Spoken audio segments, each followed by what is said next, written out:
Warhammer x LOTM, The Black Emperor by author Jiao Chao Mo. Chapter 871-902. Welcome to Fanfic Audiobook, your go-to place for immersive audiobooks. If you enjoy the content, don't forget to like the video and subscribe to our channel for more amazing stories. And those who want to support me, I have a Patreon channel, get early access to video on Patreon.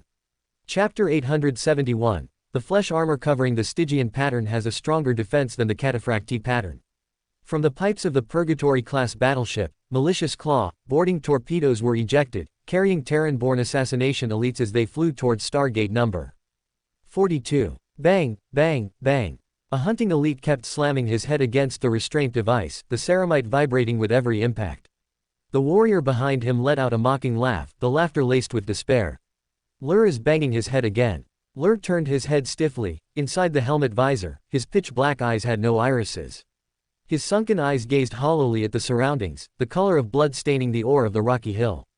The runes flickering on the helmet visor pulled Lur's consciousness back from the illusions to the real world, regaining focus. I am going to die soon. His tone was chilling, causing the heat radiation from the torpedo bow's melter array to instantly cool. Click. Lur broke free from his safety harness. As the mechanical prompt of the electronic runes sounded, scorching streams of flame snaked out from both sides of his backpack, injecting into the barrels he dual-wielded. He leapt out amidst a strange stench of pungent sealant and hot metal. The moment the targeting rune flickered on his helmet, he pulled the trigger. Whoosh, whoosh. Lur raised his arms, and two streams of flame erupted. The thermal rays struck the enemies rushing toward him from both sides, instantly igniting them and burning them to ash. The flames splattered, setting the surrounding enemies ablaze. The guards screamed as they turned their laser guns, the beams striking the front curved reinforcement layer of the Assassin Elite armor, scorching charred marks. The Assassin Elite armor was based on modifications to the Great Crusade pattern. Being heavy and slow, it was not accepted by most of the Raven Guard, but it was the favorite of the assassination elites. Lur swept his arms, and the rays from the combustion mist jets burned the soldiers in the base corridor into clouds of steam. Amidst the piercing alarms, the assassination elites dispersed toward their respective targets. Lur knew the approximate locations of the others through the thumbnails in the corner of his vision. He strode forward, advancing alone to meet the crackling, flickering beams. The minds of the assassination elites had long been destroyed by slaughter. They never coordinated in battle, which was one of the few habits shared by the Terran-born and the Star-saved. Lur walked through the 200-meter-long corridor, stepping on corpse fragments and charred residue. When he saw the alloy door, 4 green runes on his thumbnail had already disappeared. Dense red runes suddenly flooded his tactical interface. Behind the door was an enemy defensive fire point, which was the node of the X-shaped corridor. Boom! Lur smashed open the alloy door and saw an armed platform standing in the center of the circular area. A sapphire energy field cut obliquely into the ground, dyeing the entire area into a deep blue sphere. The cannon barrels, flickering rapidly with scarlet light, cast deep red spots around and rotated to aim in his direction. The targeting rune aperture on his visor scrolled rapidly, locking onto the force field generator at the top and the sensor imager on the ring device, respectively. Lur raised his arms, and 2 scorching rays shot out. Boom! The blue light cannon exploded into 2 strings of bubbles, crackling and bursting. The bionic artificial eye exploded into a wave of air, and the turret rolled, randomly spraying streams of flame. Just as Lur was about to concentrate fire to detonate the defensive platform's force field generator, a rumbling mechanical rotating sound rang out. As the ring device spun rapidly, 2 artificial eyes crossed and struck Lur's armor. The erratic cannon barrels slid with a whistle, turning toward Lur, and the spitting, shining red light seized the vision of his eyes. The curved chest plate of the Assassin Elite armor exploded into clusters of debris, splattering everywhere. Lur's body was knocked flying, crashing into the broken door. Open black lens bracket. I am indeed going to die. Close black lens bracket. The thought flashed through Lur's mind. With a smile, he raised his arms, and his combustion guns sprayed streams of flame toward the defensive platform. Boom! Lur straightened his body and looked toward the sound of the impact. He saw a strange, massive figure crash into the defensive platform. On the black body, clusters of flesh exploded into blood mist amidst the booming sound of the energy field. The massive chainsword he wielded, with its motor-driven teeth, had a sound even lower than weapons in the hands of mortals. Were it not for his lemon's ear still being normal, he would have been almost unable to capture the sound. Lur climbed up from the ground, his pitch-black eyes stared fixedly at the chainsword, and he then saw thick shadows wrapping around the rolling blades. As each toothed blade rolled, it silently swallowed the rotating sound. Squelch! The chainsword silently cut through the protective force field, tearing a huge gap in the wall of the defensive platform. Open black lens bracket. The blood-colored layer covering the Stygian pattern is armor condensed from flesh, with a defense even stronger than the cataphractii pattern. The cataphractii pattern could not possibly break through the defensive force field head-on. Is the shadow that broke the force field also psychic power? Close black lens bracket. As Lur pondered, he identified the black armor revealed after large pieces of flesh fell off as a Stygius pattern terminator. Open black lens bracket. Order shadows, 10th warband, close black lens bracket. Rose Bishop crashed into the defensive platform, wielding the shadow-wrapped chainsword, and slashed out in a spin. The shadow-attached teeth bit into the ballistic armor, and the guard immediately felt icy cold all over. His body stiffened, unable to move, as he numbly watched a shadow slice across his abdomen. Bang! Amidst a short, sharp explosion, the guard's body was sliced into pieces, each piece of flesh looking like meat taken from the freezer layer of a refrigerator. Rose Bishop took a step forward, the flesh thumping against the black armor. He spread his spirituality, the flesh exploded, and it covered the black armor. The chainsword spun, and the blood color coiled around his body like a giant python, covering it layer by layer. Rose Bishop crashed out of the defensive platform. The Stygius pattern terminator was already covered in 14 layers of flesh armor. Lur gazed at the massive figure covered in flesh, his back chilling involuntarily, suspecting that he was still in an illusion. His two hearts beat in rhythm with the walking blood-colored figure, his pitch-black eyes stained with blood color. Lur's breathing became heavy, he took a big step, about to rush forward. Your armor is already shattered, you should not continue to fight. A lustrous palm landed on his right shoulder, and Lur's charging steps stopped instantly. Lur was startled and turned his head to look. The black armor warrior's face was angular, like a marble statue. I am Ramsey. Ramsey's obsidian eyes were deep. He could see that the assassination elite in front of him was plagued by illusions. You must temper your mind and not immerse yourself in hallucinations. I have heard that some Raven Guard eventually overcame the Ash Blind, and I hope you can do the same. Lur watched the tall, receding back, his pitch-black eyes glowing with luster. He slowly turned around and walked outward. Ramsey strode forward, following the winding upward corridor along the intersection, and arrived at the outer layer of Stargate No. 42. He looked around, and Stygius pattern terminators, each surrounded by flesh shields, charged toward the steel fortress. Their flesh armor was splattered by the defenders, but the flesh on their backs and sides surged, constantly condensing into layers of flesh shields on the front of the Stygian pattern armor. The Rose Bishop braved the overwhelming firepower, removing the fire points one by one, and then recondensed their armor using the enemy's flesh. Chapter 872. I saved the lives of over 6,000 Terran-born Raven Guard. Vengeful Spirit, Primarch's office. Yellowed oath papers filled the storage cabinets along the walls, with worn books standing in the middle. On the old, faded surface of the massive wooden desk, rows of operational orders awaited signatures. The Warmaster wore shining white armor, its edges inlaid with gold leaf, and both pauldrons were covered in brass glyphs. He finished listening to the report from Primarch Attendant Malahurst. You're saying the Raven Guard only lost 2,940 men to capture Gate 42. Correct. This number is 6,000 fewer than the most optimistic calculations, said Malahurst the Twisted. Horus stood up, walked to the window, pulled back the velvet curtains, and looked out at the reception room. He put his hands behind his back. Have you analyzed the reason? The 10th Warband of the Order Shadows deployed almost all their Terminators, breaking through the defenders' key defensive nodes. This is completely beyond my expectations. I didn't expect Nimrod and Ramsey to send their elites. Horus did not blame the Twisted, nor had he expected Nimrod to fully assist Korax, with whom he was not close. He spoke with a tone of certainty. The Order Shadows only have 4,000 men. Their casualties must not be low. Yes, they lost 1,025 men, including 216 Terminators. Fewer than I calculated, Horus said with a sigh. The combat power of the Order Shadows is higher than I anticipated. The Terminators of the 10th Warband are all powerful psychers. They are as strong as the Justaran Terminators of the 1st Company Captain, Malahurst said. Ezekiel wouldn't agree with that, the Warmaster said with a smile. He turned around, his eyes shining. A warrior's resilient will is a weapon more powerful than psychic power. Of course, your will is unmatched. Malahurst looked at the Warmaster with reverence. Relay the Order Shadows, is to launch a full-scale attack on Merseyside immediately. A scene from Droon suddenly flashed through Horus's mind, where Nimrod had killed the multi-tentacled monster before he and Mortarion could. He emphasized, all 592 target nodes. As you command. Malahurst turned and left to relay the Warmaster's order. Horus glanced at the wall clock. The appointed time with Sanguinius had arrived. He strode out of the office and headed toward the reception room. Horus pushed open the door, a smile on his face. "My brother, you've been waiting a long time." "Warmaster," Sanguinius's tone was distant. Horus watched Sanguinius bow mockingly and frowned. "Sanguinius, we are brothers. Do not address me as Warmaster. If you have an issue with my methods, feel free to speak plainly.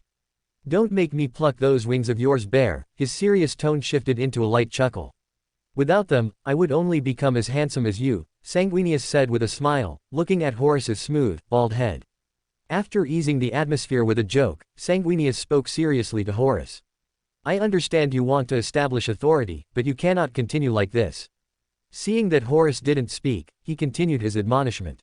"There are better ways. Do you remember Father's suggestion?" Horus rubbed his left pinky finger. "You mean the Sons of Horus?" He shook his head, naming an entire legion after myself alone as too ostentatious. Lion believes he should have been Warmaster, and Sanguinius moved closer to Horus. "You said I am the embodiment of your conscience, and you said I am your counselor. So now, please listen carefully to my advice. Your attempts to establish prestige will only cause misunderstandings and exacerbate friction." His voice was highly persuasive, causing Horus to fall into deep thought. "You are the Warmaster. Father gave you the power to rename the legions. You can publicly declare to everyone that the 16th Legion is inseparable from you in the title of Warmaster. Sons of Horus, having a legion named after you is more effective than any other way." Sanguinius didn't say the next part, "forcing your Primarch brothers to follow your orders to establish prestige." Despite their close relationship and being in a private setting, he knew he still couldn't offend the Warmaster. Horus remained silent for a few seconds. "I will seriously consider your opinion. Now, let us finish this war first. I will personally deal with the head of the rebellion." At the same moment Sanguinius was advising Horus, in the Primarch's office of the Sovereign Shadow, Nimrod held a data slate, reviewing the received battle reports. Open black lens bracket actual casualties of the 10th Warband, 943 men, including 158 Terminators, close black lens bracket. Because they were operating in coordination with the Raven Guard and Horus was in the same system, the casualty numbers he falsified weren't many, mostly concentrated on the Terminators. He hoped to mislead Horus's assessment of the Order Shadow's combat power, leading to errors in decision-making during potential future conflicts. Nimrod scanned the Raven Guard's loss report and then leaned back. Open black lens bracket. The greatest gain was still reducing the casualties of the Terran-born Raven Guard, close black lens bracket. Although he only knew that thousands had died in the Gate 42 Inches campaign and didn't know the specific number, he knew that 2 years later, when Korax exiled the Ashen Claws warband, there were only over 4,000 men, including a few Deliverance-born who didn't meet his requirements. This meant that with his intervention, the number of Terran-born deaths had dropped from 9,000 to less than 3,000. Open black lens bracket. Sure enough, several thousand, meant 9,000, close black lens bracket. Open black lens bracket. The losses caused by the friction between the two Primarchs and Korax's sacrifice of the Terran-born were not glorious matters, so naturally, the losses would be downplayed, close black lens bracket. After complaining in his heart, Nimrod thought with satisfaction. Open black lens bracket. I saved the lives of over 6,000 Terran-born Raven Guard, close black lens bracket.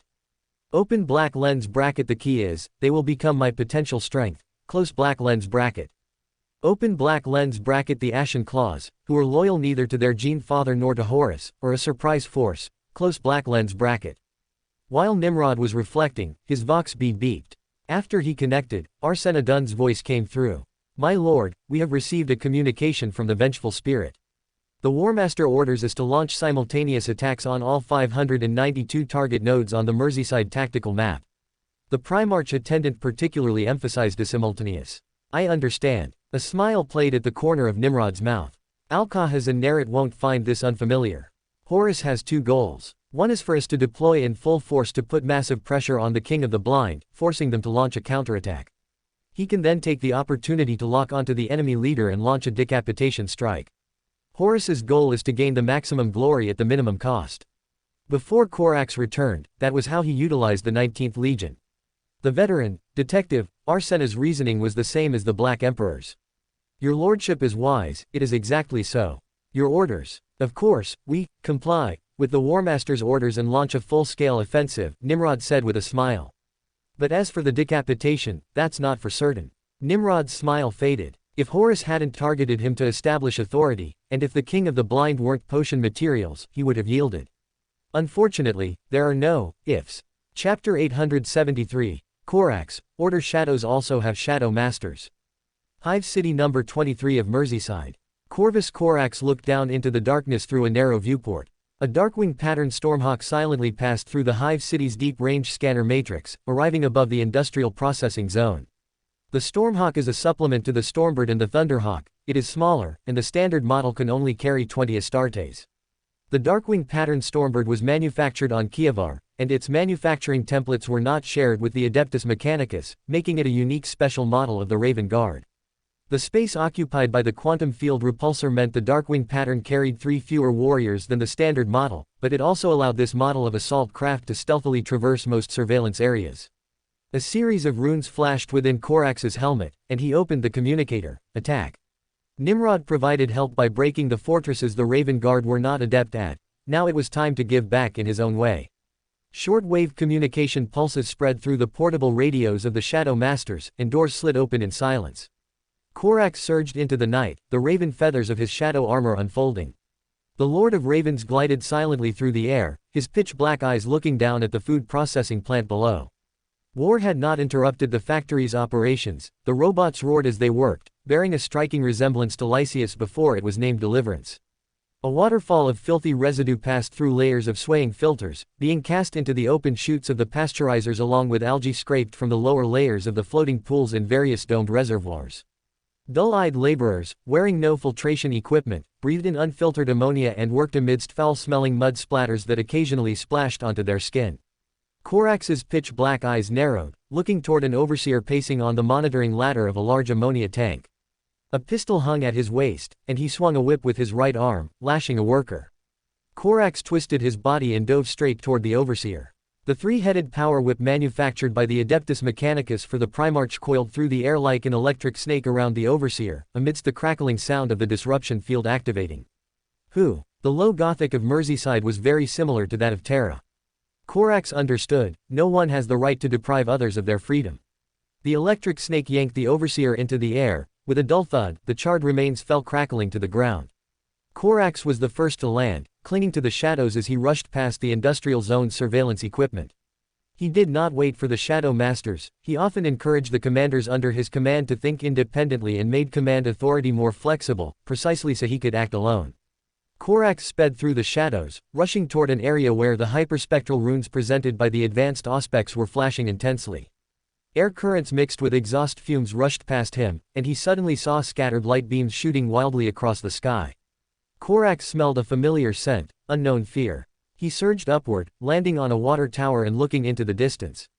Shadows moved through the dim industrial haze, leaping across building rubble like scorpions swimming in a desert, instantly reaching the defensive towers of the garrison forces. Corax's claws twitched, a feeling both exceptionally familiar and strange colliding within him. The way the shadows moved was remarkably similar to the Shadow Masters, yet they had no markings on the tactical interface of the sensors. They were not his Shadow Masters. Shadow Masters were sons who inherited his talent, capable of concealing themselves from sight just like the Primarch.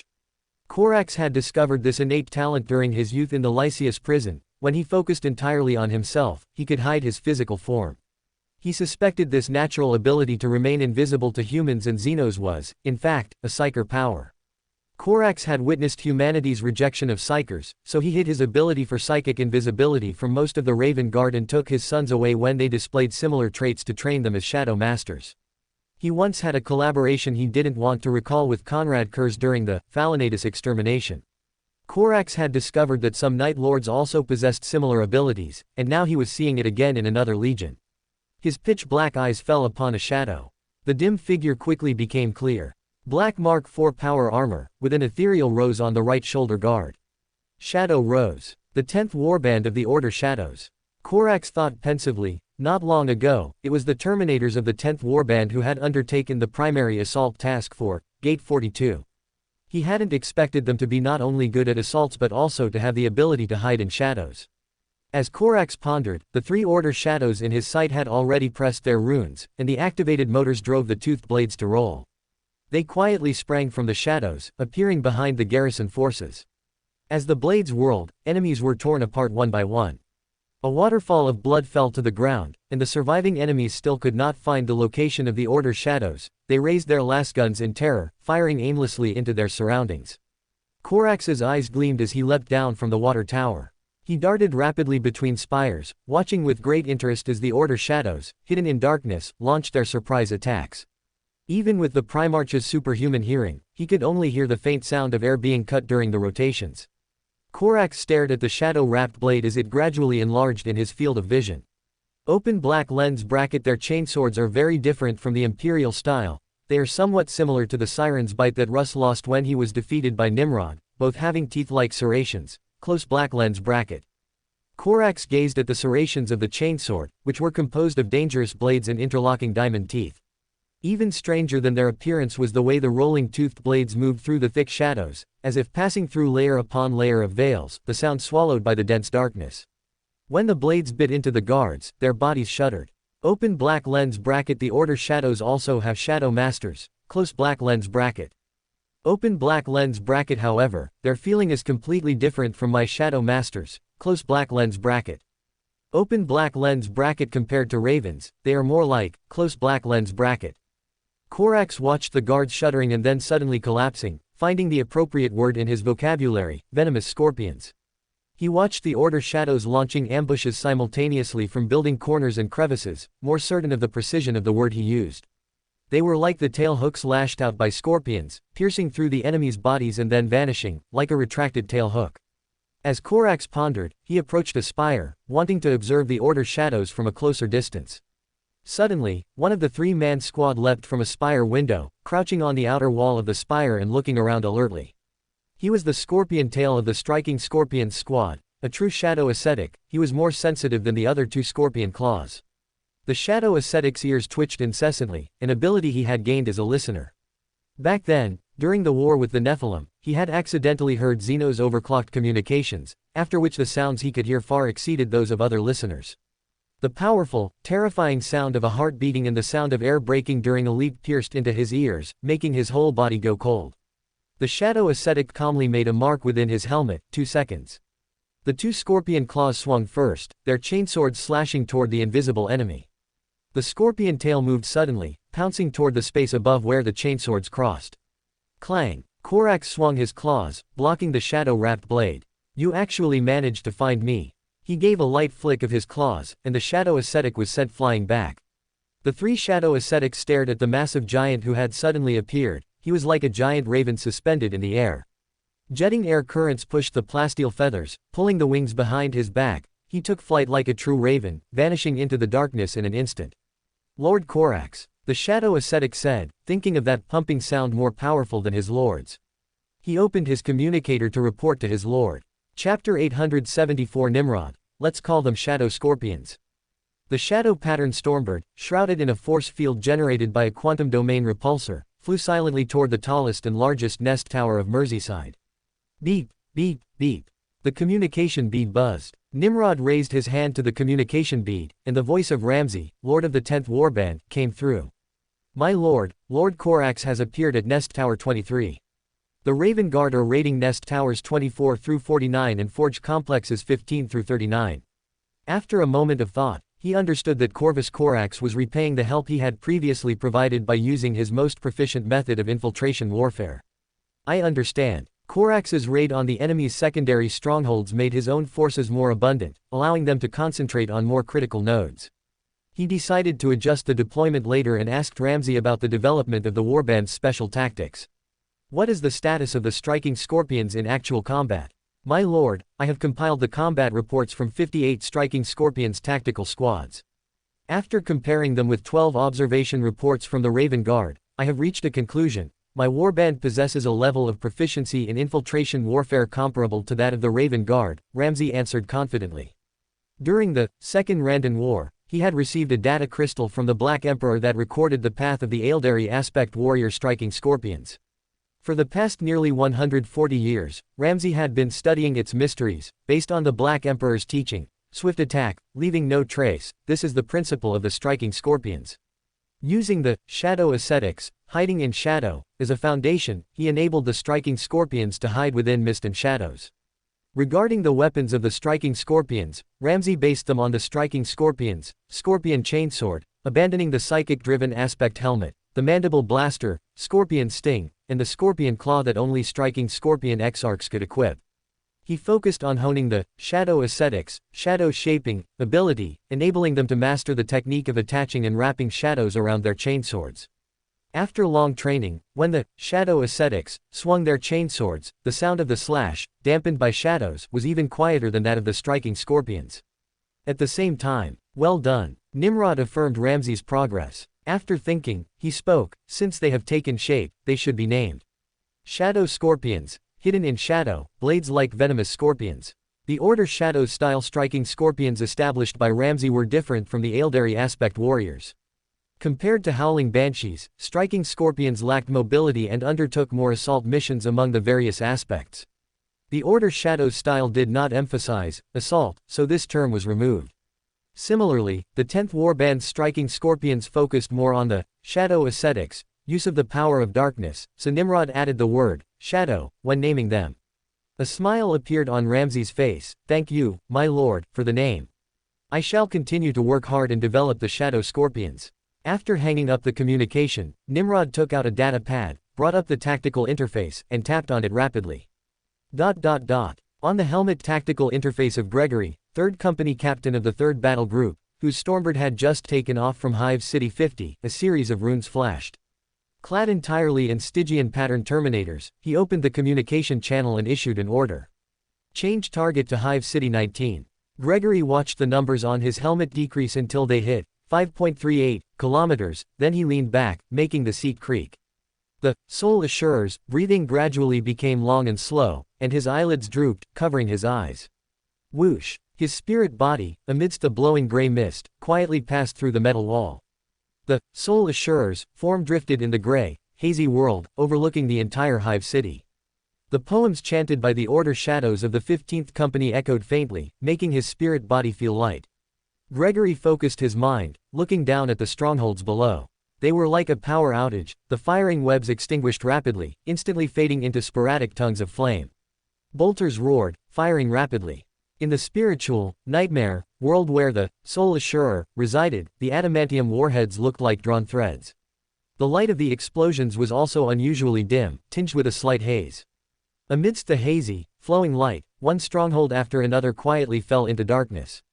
Darkness swirled upward, devouring the Hive City layer by layer. Suddenly, clusters of dazzling light spheres rose up abruptly. Gregory's form drifted, looking in the direction of the shining light. In the transition area between the upper nest and the middle nest, countless hazy light points were densely packed. Compared to the light clusters of normal humans, they were almost invisible. Gregory's form drifted, rapidly closing the distance to them. In the nightmare world, the light of the plasma cannon's sun flares dimmed into clusters of light spheres, shooting toward the 15th Company's front line, but their destructive power had not diminished. The destructive beams tore holes in the steadily advancing Order Shadow's front line, and the jet-black yet unusually clear spiritual light spheres of the Royal Court monks burst with bangs. Gregory stared at the hazy light points. Their bodies were welded to the plasma cannons, their arms modified into mechanical arms to operate the overheated plasma cannon bodies.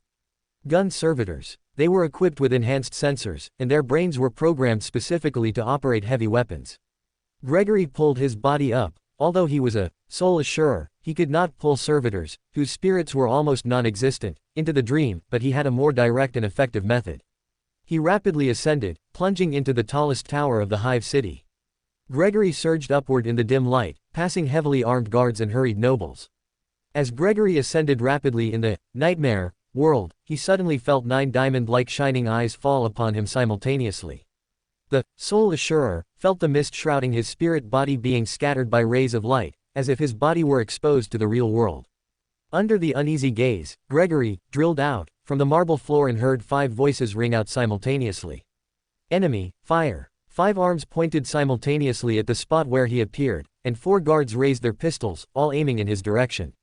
Z's. The sound of lasguns ionizing the air exploded, then vanished immediately.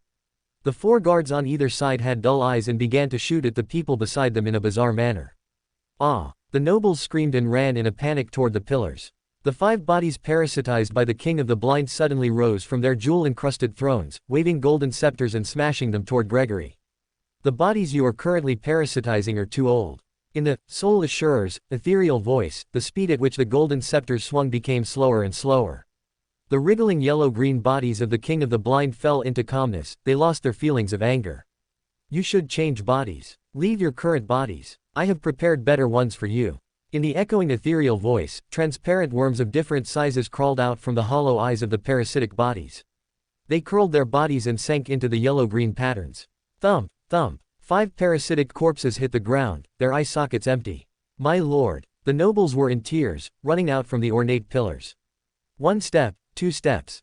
The nobles stopped in unison, and the transparent worms, manifested, in the dream burrowed into their bodies.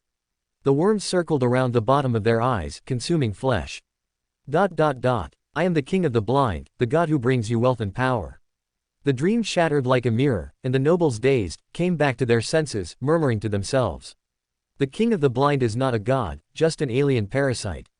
That's right. A black armored giant appeared in the hall at some unknown time, and he clicked shut a shining crystal box. I am Gregory, captain of the 3rd Company of the Order Shadows, 3rd Battle Group. By the order of the Vostonia Monarch, I grant you traitors a chance to surrender and await my lord's judgment. Thump, thump, thump.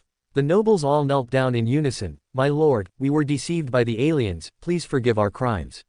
Chapter 875, My faith is being destroyed by him. The clamor of battle filled the upper nest of Hive City, Merseyside. No. 5. Workers were summoned to reinforce structures and construct fortifications at the street corners of the orbital train station. On the towering walls, 1,000 newly forged anti-aircraft turrets were urgently installed, their chaotic barrels aimed at the sky. Across countless spires and factory buildings, laser defense weapons hissed and stirred. Temporarily modified road checkpoints were converted into barricades and defensive outposts, surrounded by dugout trenches. The defense forces crouched behind bulletproof plates covering doors and windows, setting up weapons at firing ports and aiming them at the entrance to the Hive City orbital train. Massive black figures appeared in the line of sight of the defense forces, treading with heavy footsteps. The Saturn pattern Terminator prototypes stepped straight into the trenches, the thermal diffraction field shrouding their armor melting buried spikes into slag amidst bursts of short, cracking sounds. The conversion beam emitters on the shoulders of the front row Saturn pattern Terminator prototypes rotated to target their surroundings under the control of psychic shock units. Bright beams shot out, sweeping across the roofs of the surrounding buildings.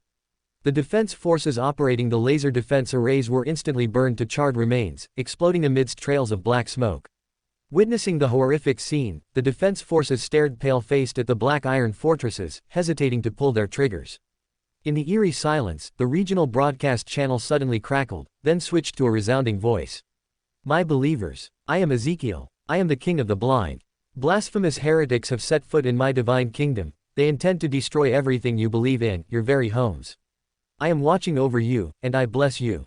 As the words of the King of the Blind spread throughout the area, a yellow-green light of faith ignited in the eyes of the officers. My Lord is watching us. In the name of my Lord, attack. Kill. The trembling hands of the defense forces steadied, and they pulled their triggers with force. From the defensive tower buildings, beams of light erupted from layers of firing ports, raining down overwhelmingly upon the armor of the advancing Saturn pattern Terminator prototypes.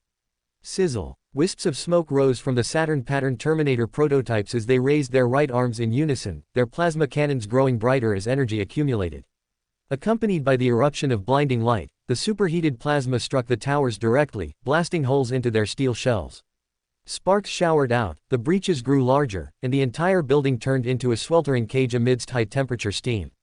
Accompanied by a high-intensity microwave shock, a tower exploded into fragments with an earth-shattering roar. The garrison members were blasted into mists of blood, and the scattering fireballs slammed into the rapidly approaching armored vehicles. The bodies of the Mikado heavy tanks bore the emblem of the Solar Auxilia. They had been intercepted at the last moment while being sent to the expedition fleet and were now being utilized by the rebels. The heavy armored hulls trembled and vibrated as hunter-killer missiles whistled out from the central axis, trailing bright exhaust flames as they flew into the positions of the 1st Battle Group's 3rd Company. Boom, boom, boom. Amidst a series of roars, a ring of heat waves erupted with 2 Saturn pattern Terminator prototypes at the center, blasting gravel into the air. Beep, beep. Yellow warning runes flashed across the eyepieces of the Order Shadows. Open black lens bracket thermal diffraction field overload, close black lens bracket. Red runes flashed repeatedly, and heavy bolter rounds tapped against the black bodies. Inside the Black Tower, Ezekiel witnessed this scene, his diamond-like eyes shining. Open black lens bracket as expected. By personally coming to the battlefield, I can inspire the fighting spirit of my believers. Facing a full-scale invasion, hiding in the palace is useless. I must ignite the fighting spirit of everyone. Close black lens bracket.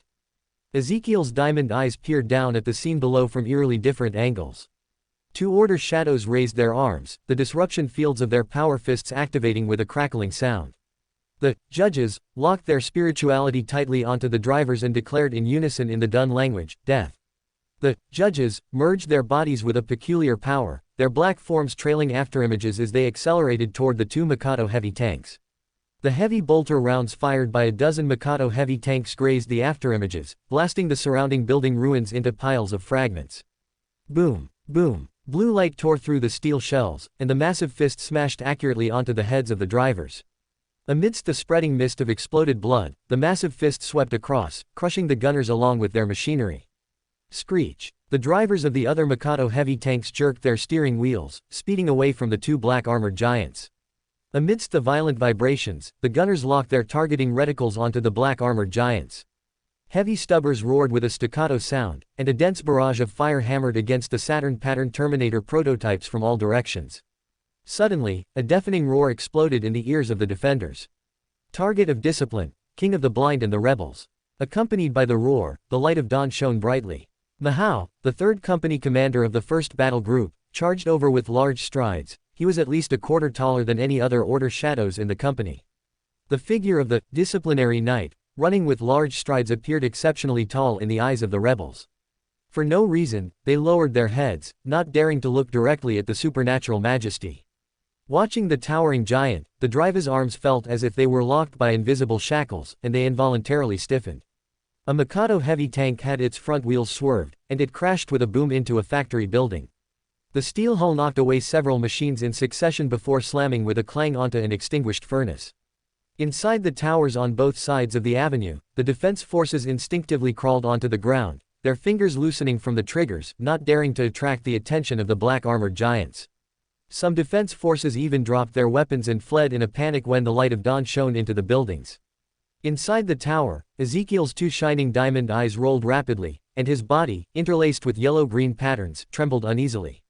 He felt a kind of supernatural majesty radiating from the black armored giant, and as it spread rapidly, fear crept in, destroying his courage to rally his believers.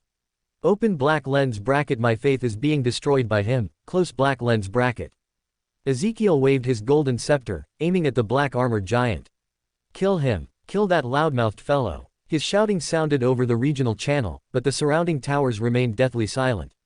Mahao swept his gaze across the surroundings, distinguishing subtle disharmony from the perspective of a veteran sheriff. His eyes suddenly narrowed, focusing on one tower. Amidst the atmosphere of fear caused by the disciplinary knight's majesty, only the defense forces inside that building were still attacking. Amidst the hissing of steaming heat, hundreds of melta streams shot toward him. Mahao immediately stepped forward, charging toward the tower, his power fist activating with a short, crackling sound.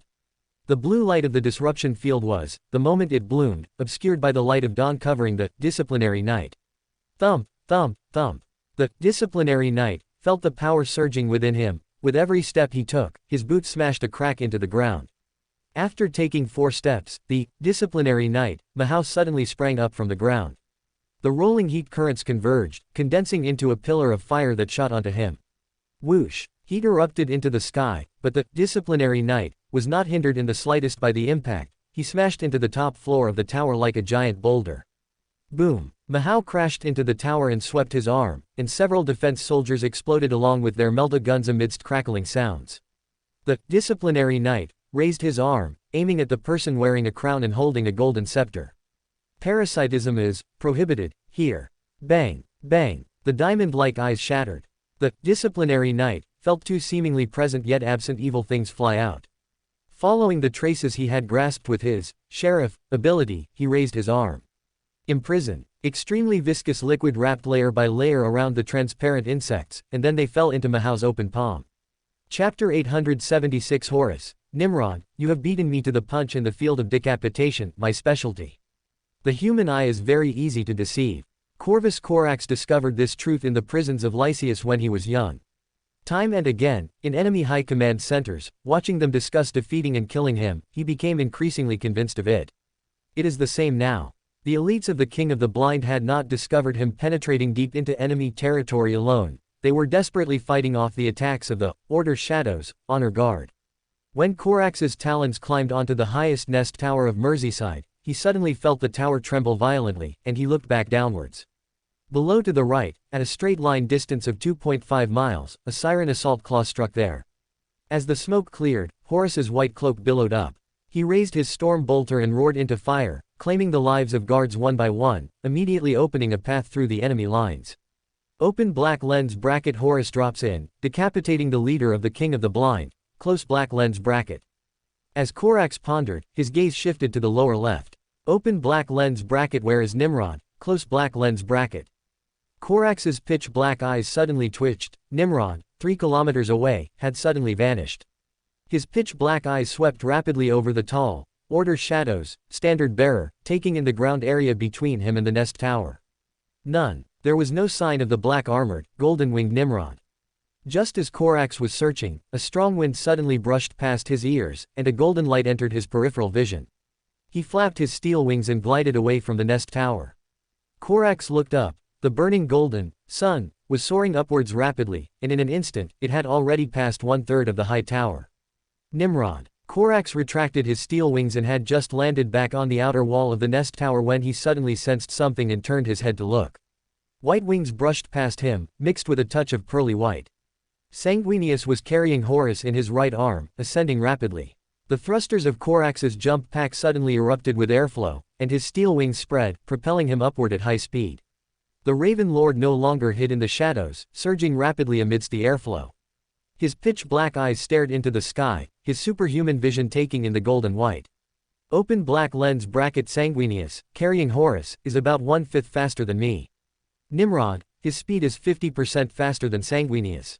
No, his golden wings are burning, he is getting faster and faster, now 60% faster, close black lens bracket. Sanguinius's white wings were fully spread, his left arm supporting the body of his friend, Horus. He had promised the Warmaster that he was the Warmaster's advisor, and he would do his utmost. Feathers rustled loudly, but the golden flames were rising higher and higher. Nimrod is flying faster than me. The airflow rushed straight at his smooth head, battering against Horus's wide-open eyes.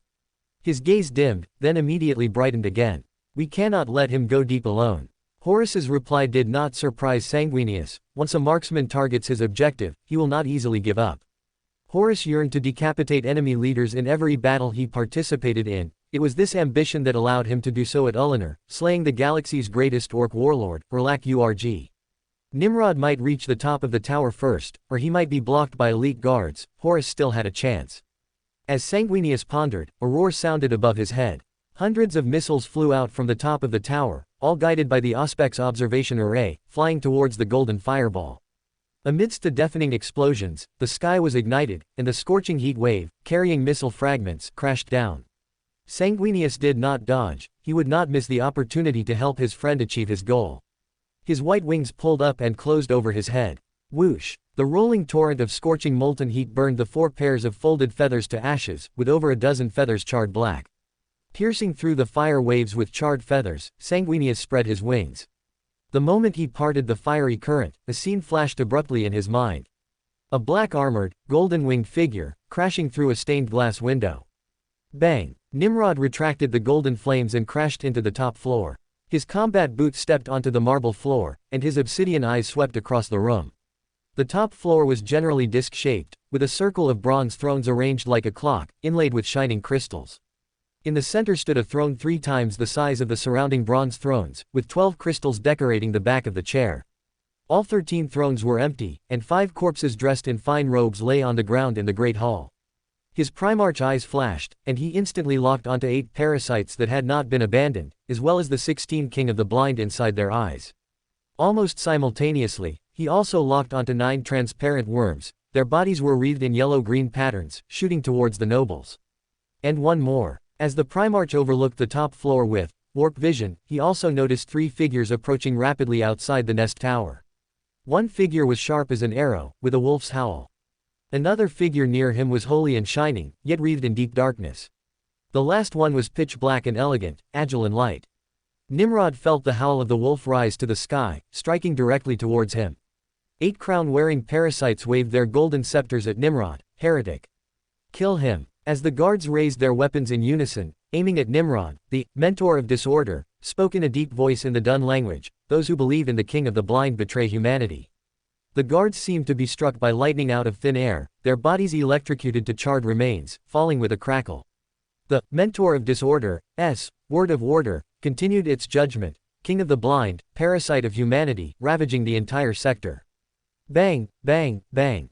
The 8 parasites' eyes burst, and the 16 transparent worms floated weakly out of their eye sockets. The 9 King of the Blind that wanted to sneak into the nobles' eyes to escape instantly froze and hovered in midair. The elusive leader of the King of the Blind suddenly exploded into Nimrod's line of sight.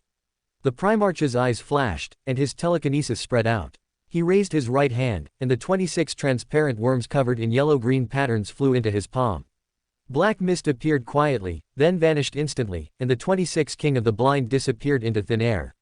After sending the King of the Blind into the nation of disorder, Nimrod turned to face the place where the wall had been broken.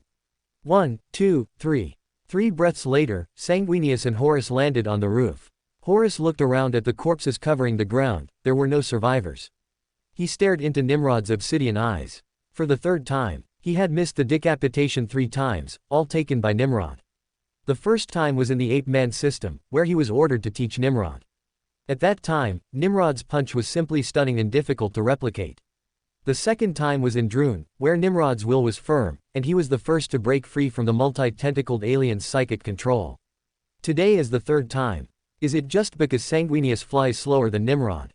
He killed all the rebels in almost an instant. Is it psychic power?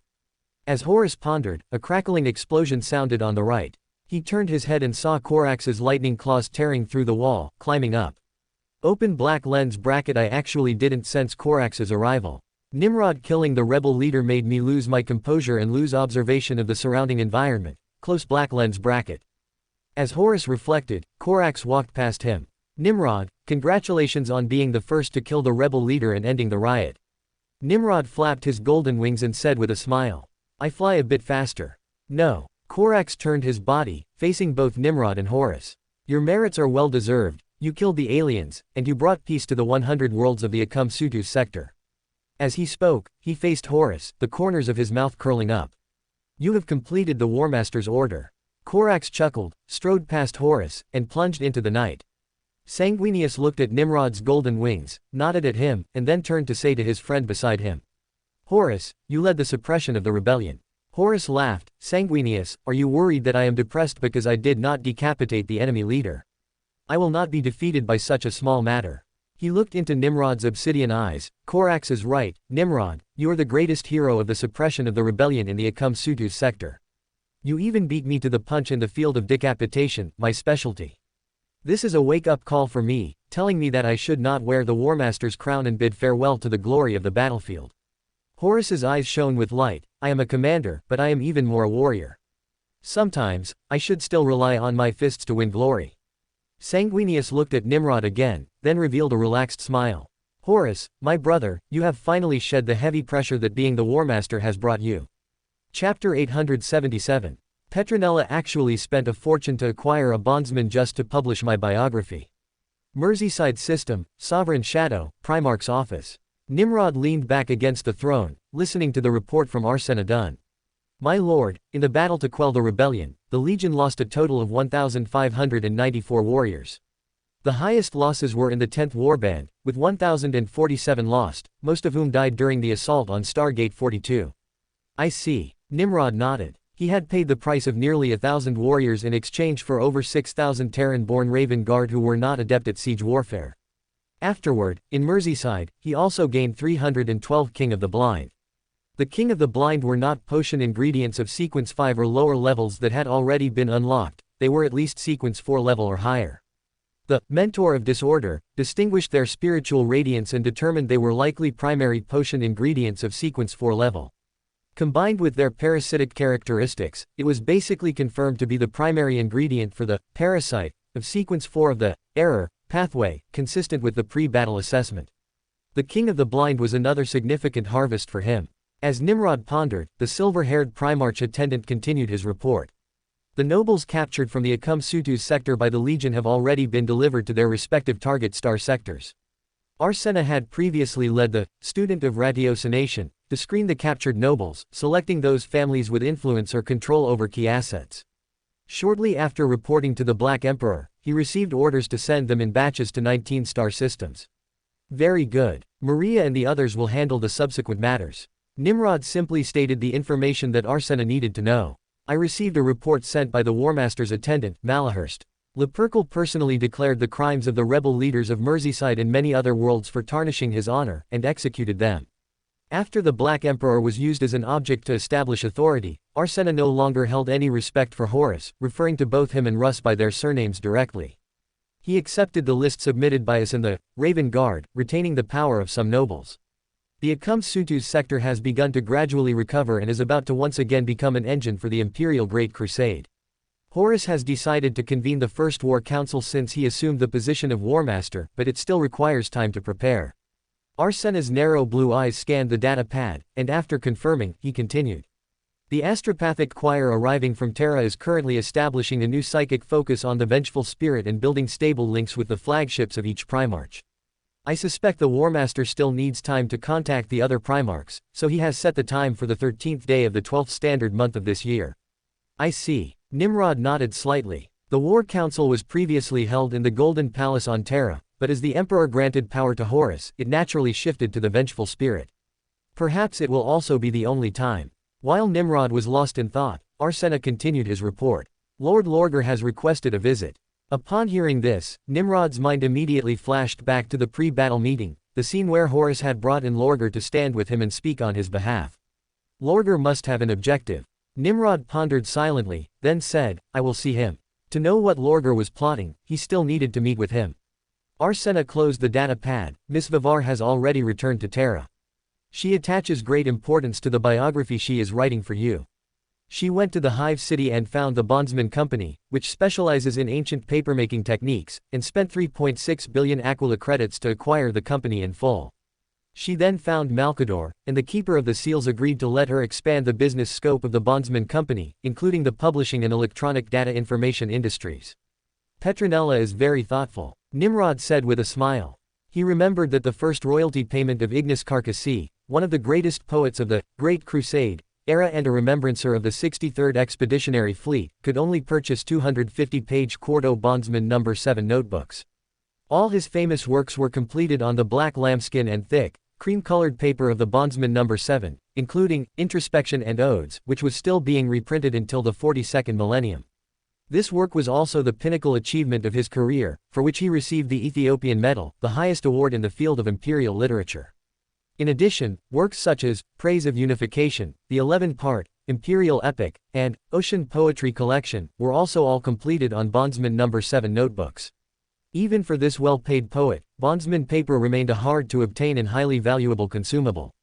Being extravagant enough to acquire Bondsman for 3.6 billion Aquila credits and publish books using paper pages was something only a very few Terran elites could afford, and the high-ranking court representative of the Capanus family was naturally one of them.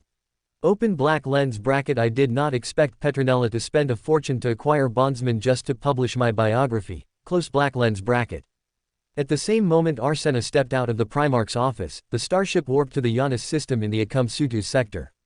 The L-19 mid-level deck of the starship was originally the dormitory for recruits of the 5th Battle Group. During the war to quell the rebellion, they were assigned to various warships of the warband to assist the royal court monk in recording star charts and to study. They were now being used to house the noble prisoners from 14 worlds. The young nobleman Pezzala lay on the bed. The Astartes recruit's bed was similar in size to the one he had on his family's warship before, but the steel bed frame was far less soft and comfortable than his wooden bed. He gazed at the lumen strips overhead, his eyes drifting without focus. Not long ago, his family was still the ruling family of the Potsdam main planet, representing the Empire and Lord Horus, governing 13 worlds across 6 systems, supplying materials for the Great Crusade, and coordinating the transit of 5 warp routes passing through the sector. The star sector governed by the Pezzala family was not inferior to any imperial subsector. Its industrial production capacity far exceeded most similar worlds, comparable only to the worlds under the rule of Lord Nimrod and Lord Guilliman, as well as a few developed industrial worlds. Pezzola had enjoyed glory for nearly 200 years, but a year ago, the situation changed. His father, the former patriarch, held a meeting and announced his faith in the King of the Blind. He and his clansmen vehemently opposed it, but his father seemed to have changed.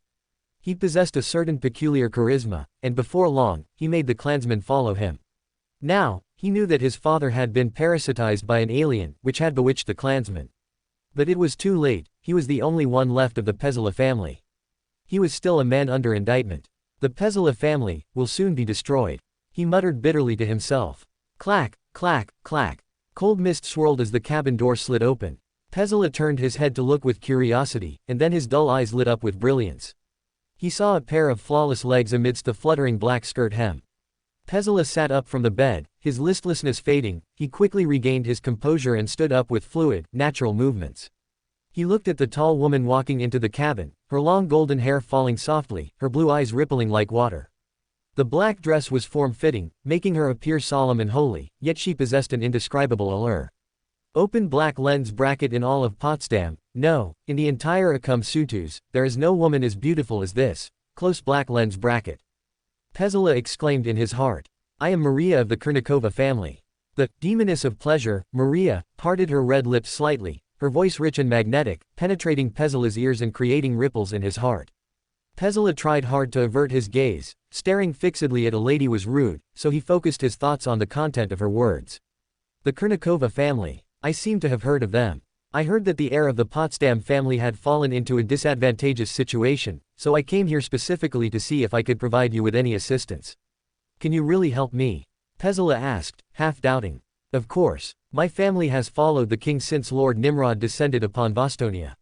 I can secure a pardon for you and help you regain control of Potsdam. Kurnikova. Yelena Kurnikova, the cabinet chancellor of Vostonia. A flash of insight struck Pezzola's mind, and he suddenly remembered. He said excitedly, Ms. Kurnikova, please, you must help me. Once I regain power, I will surely repay you for your generosity today. Chapter 878. I was your first Warmaster, now you have a new Warmaster. Within the Ultima Segmentum, inside the borders of Ultramar, lies the Viridian system, yet it remains outside the jurisdiction of the Ultramarines. Kos. The beautiful blue-white star of Viridian hung high in the sky like a pearl, casting its gentle light across the land. The fusion reactors of the Nerd River provided power to numerous cities in the newly built Kos fortress of the Order Shadows. The river water drawn up by the reactor's turbine blades washed away the carbon stains clinging to them. The cascading water struck the river mouth, coating the land in thick layers of black silt, making the entire valley the most fertile soil in all of Kos. Retired soldier Ol Persson owned a plot of land here, 20 mu of fertile black alluvial soil. Ol retired after the end of the Korosov campaign, 12 standard years ago. He received his discharge papers and honor ribbons. At the same time, he exchanged his military service credits for land proportional to his years of service. Naturally, as expected, the acreage of land he received was rounded down. Ol was no stranger to imperial policy or this kind of life. Over the last few hundred years, he had repeated the life of soldier Persson, time and again, serving in different imperial armies, fighting, accumulating honors, retiring, dying. This time, Ol decided to rest for a little longer. He sneered when he saw the brochure with the title, New World, New Kos, and the idyllic scenes depicted within, such as, soldiers, Lord Nimrod welcomes you to Kos to build your new lives, and, you will share a future with the Order Shadows in your new home. Since when did a beautiful new world ever belong to soldiers? When he boarded the seed transport ship, he began to feel that this journey was different. Every bit of transport capacity during the Great Crusade was precious, and soldier Persson was usually, cargo, piggybacking on livestock transport ships. He often lay on the lower decks in a web-like bunk, smelling the strange odors brought by the crude ventilation system mixed with the sweat of the cargo, enduring years before arriving at some dilapidated world. This time, as a person, he arrived at Kos in just 1 year. In the 11 years that followed, Kos overturned all of soldier Persson's memories of retirement destinations. Ol sniffed the scent of cabbage and beets drifting in the air, watching the vast fields of brilliant flowers he had planted, and the wrinkles on his face smoothed out.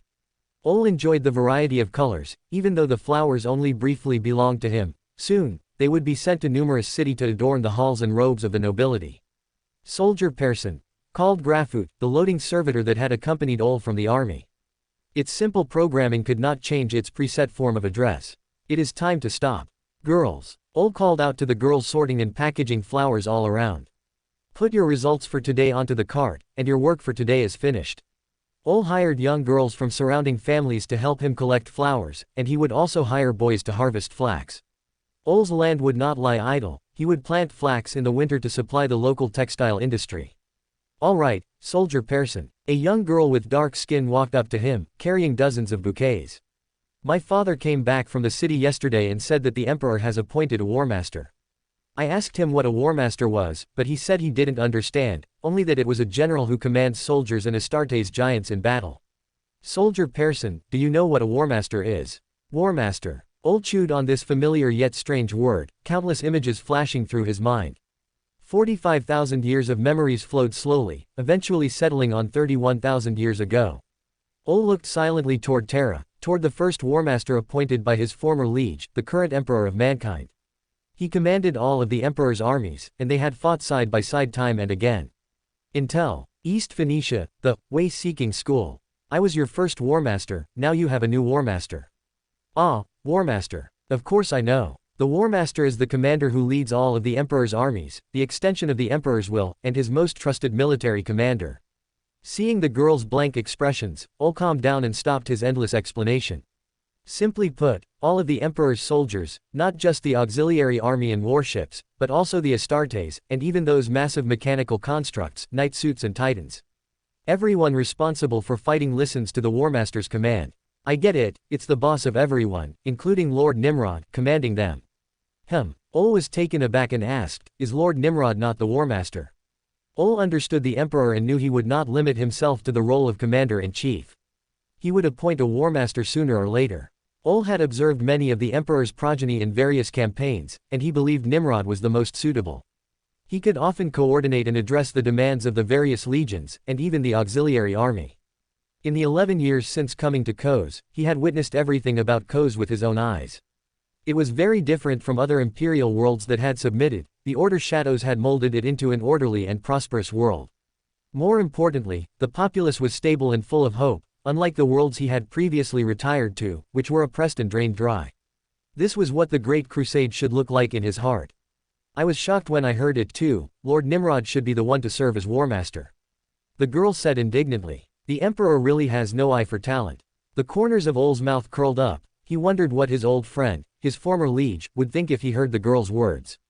He looked at the girls around him, his smile fading, and warned them in a stern tone. Do not speak like that ever again. Any words disrespectful to the Emperor could invite punishment. The girls turned pale, looking at the stern Ol. Person, you're so scary. I feel like you are even more. The girl thought for a long time before remembering the highest-ranking officer she had ever seen. Scarier than the captain of the guard of the reactor. Ol reined in his aura, putting a smile back on his face. The Warmaster is Horus, right? Only Horus had greater achievements than Nimrod, and there had always been rumors in the auxiliary army that the first found son was the most beloved by the Emperor.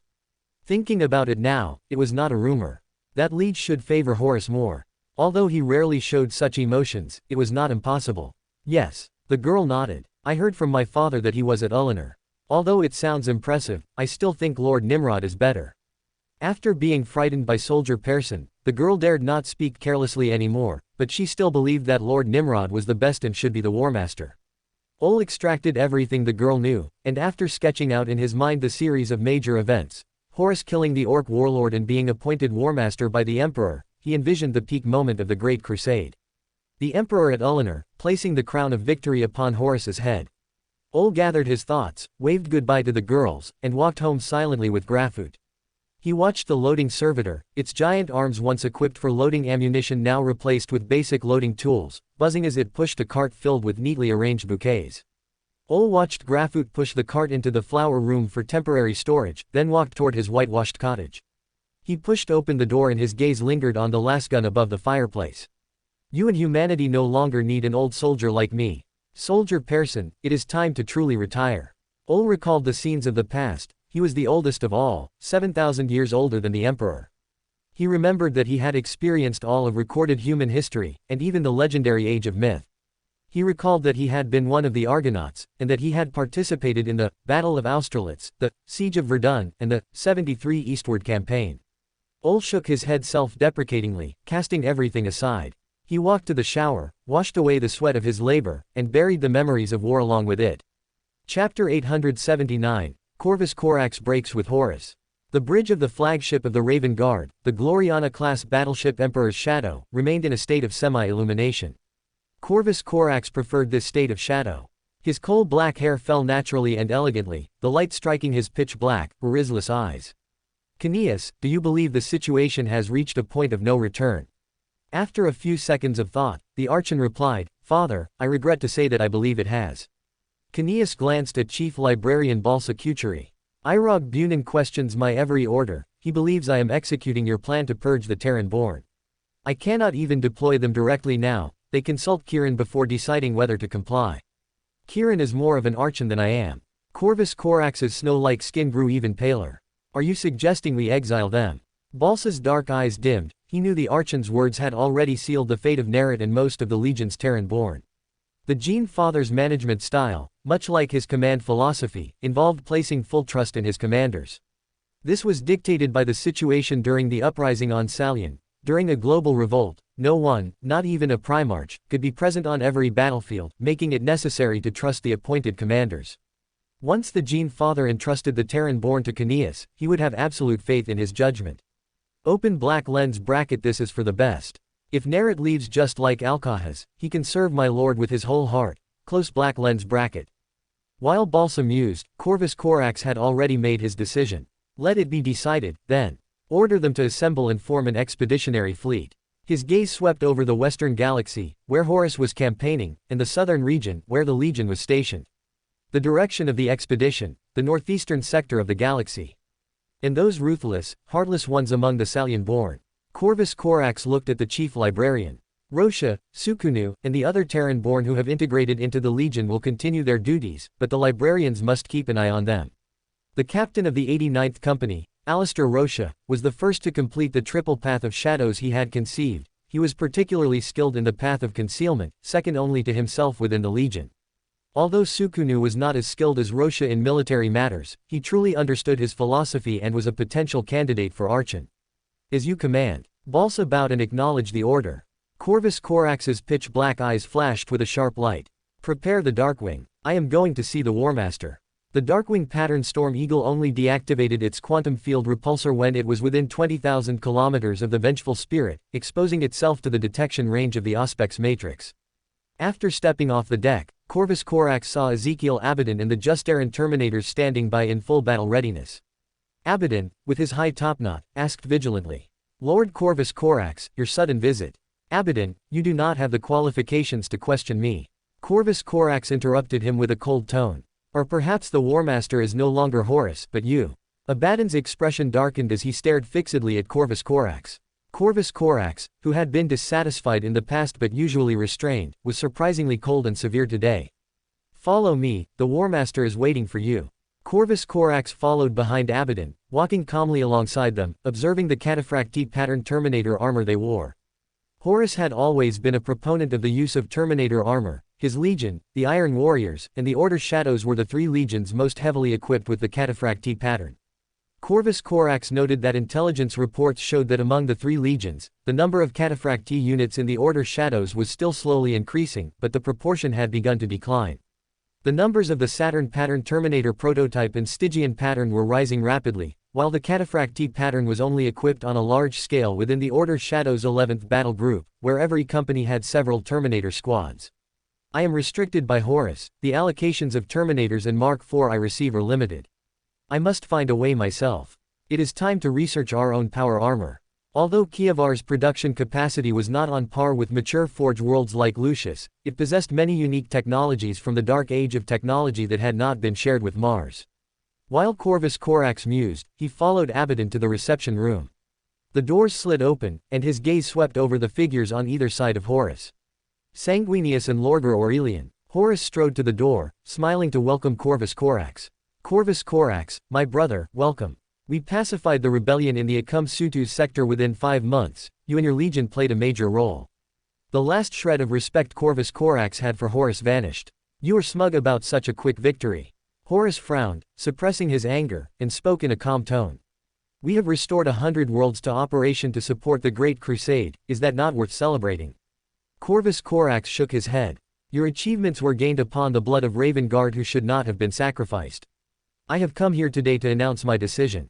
The 19th Legion will withdraw from the Warmaster's direct command and will no longer fight alongside the 16th Legion. The Raven Guard will determine its own future actions. Beep, beep, beep. The hanging clock ticked away, and the surroundings fell into an eerie silence. Corvus Corax's declaration echoed like a thunderclap in everyone's hearts, splitting the false harmony between the Primarchs. Abaddon and the Primarch attendant Malahurst were stunned, and then their eyes were filled with fury. Malahurst the Twisted walked up to Corvus Corax. The Emperor granted the Warmaster the authority to command all legions. Corvus Corax raised his claws. Stay away from me. If Father has any complaints, let him come and tell me himself. Sanguinius appeared quietly before the claws. If this is because of Gate 42, I believe there is some misunderstanding. Misunderstanding? Corvus Corax said mockingly. There is no misunderstanding. He turned and walked away. Horus raised his hand, stopping Abaddon and Malahurst from saying anything more.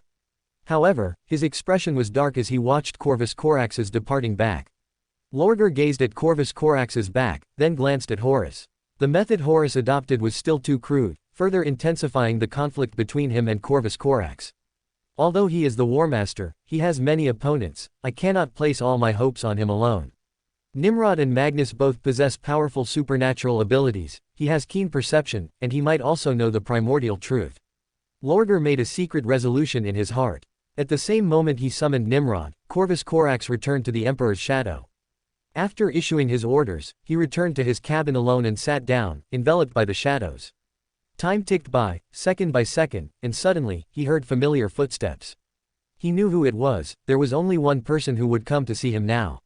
Ever since the moment she had rescued him from the ice, they had relied on each other for survival. No one understood him better than she did. The cabin door slid open, and Ephrenia appeared at the entrance. My lord, you should have spoken with me before making your decision. You have too many things to deal with. Ephrenia gazed into Corvus Corax's eyes. Nothing is more important than the decision you just made. You think I did wrong, which one? Corvus Corax asked. Neither was wrong. Before the legion splits, cutting off the arm to save the body is wise, even if we become the smallest legion because of it. Ephrenia approved of his decision. That's right. We do not need those who cannot practice our philosophy, Corvus Corax said.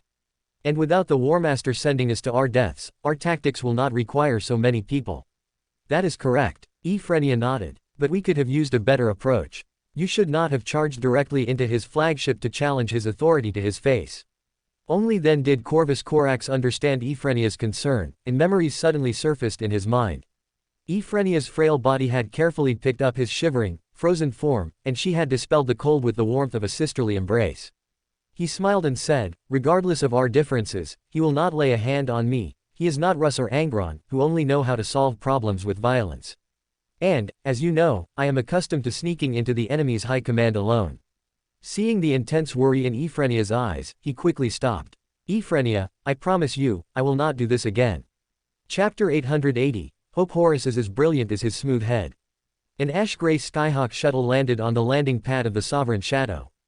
Lorgar Aurelian walked down the ramp and looked toward the reception area. 2 rows of armored order shadows stood on both sides, holding power spears aloft. Nimrod, clad in black armor with golden wings, strode forward. Lorgar, welcome to your visit. He glanced beside Lorgar, not seeing his right-hand men, the first company captain of the Word-Bearers, Corferin, and the first chaplain, Erebus. Nimrod did, however, see Zadkiel beside him, wearing the Saturn pattern Terminator prototype he had gifted him, now serving as the mentor of disorder. Because of me, Zadkiel's abilities are stronger than they originally were, especially since he received attention during the expansion process after Lorgar became the High Priest of Chaos. But he shouldn't be significant enough to be chosen by Lorgar as a companion, it must still be based on the friendly relationship between me and Zadkiel. In Nimrod's memory, the paper strength of the Word-Bearers fleet even surpassed the Imperial Fists before the Great Birthday Celebration, becoming the crown of many legions. Besides 3 Abyss-class warships and 2 Gloriana-class battleships, they also possessed over 100 capital ships, as well as a large number of frigates and destroyers. But just like how they had over 200,000 men, fewer only than the Ultramarines, yet lacked comparable combat power, the Word-Bearers had a good hand but failed to play it well. Even with the advantage gained from surprise attacks, they still failed to win the final victory. However, it is different now. The Order Shadows have the largest number of personnel.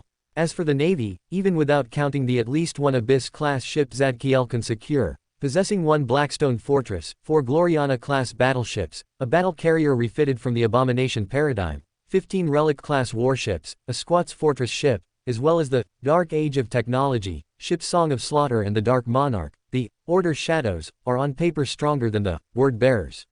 Nimrod did not include in his calculations the unique warships built during the Dark Age of Technology, like the Phalanx, the End, and the Exotic, the flagship of the Space Sharks, Sea Monster, or other warships he could command. The flames of his ambition burned quietly. I must also find a way to get my hands on Lorgar's Ashen Chronicle.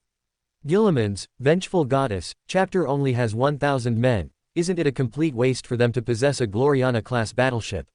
Moreover, this 22nd chapter composed of Terran-borns, whom he dislikes, has already been handed over to Glenn to command. It should rightfully be brought under my control. While Nimrod was lost in thought, Lorgar said with a smile, Nimrod, I can feel your enthusiasm.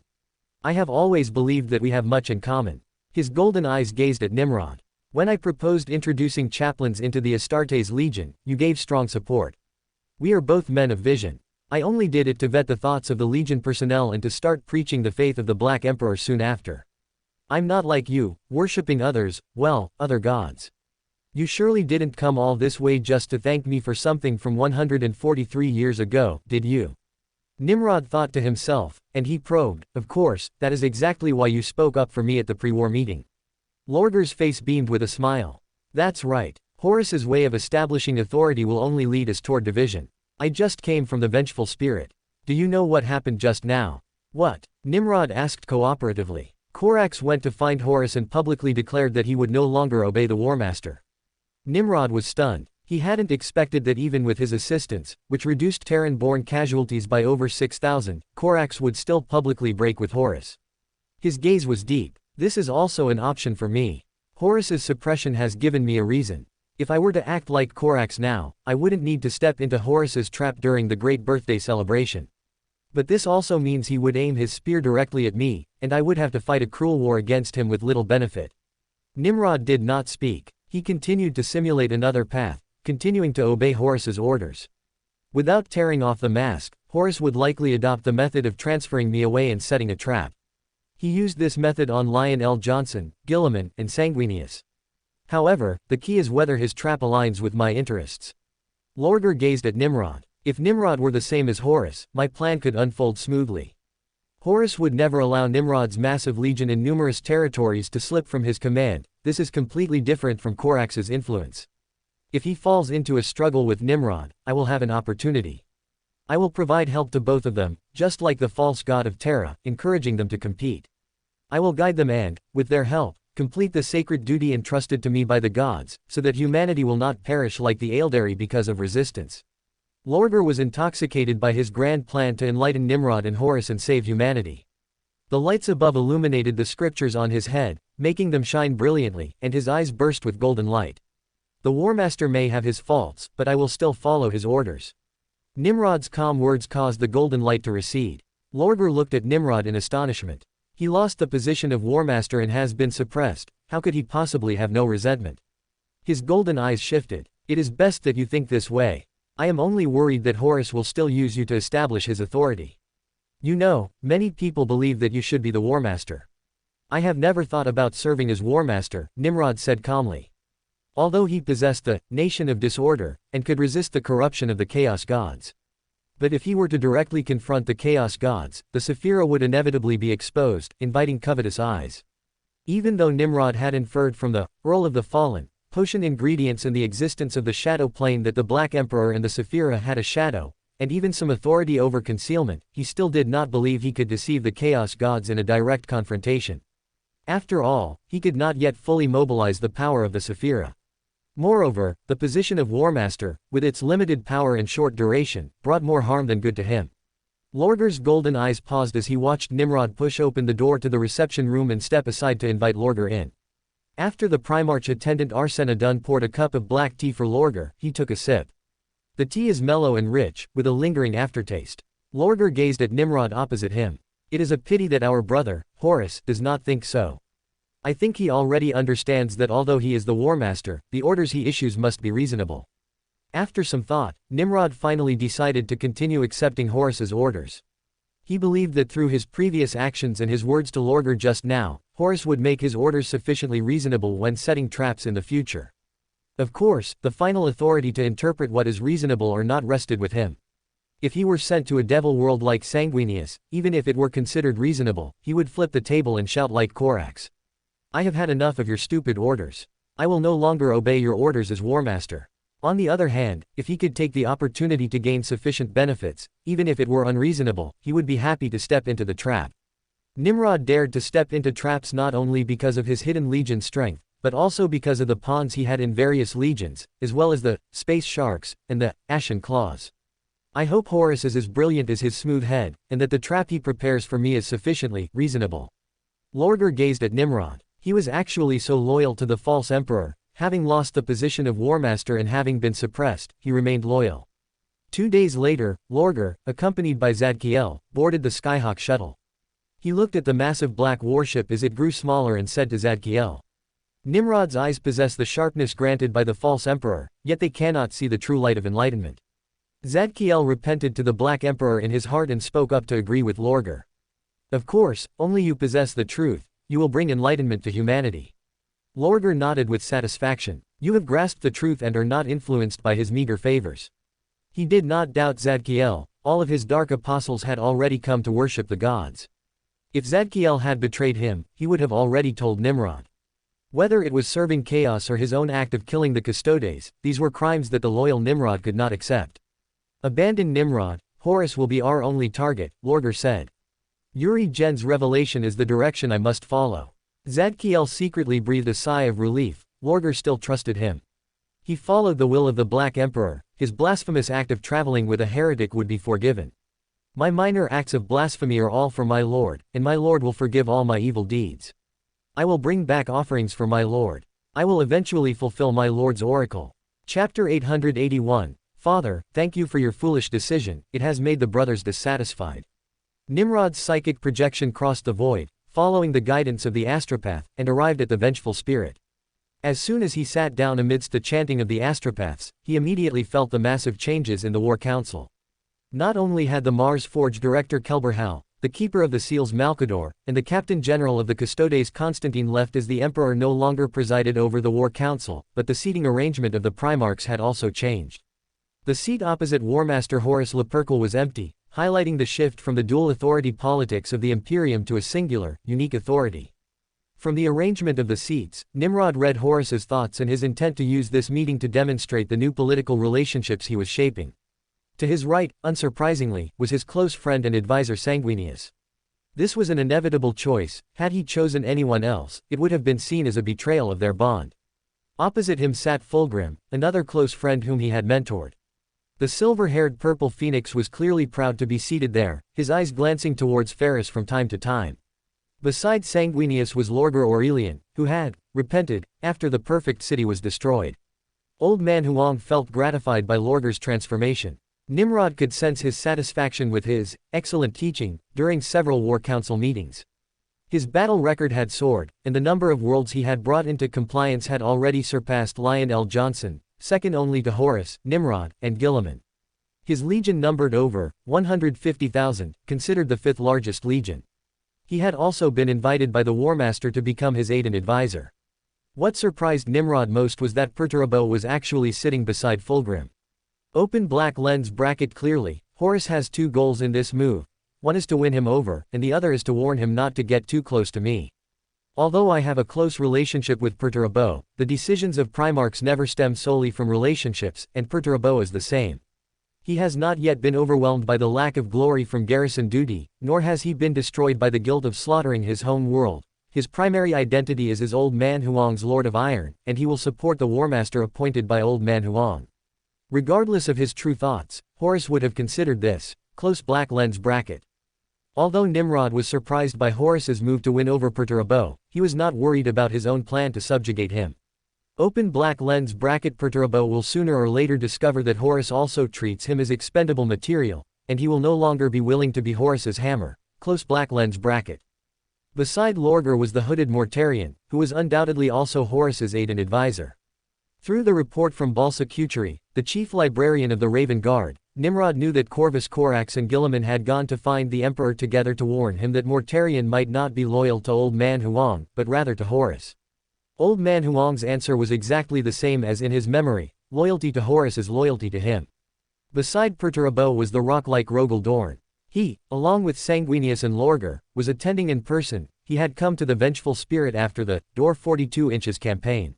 Open black lens bracket him. Although Dorn sticks to his principles, he is not pedantic, nor does he lack political vision. Dorn strongly recommended Loken to join the Four Kings Council, hoping he could become a voice of dissent. However, I plucked Terra early, so Sejanus did not die, and naturally, Loken had no chance to join the Four Kings Council. Perhaps Sejanus will become an obstacle for Erebus on Davin. How will he solve it? Close black lens bracket. While Nimrod was deep in thought, his gaze swept across both sides. He had been placed between Mortarion and Leman Russ. Russ's icy blue eyes shone with a strange light, constantly sizing him up, as if searching for something. Opposite Nimrod's gaze, Lion, who hadn't fought Raffen but was still absent from Ullanor, sat silently opposite him. It was only 5 days ago that he learned from the communication sent to Caliban by the Dark Angels, who were affected by the corrosion gene seed, that Lion had gathered about 100,000 men and headed to the western edge of the galaxy to purge the psychic Xenos races entrenched there. Open black lens bracket. Lion is truly convinced by Old Man Huang's deceit. My father once felt it necessary to remind me that all battles are the same. I must say, Lion has proactively and silently done a lot of work. In this regard, we are the same, only our starting points are slightly different. Close black lens bracket. Nimrod sighed inwardly, his gaze sliding to Guilliman beside Lion. Open black lens bracket. Horus placing the three of us in the middle area indicates both his magnificent magnanimity in not tossing potential competitors to the end, and a reminder that we are also potential competitors. Close black lens bracket. Ferrus Manus beside Russ was also a strong candidate for Warmaster, but he had long realized that his precise calculations and leadership of other legions were too cruel and would only lead to conflict. Magnus, opposite Ferrus, was the only remaining Primarch who cared about seating, but his attention was clearly not here right now. Nimrod thought of the scene where Old Man Huang and Magnus talked in psychic isolation on Ullanor. Although he did not hear the content, he knew what they had talked about. Open black lens bracket. The greatest discovery Magnus thought he had made did not win Old Man Huang's appreciation. He explicitly refused Magnus's participation. It can be considered self-inflicted. Close black lens bracket. Nimrod's eyes shifted to look at Vulcan beside Ferrus. Open black lens bracket. It's no wonder Vulcan was so disappointed in Old Man Huang after witnessing the Webway during the Webway War. If he, Ferrus, or Magnus, who was skilled in psychic powers, had participated, the crude and broken Webway would not have been a defective copy. But how could Old Man Huang trust the Primarchs? It's best not to trust them. Anyway, I don't want to get involved in his plans. If I want to do something, I'll do it myself. Close black lens bracket. Nimrod thought indifferently, his gaze sweeping over the last 3 Primarchs, all of whom were people who, for various reasons, had been excluded or had chosen to walk on the fringes. Chagatai enjoyed being a loner, writing wildly. Conrad Kurz walked in the darkness in his prophecies. Omega infiltrated secretly, not wanting to be noticed or have his secrets exposed. Although Angron supported Horus, who cared about him, he was still absent due to his disdain for psychic powers. Corvus Corax had broken with Horus and would no longer accept the Warmaster's command. Just as Nimrod's gaze swept past the 15 Primarchs other than himself and Horus, and he had sorted out the Warmaster's train of thought, Horus spoke. I believe you are all already aware of the news regarding the formation of the Council of Terra. We have been relegated to an auxiliary department, Mortarion said coldly. The Astartes have shed blood for the Imperium, and now, a new institution has appeared out of thin air, seizing the power to govern the Imperium. The most ridiculous thing is that none of them are warriors. Mortarion's dissatisfaction and mockery filled the air, echoing in the hearts of all the Primarchs. Lorgar looked around, his golden eyes shining.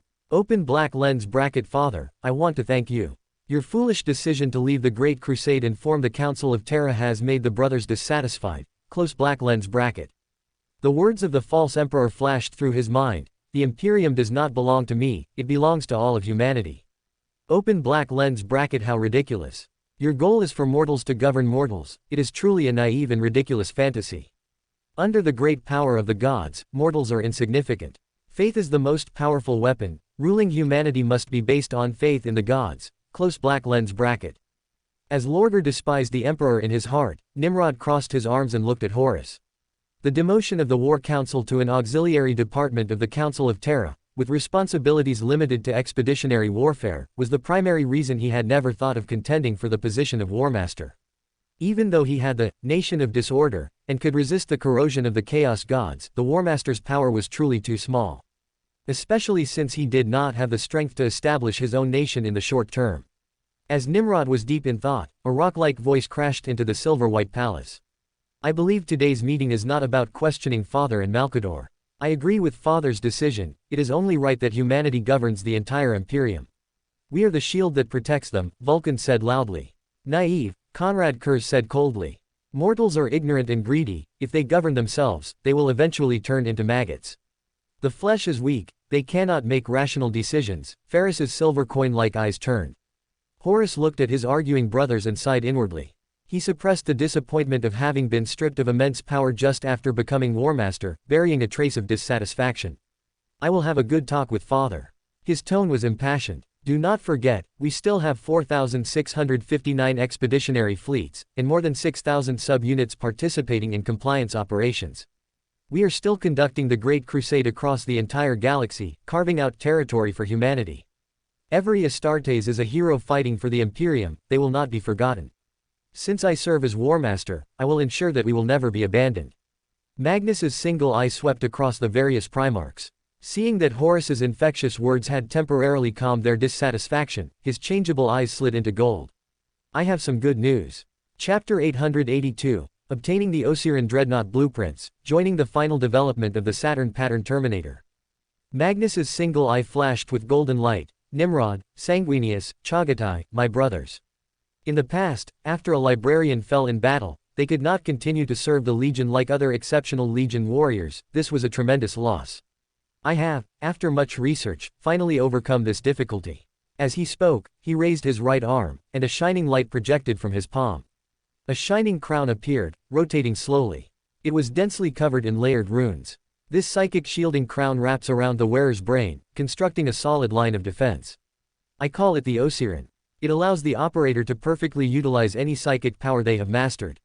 A warlock's fool's cap. Russ interrupted Magnus's continuous explanation with a sneer. Within his breathing mask, Mortarian's gloomy eyes stared at the foul-smelling crown. The most precious trophy he had lost, the pale skull of Nikaer, slowly surfaced in his mind. It should be called the crown of enslavement. A warlock burdened with sin finds no peace even after death, imprisoned within it like a ghost. A voice like rock sounded as Rogel Dorn asked bluntly, Magnus, can you ensure it is stable? Of course, it has already been verified. Magnus's eyes slid from gold to blue, he suppressed his rising depression, and his eyes turned silver again. I am willing to share the design blueprints of the Osiran device with you all. He knew that if he only provided them to individual legions, they would certainly suspect him of ulterior motives. Magnus's single eye turned, his generous gift received no response. Sanguinius avoided his gaze, seemingly having forgotten that after the battle for Suryurit, he had contacted him to express his urgent need to entomb librarians into dreadnoughts. Open black lens bracket. He is now a staff officer for Horus. Accepting this would signal the Warmaster's support for psychic powers. This would invite strong dissatisfaction from Mortarian, Angron, and Russ. Close black lens bracket. While pondering, Magnus understood Sanguinius's predicament. I trust you, and I am happy to accept this gift. Magnus's eyes slid to gold, looking toward Nimrod. Yesuge would be happy to see this gift. The Stormseers should not be forgotten. Chagatai said afterward. I also need it. Vulcan's words drew the gaze of the various Primarchs, and he said to his confused brothers. Ever since the Emperor entrusted me with the task of re-equipping the legions with the Saturn Pattern Terminator, I have been working hard for it. I have developed a prototype and have already equipped a small number of them in my legion in the Order Shadows. He looked toward Nimrod. Nimrod, I think you know from Roziki that now all other problems have been solved. Only one key issue restricts it from transitioning from a prototype to true standard equipment. That is, the Fabian technology used by the Saturn pattern terminator is vastly different from Martian technology. Its unique interface system can only be manufactured and equipped in the Fabian region. I have been striving to break through this limitation until, not long ago, I discovered that its unique interface system is extremely similar to several psychic control devices discovered during the Great Crusade. Vulcan looked at Magnus. So, I need your help now. You and your sons are skilled in the use of psychic powers. You can help me find a method for the mass production of Fabian devices. Upon hearing this, Nimrod immediately realized this was an opportunity. What Vulcan said had always been a constraint faced by the Order Shadows. Although Rosicki led the artisans to manufacture substitutes for the Fabian devices, each one was time-consuming for the artisans to make and could only be equipped by a mentally powerful Beander, which restricted the equipment of the Saturn pattern Terminator and the Saturn pattern Dreadnought. Nimrod's brain spun rapidly, awakening memories. He recalled Vulcan sending the Guardians to the Corne Far Reach system at the edge of the Maelstrom, in the Ultima Segmentum in 002, together with the psychic craftsmen of the Thousand Suns, to conduct the manufacturing and testing of the Saturn pattern Terminator. The Corne Far Reach system was a very special region within the Maelstrom, located in the most remote area of the Corne Ring, a stable world for warp rifts in the material realm, unaffected by the turbulence of ether tides. A mysterious network of structures built by an unknown alien race on the planet's surface thousands of years ago protected it from the encroachment of the warp. During the Great Birthday celebration, when the warp storms that swept the entire galaxy and the Ruin Storm, created by Lorger in the Ultima Segmentum stirred up shocking waves in the Maelstrom, and destroyed all surrounding systems, the Corne Far Reach system remained intact. The White Scars and the Thousand Suns had already established a joint research outpost on the edge of the system to analyze the energy flows of the Maelstrom, and is a storage place and research site for psychic items. Nimrod knew that this outpost was the third largest storage site for psychic items, aside from Prospero and Alexandria IV controlled by Hathermayet. It could also be called the third most valuable psychic research base for the Thousand Suns. After the Edict of Nicaea was promulgated, the outpost continued to operate, and most of the psychers and psychic craftsmen who had no place in the Empire went to this outpost. On the surface, the research had nothing to do with the disbanded librarian program, but in reality, the librarians of the Thousand Suns and the White Scars were still conducting psychic research there. At the same time, the final development of the Saturn pattern Terminator was also proceeding simultaneously. Open black lens bracket. I must join it as well. The Corne Far Reach system is a treasure trove. Close black lens bracket.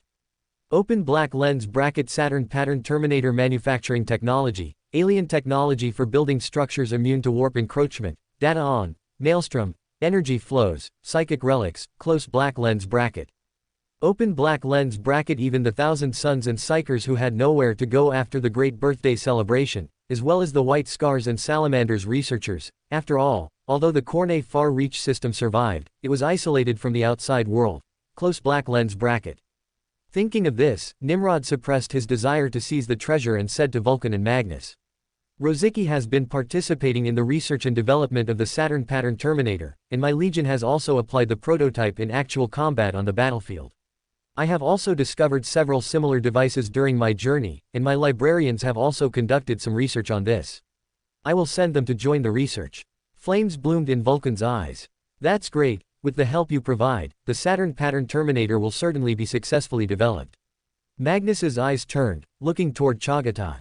I have a suitable research base. Seeing Chagatai nod in agreement, he continued. I will send the coordinates to you. Nimrod's obsidian eyes shone, having already seen the shining light of the Corne Far Reach system. Ending the psychic projection and returning to the Sovereign Shadow, he returned to his office with a smile, stepped out, and arrived at the Nation of Disorder. Nimrod spread his spirituality, touching the spiritual light spheres of the Forge Lord Rosicki and the technological psyker Miguel Cuesta, pulling the two astronomers into the Nation of Disorder. My lord. After the two bowed and saluted, he gave his orders. You must immediately head to the Carium Gate, prepare to go to the Corne Far Reach system in the Maelstrom, and join the final development of the Saturn pattern Terminator. Follow thy will. After Nimrod sent the two back to the real world, he then spread his spirituality again and issued 3 consecutive orders.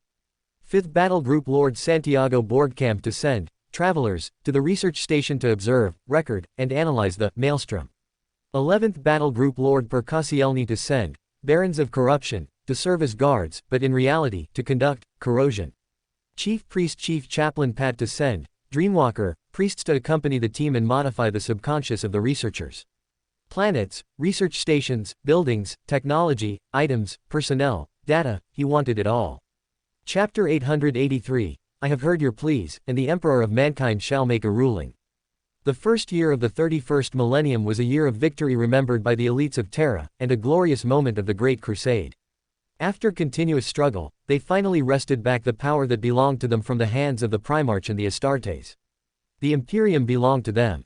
In the Palatine Dome adjacent to the Europa Wall of the Imperial Palace, the elites feasted and sang every night, tirelessly holding extravagant banquets to celebrate. During the day, they walked with a light step, boarded luxury cars, and passed through the Kushite Gate to arrive at the new center of imperial power, the Overlord Palace. This massive dome was the meeting building for the Council of Terra, where the elites of Terra decided everything for the Imperium. The First Lord of the Council, Malkador the Keeper of the Seals, and the Envoy Tech Priest authorized to represent the Mars Forge Director, Kelber Hal, sat high on bronze thrones on either side of the council. Seated on Malkador's side were 6 lords. The 5 lords appointed by the Keeper of the Seals, the Minister of the Administratum, Simeon Pentasian, the Grand Provost Marshal of the Adeptus Arbits, Harry Lantar, the Minister of the Imperial Archives, Oshin, the Surgeon General of the Hospitaller Knights, Sidat Yassine Sashal, and the High Lord Minister of the Imperium, Jem Morrison. And the Captain General of the Adeptus Custodes, Constantine Valder, clad in ceremonial gold armor. Adjacent to the Envoy Tech Priest were the other 6 lords. Wearing green robes, the master of the astropathic choirs, Nemo Ji Ming, who was struggling to suppress his powerful psychic abilities because the 2 attendant Sisters of Silence had retreated outside the hall. The navigator houses Star Father Envoy, Lauren Vischer, wore magnificent jewelry on her head to cover her eye of talent.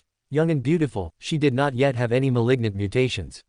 The master of the Astronomicon, Colin Heesela, unlike most times when he needed to keep his eyes closed to prevent his sight from being taken by the golden light, stared wide-eyed, surveying his surroundings.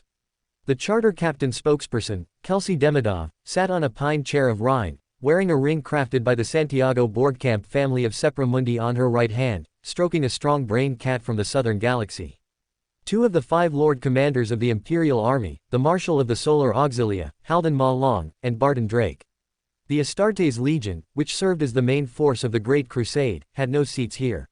The members of the War Council who had decided the direction of the Imperium over the past 200 years, the Primarchs, did not have a single seat here. The Emperor of Mankind's first returned son, the Warmaster Horus Lupercal, who commanded the Imperium's military forces, did not have one either, but the auxiliary army he led had 2 seats. The lights hit the marble floor, reflecting a shining glow. Distinguished lords, fellow council members, a councillor from the Hernandez family said loudly. I must remind you all of what caused humanity to fall into the long night. The abuse of arcane arts. Malkador gripped his staff. What the noble mentioned originated from the apocalypse that had begun circulating on Terra over 100 years ago.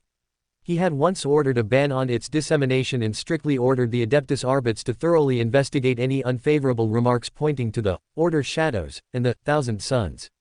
But the person in the shadows acted with cunning, hidden deep within all levels of Terra, nobles, scholars, workers. For over 100 years, it still could not be eradicated. He and his master both believed that some powerful entity was active in the shadows, but despite several attempts to use psychic powers to search, they could not lock onto its location. Nimrod's methods were cold and ruthless, having assassinated hundreds of thousands of people multiple times.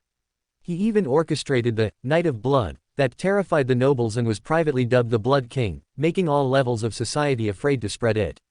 However, he also took the opportunity to acquire the assets of many nobles, replenishing the depleted imperial treasury.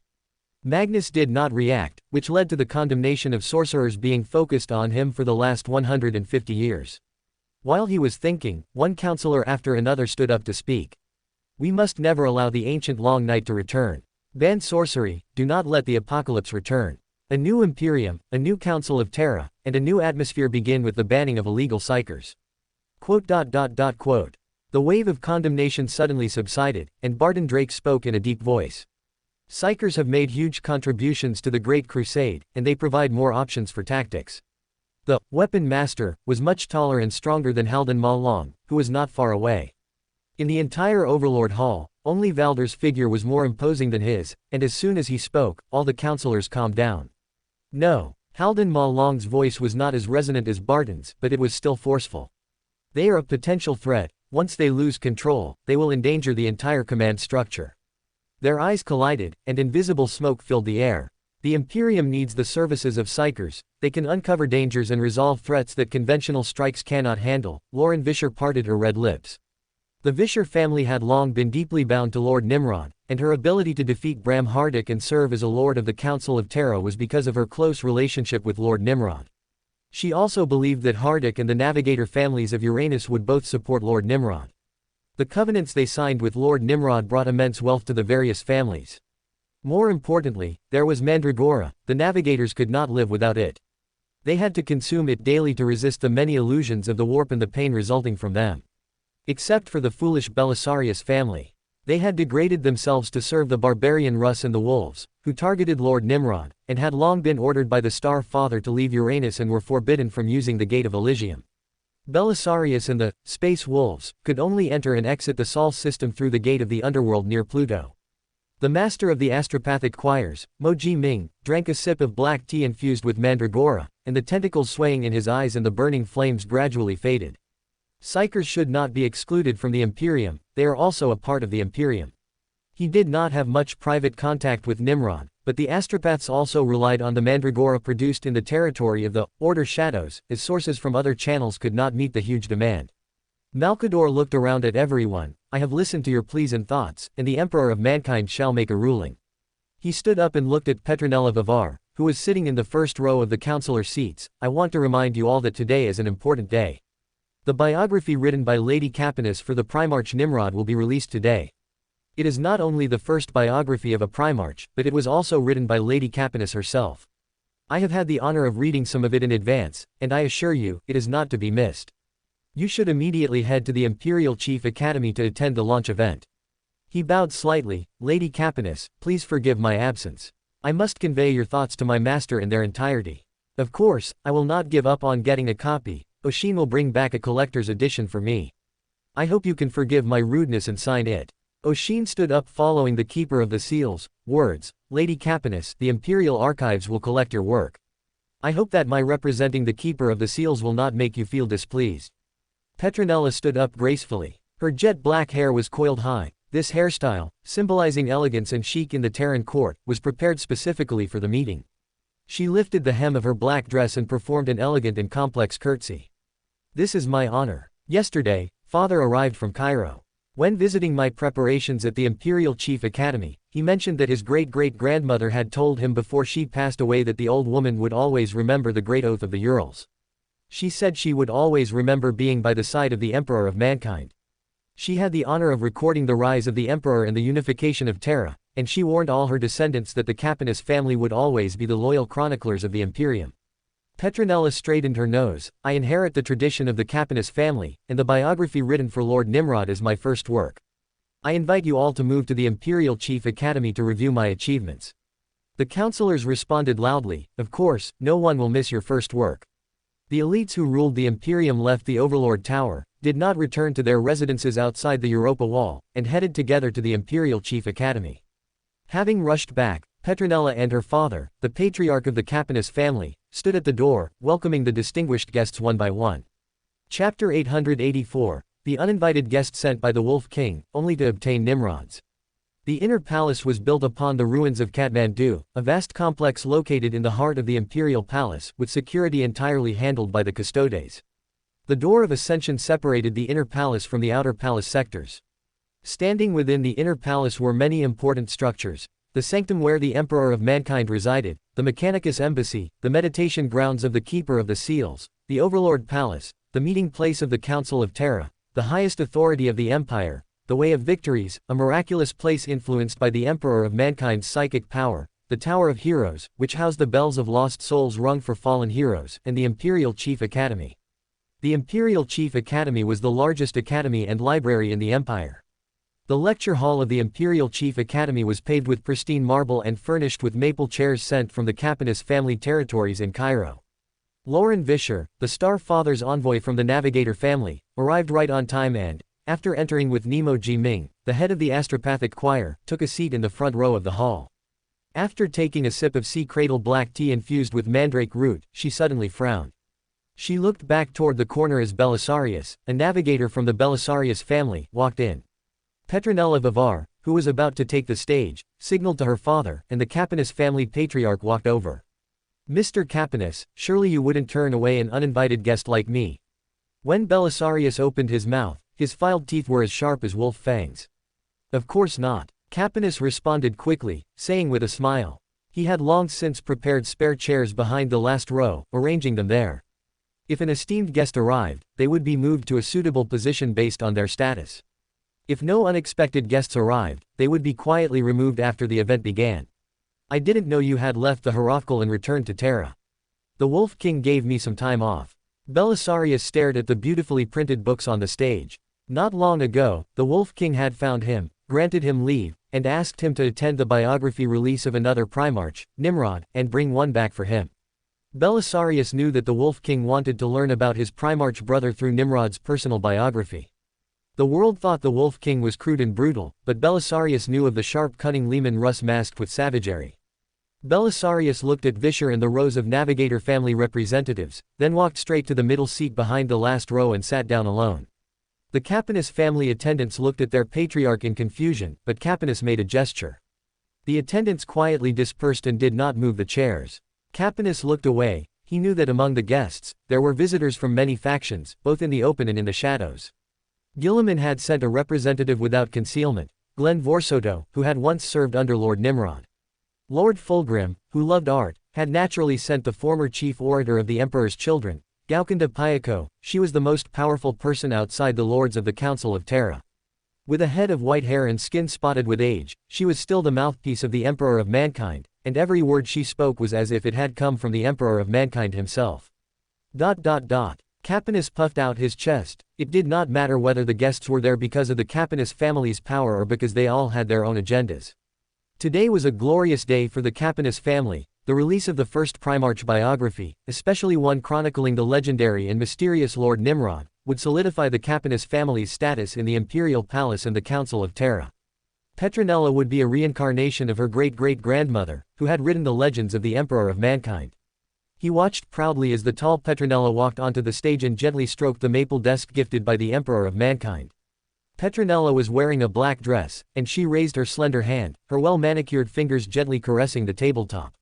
"Over 200 years ago, my ancestor also recorded the glory of the Emperor of Mankind at this very desk. My family's ancestors witnessed the founding of the Empire and recorded the human race's reclamation of the galaxy. Over the past 7 years, I have completed the writing of Lord Nimrod's biography at this desk." She pulled her hand back and held her swan-like neck high. "During these 7 years, I doubted that my humble skills could fully capture the outstanding extraordinariness of the greatest hero of our time.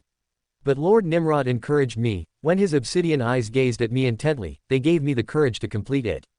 As she spoke, Petronella picked up the black-covered book on the table, holding the bottom edge with her right hand and displaying the book with her left. The entire book was 3,300 pages long, each page made of the pinnacle of human papermaking technology, Bondsman No. 11. A single page was worth more than a hive dweller could save in a lifetime. Of course, they couldn't possibly buy it anyway. After acquiring Bondsman, Petronella ordered the technical department to specifically develop this type of paper. She skipped number 10 and named it number 11 directly, and ordered that it be used only for printing Lord Nimrod's biography. "I have named it, the Shadow King. Lord Nimrod's achievements are illustrious, yet few know of his glorious epic. He is as mysterious as a shadow. He is also known as the King of Vostonia, which is why I named the biography as I did."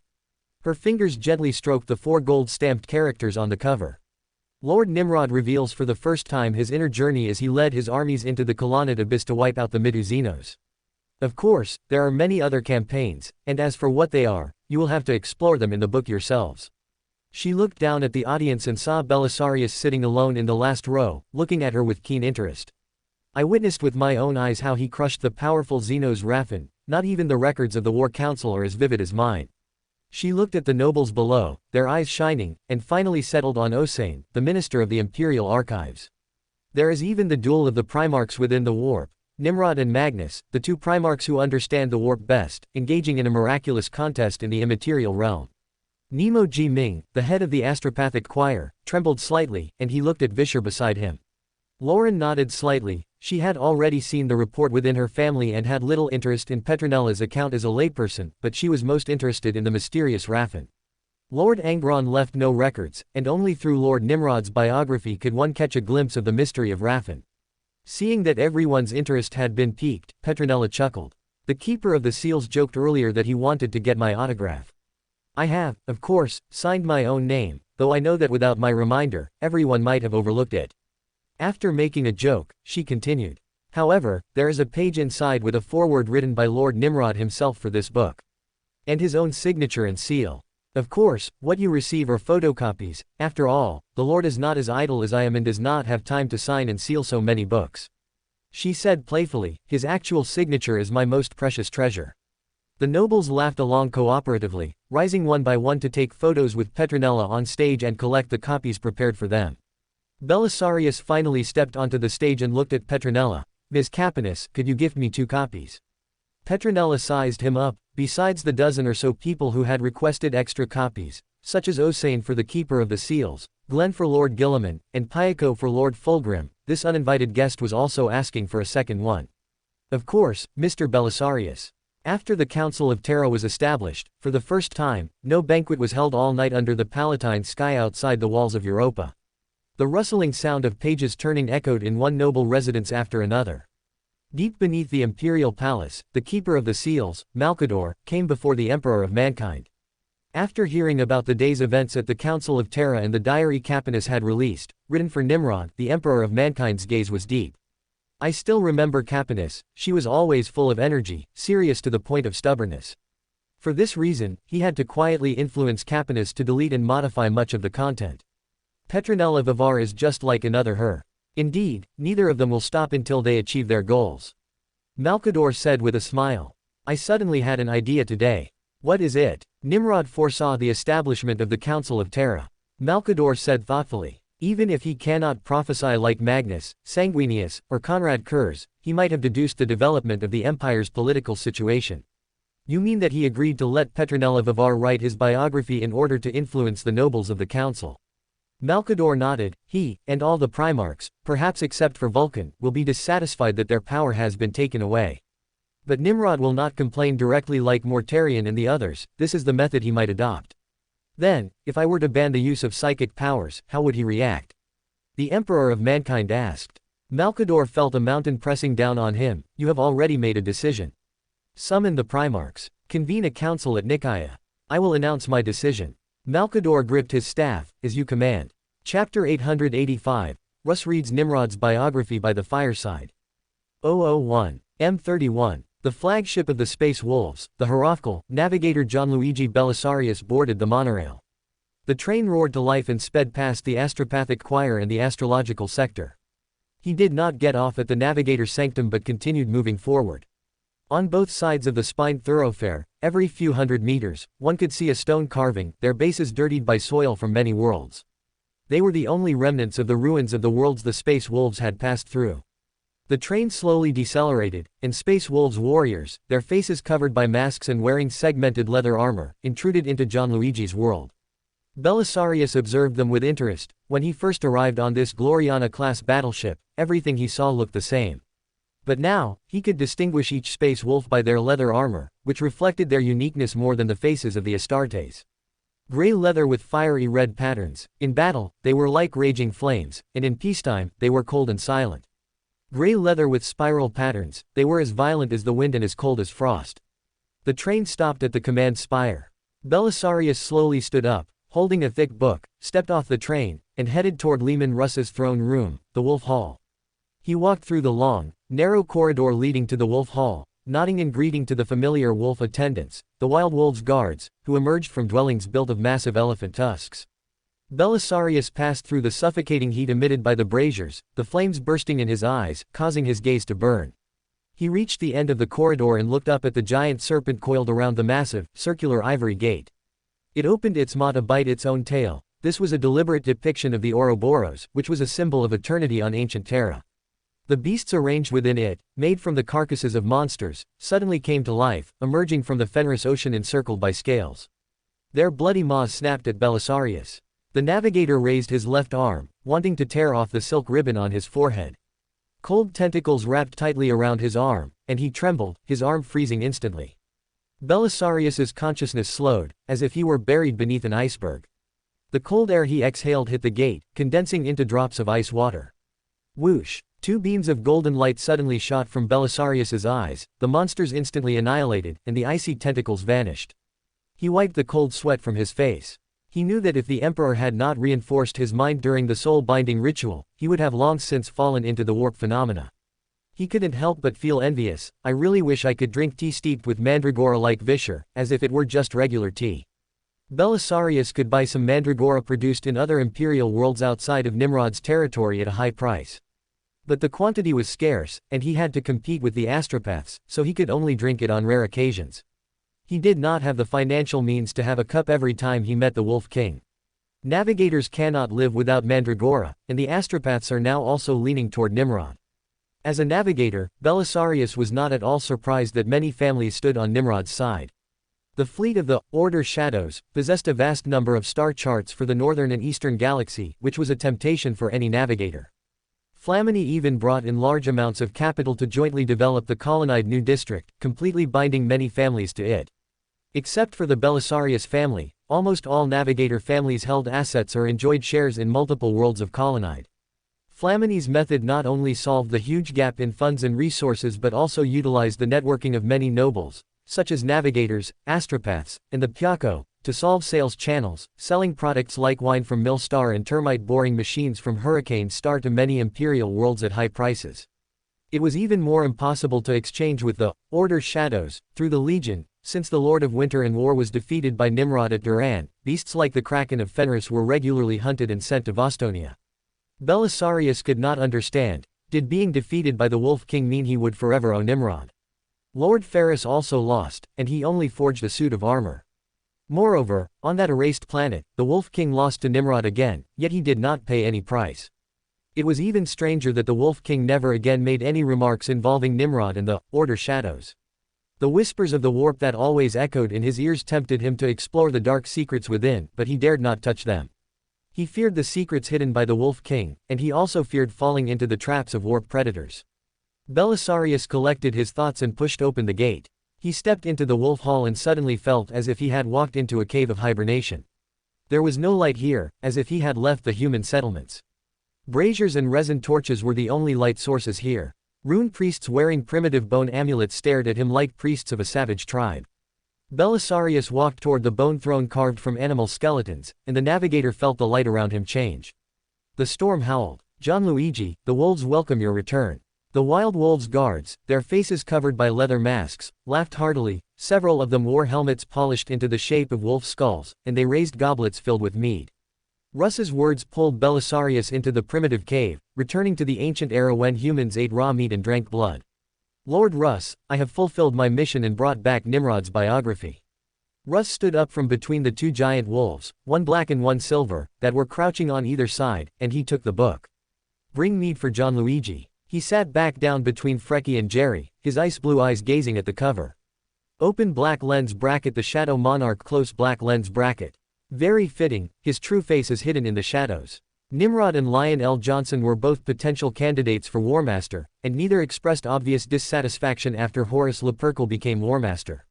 But Russ could keenly perceive that Lion L. Johnson craved that position. He believed that as the Primarch of the First Legion, he should be the first among his peers, commanding his brothers to continue the Great Crusade. Nimrod's attitude was strange. He did not care about the position of Warmaster at all. There were only 2 possibilities. Either he was loyal to the Allfather and completely indifferent to fame and fortune, or he did not look upon the Warmaster position favorably, and what he wanted to be was the keeper of the seals. The hearth fire crackled, and Russ flipped through the pages rapidly. He wanted to find the hidden answer within. Page after page of Bondesman number 11 paper flashed past his eyes, and his fingers stopped. After hearing the briefing from Louis von Valens-Suze, Nimrod immediately decided to lead his army to liberate the Colonnade Abyss. He wanted to liberate the billions of humans enslaved by the Midu-Xenos, and at the same time, he keenly realized that although the Colonnade Abyss was remotely located, the entire star sector possessed huge value and the potential to grow into an imperial sector. Russ's ice-blue eyes narrowed. As expected, Nimrod took the initiative to propose the liberation of the colonid abyss, not just to liberate the billions of enslaved people. He saw the value of colonide. His pup Flamini really had some ability, developing the remote imperial frontier into a thriving new district in over 130 years. Soon, it should be able to be officially reorganized into a new imperial sector. Nimrod's Vostonia sector has been declared officially established. He controls 2 vast sectors, as well as the small Osiris sector, the Necromunda sub-sector. Russ continued to read in silence, paying particular attention to Nimrod's thoughts written in the book. Nimrod really has a knack for governance, even more outstanding than Guilliman. If one were to find a keeper of the seals among the brothers, he would be the most suitable. He does not want the position of War Master, but rather the power of integrated military and political authority. But in the current empire, there is no such position. The Council of Terra controlled the empire, but the power of warfare remained in the hands of the War Council led by the War Master. The two had overlaps in areas like recruitment and logistics. The War Master still had a say in some administrative affairs, and although the Council of Terra supported the development of the Departamento Munitorum, the War Master still decided on matters of warfare. It couldn't be that he wants the Allfather's position. Russ shook his head with a smile. Although Nimrod had ambition, he was loyal to the Allfather, and he could not possibly have such an absurd thought. He put down the book and looked at his chief rune priest, Koa. My shattered one, have you figured out what conspiracy Aemon wants to use Hausa for? Koa walked over with his twisted, knotted body. His strange right arm was as slender as a reed, not even comparable to a mortal's. His body, wrapped in specially made battle armor, lacked any of the strength of the sons of Russ. He was thinner and weaker than any Astartes, not even looking like someone who could have survived childhood on the death world of Fenris. Wherever he passed, the wolf attendants spat on the deck. They dared not show disrespect to this mentally powerful priest, but rather, the filth of the lower realms was more likely to creep closer. They were using tribal customs to drive away the filth. Except for the wolves, others would think that Koa earned the title of Shattered One because of his twisted, deformed body. But in reality, his title stemmed from a disease that had plagued him since birth. He was always on the verge of death until the Allfather descended upon Fenris. Although the Allfather could not cure the disease, he halted its progression. He craves our knowledge. The offspring of Magnus always have an endless thirst for such things, which is obvious. When the examiner Caspar Ansbach Hausa arrived on Fenris, Koa discovered the filth hidden within him. Aemon, the Primarch attendant of Magnus. No one doubted Koa's words. His skill in weaving life threads was unmatched, allowing him, despite his physically weak body, to achieve 2 miracles, surviving to adulthood on Fenris and passing the trial of Merkai, to become a space wolf. But beneath the shadows, the stench of the conspiracy he weaves has blown across the entire lower realm. Long Fang has been investigating what it is, but his skill in weaving life threads makes it impossible to determine exactly what it is. Long Fang was the Fenrisian title of the Third Great Company's rune priest, Ufru Hieros. Hausa had been traveling with the Third Great Company, under the watchful eyes of Long Fang and Bjorn, who was growing into a grey hunter.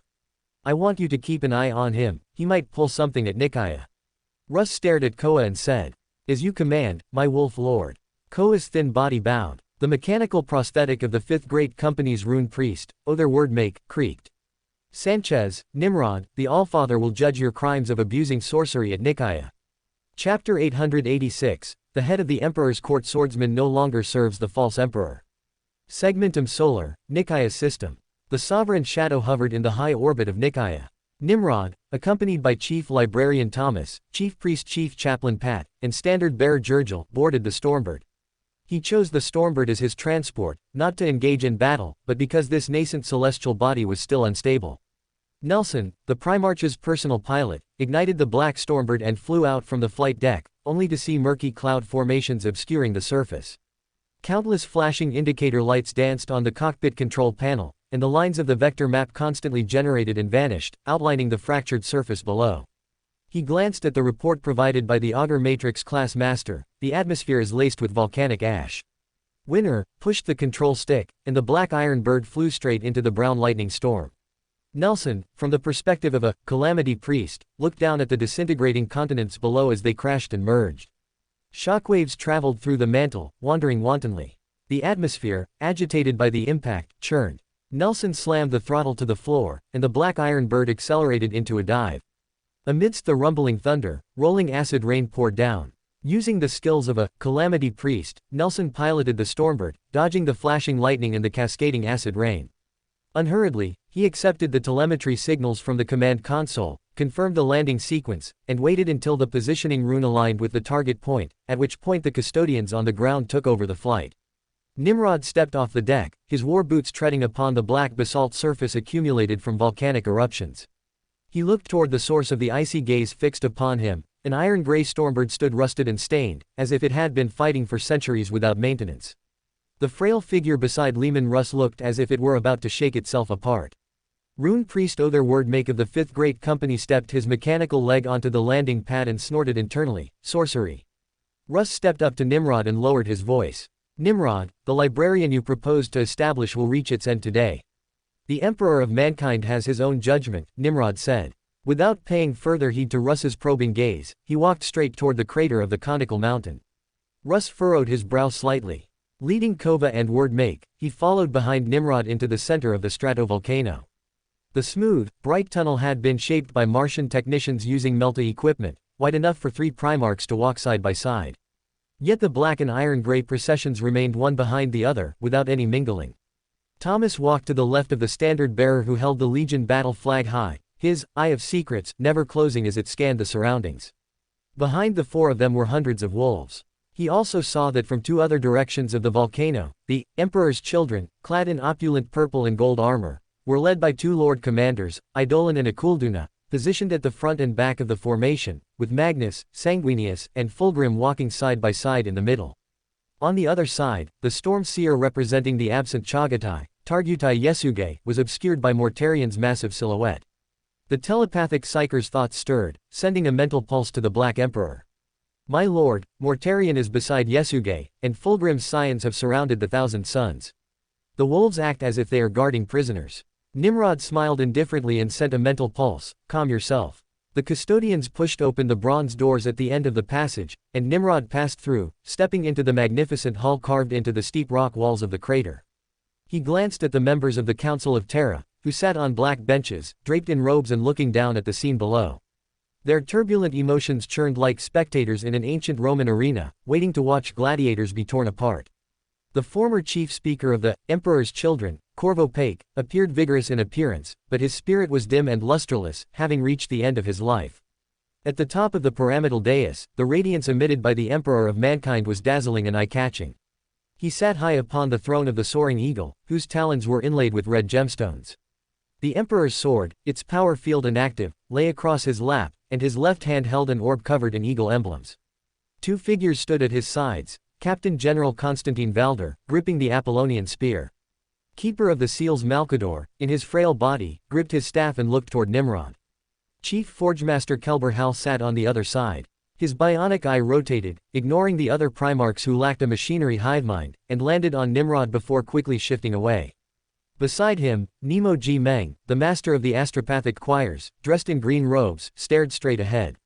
The Navigator family's envoy of the Paternova, Laurent Vischer, looked over, conveying the will of the Paternova. 2 of the Imperial Army Lord Commanders were present. Marshal Horden Ma Long of the Solar Auxilia remained unmoved, while Barton Drake cast a firm gaze. Nimrod read their attitudes. Kelber Hal is somewhat interested in him, but since he refused the invitation to sacred mechanization proposed by Mars, he clearly will not stand on his side. Nemo G. Meng is the same. Based on the mutual interests, he has already stated his position in the Council of Terra, but he will not voice an opinion on this occasion today, nor will Charter Captain spokesperson Kelsey Demidov. Navigator Vischer and Barton stand firmly on my side, close black lens bracket. As he pondered, he walked toward the dais. When Nimrod walked across the lowest level of the circular theater, his gaze swept over the many suspended boxes. Every box was covered by twisted light, and even he could not see the dim reflections obscured within. He could only judge by the blurred outlines that Horus Lupercal was among them. The Warmaster clearly would not appear, doing so would only cause conflict between himself, and Magnus. Nimrod shifted his gaze back toward the dais and saw that the Blood Angels, the Emperor's children, and the Thousand Sons had already knelt before it. Fulgrim's eldest son, Akulduna, knelt beneath the fluttering banner. The former head of the Palatine swordsman glanced at the banner fluttering above, engraved with the personal emblem of the master he had once served, the Emperor of Mankind, the Palatine Aquila. The Emperor of Mankind's former First Palatine court swordsman silently repented in his heart. Please, my lord, forgive me. Before his father returned to the Legion, he had led the Palatine swordsmen to guard the Emperor of Mankind, winning the glory unique to the Third Legion. The golden Palatine aquila branded on the chests of the Emperor's children, distinct in shape from the imperial double-headed eagle on the chests of the surrounding Astartes, was the glory unique to the Third Legion. He was the head of the 200 swordsmen remaining in the Third Legion after the war.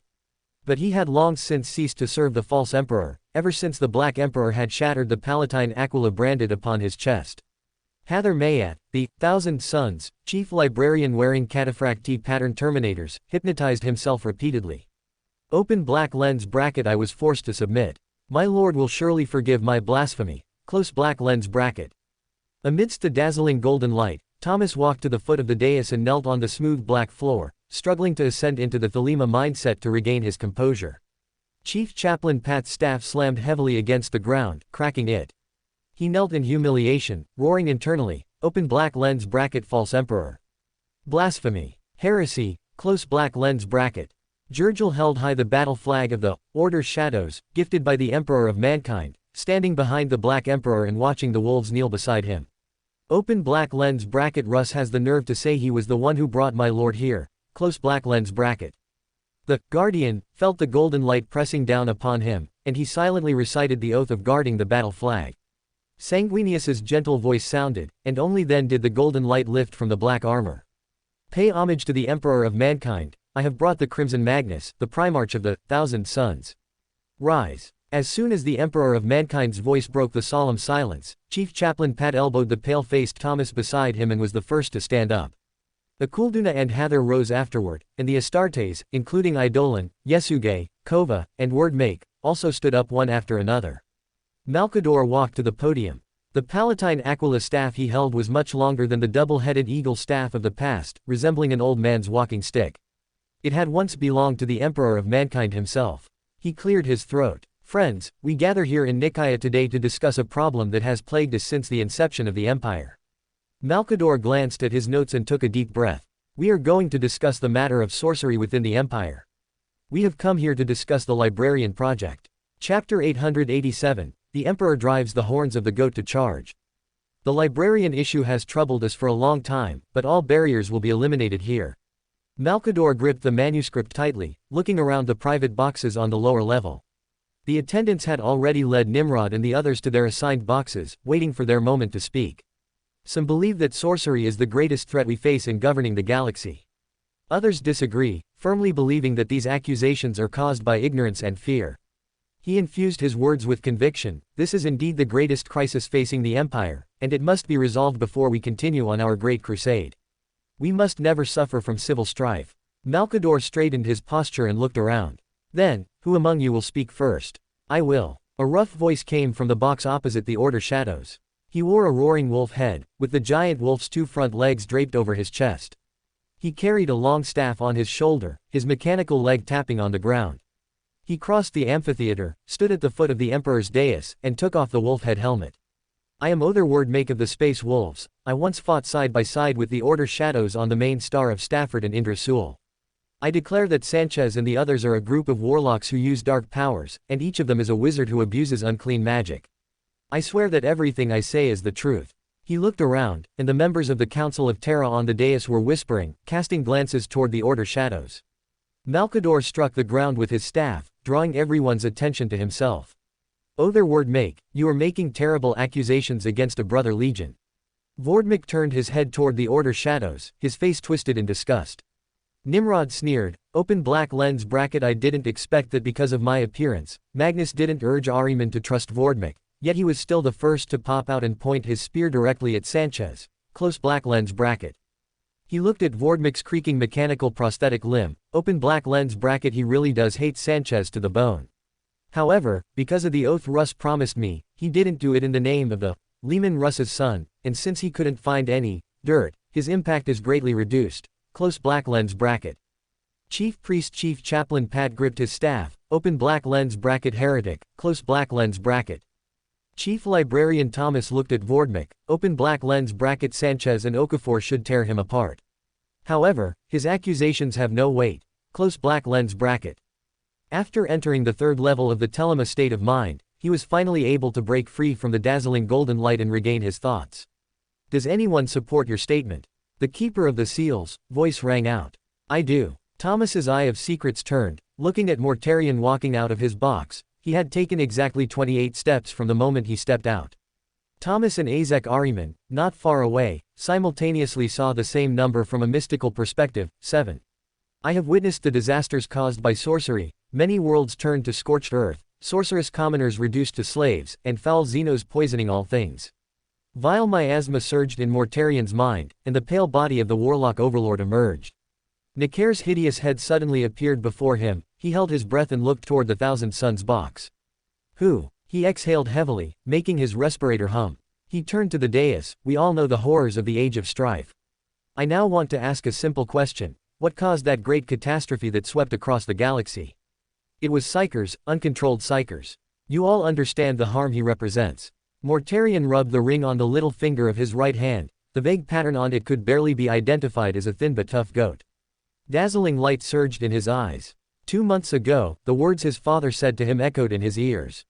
Lord of Death, you are my Capricorn. You pursue great causes in silence, forging ahead even when encountering dangers. You open up new territories in silence. Now, it is time for you to swing your scythe and shatter the darkness. Mortarion straightened his body and gripped the pale scythe handle. He was not the Warmaster, but he was the messenger of justice who would cut down wizards. He would complete the sacred task entrusted by his father. The beloved Emperor had foreseen this long ago. The psychic engines and secret surveillance stations of Terra can search for hidden sorceress genes in the vast galaxy. The Sisters of Silence's black ships protect us against those dangerous mutants who abuse sorcery. Mortarion looked at the dais. He knew that the Navigator family's envoy of the Star Father and the Chief Astropath had both once stood on Nimrod's side. They were not the fence broken by the goat's horns. Of the two, the Navigator represented by Lauren Vischer had interests tied to Nimrod, while Nemo G. Ming could be swayed. The Empire needs astropaths and navigators. They allow distant worlds to communicate with each other and lead the Empire's expedition fleets across the Sea of Stars. He naturally put the astropath first, nodding to Nemo G. Ming. But we do not need wizards. They abuse their power and will only bring destruction to the people. You may have all heard of the horror of the Age of Strife, but who among you has witnessed it with your own eyes? Mortarion scanned the dais. The Death Guard has witnessed it, on cure. My legion encountered a human civilization that had fallen into sorcery. They had no advanced technology, but my legion still spent 6 months to bring that world to compliance. What did the backward barbarians rely on to resist the Death Guard for so long? He paced around, the end of his silence blade's handle tapping the ground, forcing everyone on the tiered dais to focus their attention on him. They were able to block us only because they possessed foul powers and abominable allies. Every night, strange creatures originating from sorcery would attack from the shadows, finding pleasure in slaughter. Thunder-like beasts broke through the Death Guard's defensive lines time and again, and savage blood-red hellhounds dragged my sons into the dark forest. The Terran counselors turned pale at the horrific scenes Mortarion described. It was unheard of for the Death Guard's formations to be broken. They were all summoned by the wizards of Cure. The fallen ones also ignited flames, conjured lightning, and split mountains. However, no power comes without a price. In the center of every city we conquered, there was a building the locals called the Temple of Blood, filled with white bones. After finishing the last story, he happened to return to the foot of the dais. I have no intention of accusing any of my brothers. I do not believe they would condone such barbaric acts, but sin begins with small evils. Doing evil is like walking. Every small step accumulates to 1,000 miles. Even those with noble goals often go astray, thinking that minor evils are eclipsed by great goods, but in reality, there is no distinction in size between good and evil. Mortarion's mind flashed with Nimrod's many achievements and everything about Barbarous, and he issued his final accusation. The great achievements of the Thousand Suns Legion are known to all, but the rumors of their use of sorcery are equally widespread. I once led my warriors to fight side by side with Magnus's sons, and I witnessed with my own eyes that it was indeed sorcery. Just like the Wizards of Cure, the Thousand Suns school of wizards used invisible force to crush enemies, summoning flames and lightning to bombard them. He looked toward the Thousand Suns box. I feel deep fear. I am afraid that I have defeated one army of wizards, only to find another by my side. I have always held deep doubts about establishing a librarian department among the Astartes. The Death Guard is not infected by the librarian department. I have kept silent until now, but I realize that I must break my silence. Even though accusing the Brotherhood breaks my heart, I cannot sit idly by and watch his recklessness drag the entire Legion into the abyss. Mortarion bowed to the Emperor. "My words do not stem from hatred, but from brotherly love for Magnus." Bang! Fiery flames erupted from Magnus's clenched fists, melting the obsidian railing like a candle. His violent instincts clashed fiercely with his earth-shattering wisdom, and the power of anger and hatred swirled, breaking through the disguise of arcane technology and radiating outward. A glimmer of light flashed in Nimrod's obsidian eyes, then immediately fell on the ring on Mortarion's right little finger, which radiated spiritual brilliance. Open black lens bracket. Old man Huang gave Mortarion the ring. It's his usual tactic. When he needs to, he will always choose someone to play a role. Close black lens bracket. Open black lens bracket. Mortarion is the horn he drives the goat to ram with, the scythe swung at the librarians. Close black lens bracket. Open black lens bracket. Hey. He has a psychic avatar that is a tall, handsome farmer. He calls it Revelation. Close black lens bracket. He looked calm, watching one accuser after another take the stage. Most of them accused the Thousand Sons of being warlocks, but there were also those who accused the Order Shadows of being wizards, and others who accused the Blood Angels of being blood mages. But no one mentioned the White Scars. They were forgotten once again. The accusations lasted for nearly 4 hours. After the last accuser finished speaking, Magnus, wearing a colorful feather cloak, strode out of his box, his single eye shining with golden light as he looked directly at the dais. He saluted the Emperor and Malcador, then smiled toward Nimrod, Sanguinius, and Fulgrim, and finally magnanimously gestured toward Mortarion. He stepped onto the dais as if stepping onto the podium of Prospero, placing his hands on the wooden lectern. The precious memory of questioning all things is the source of all knowledge. If we forbid the exploration of mysteries we do not understand, the fire of enlightenment will be extinguished. Think of how people thousands of years from now will view the absurdity of today. His single eye slid to blue. If we easily abandon psychic powers, we will surely invite decay and ruin, letting the empire fall into darkness. Those who dare to selflessly pursue knowledge are met with suspicion. This is not the empire I believe in, nor is it the empire I wish to be in. Knowledge is the food of the soul. No knowledge is illegitimate, provided that every seeker of truth can control what they learn. Magnus held his head high, his eyes blooming with dazzling silver light. In this regard, there are no greater scholars than the Thousand Sons. While fighting for the Emperor in the Great Crusade, we studied knowledge that others feared. There is no knowledge that cannot be obtained, there are no hidden paths. Ancient Terra has a story that is a vivid display of today. Magnus recounted it, his storytelling more infectious than any herald of an expedition fleet. 3 Egyptians lived in a deep mountain cave. They were isolated from the world, surviving around the faint flame burning in the cave. They believed that was all the light in the world. Until one day, a fierce storm swept through the mountains, a breeze blew into the cave, and the flames danced along with it. One of them suddenly got up and walked out alone, while the other 2 loudly called for him to return. He held his head high, his shifting eyes burning with flames. The lone traveler shook his head and refused. He explored the source of the breeze alone, climbing over the mountain cliffs. He went through all kinds of hardships, climbed to the top of the mountain, and looked up at the scorching sunlight. His eyes stung, but he soon adapted to the light. He looked down and saw the cave on the mountainside. Magnus raised his arms high, as if embracing the light. He looked into the distance. It was a vast, turquoise ocean and endless golden fields. He realized with sorrow that he had wasted his life in the darkness, knowing nothing of the brilliant myriad things within his reach. The world had always existed, it was just that he had been conservative in the past. His eyes slid to a melancholy gray. He returned to the cave and told his 2 friends about the outside world. The 2 rebuked him for his absurdity, mocked his madness, and continued to guard the fire. He returned to the world of light and began to dig, 100 years after another, until he finally excavated a passage, revealing the real world to them.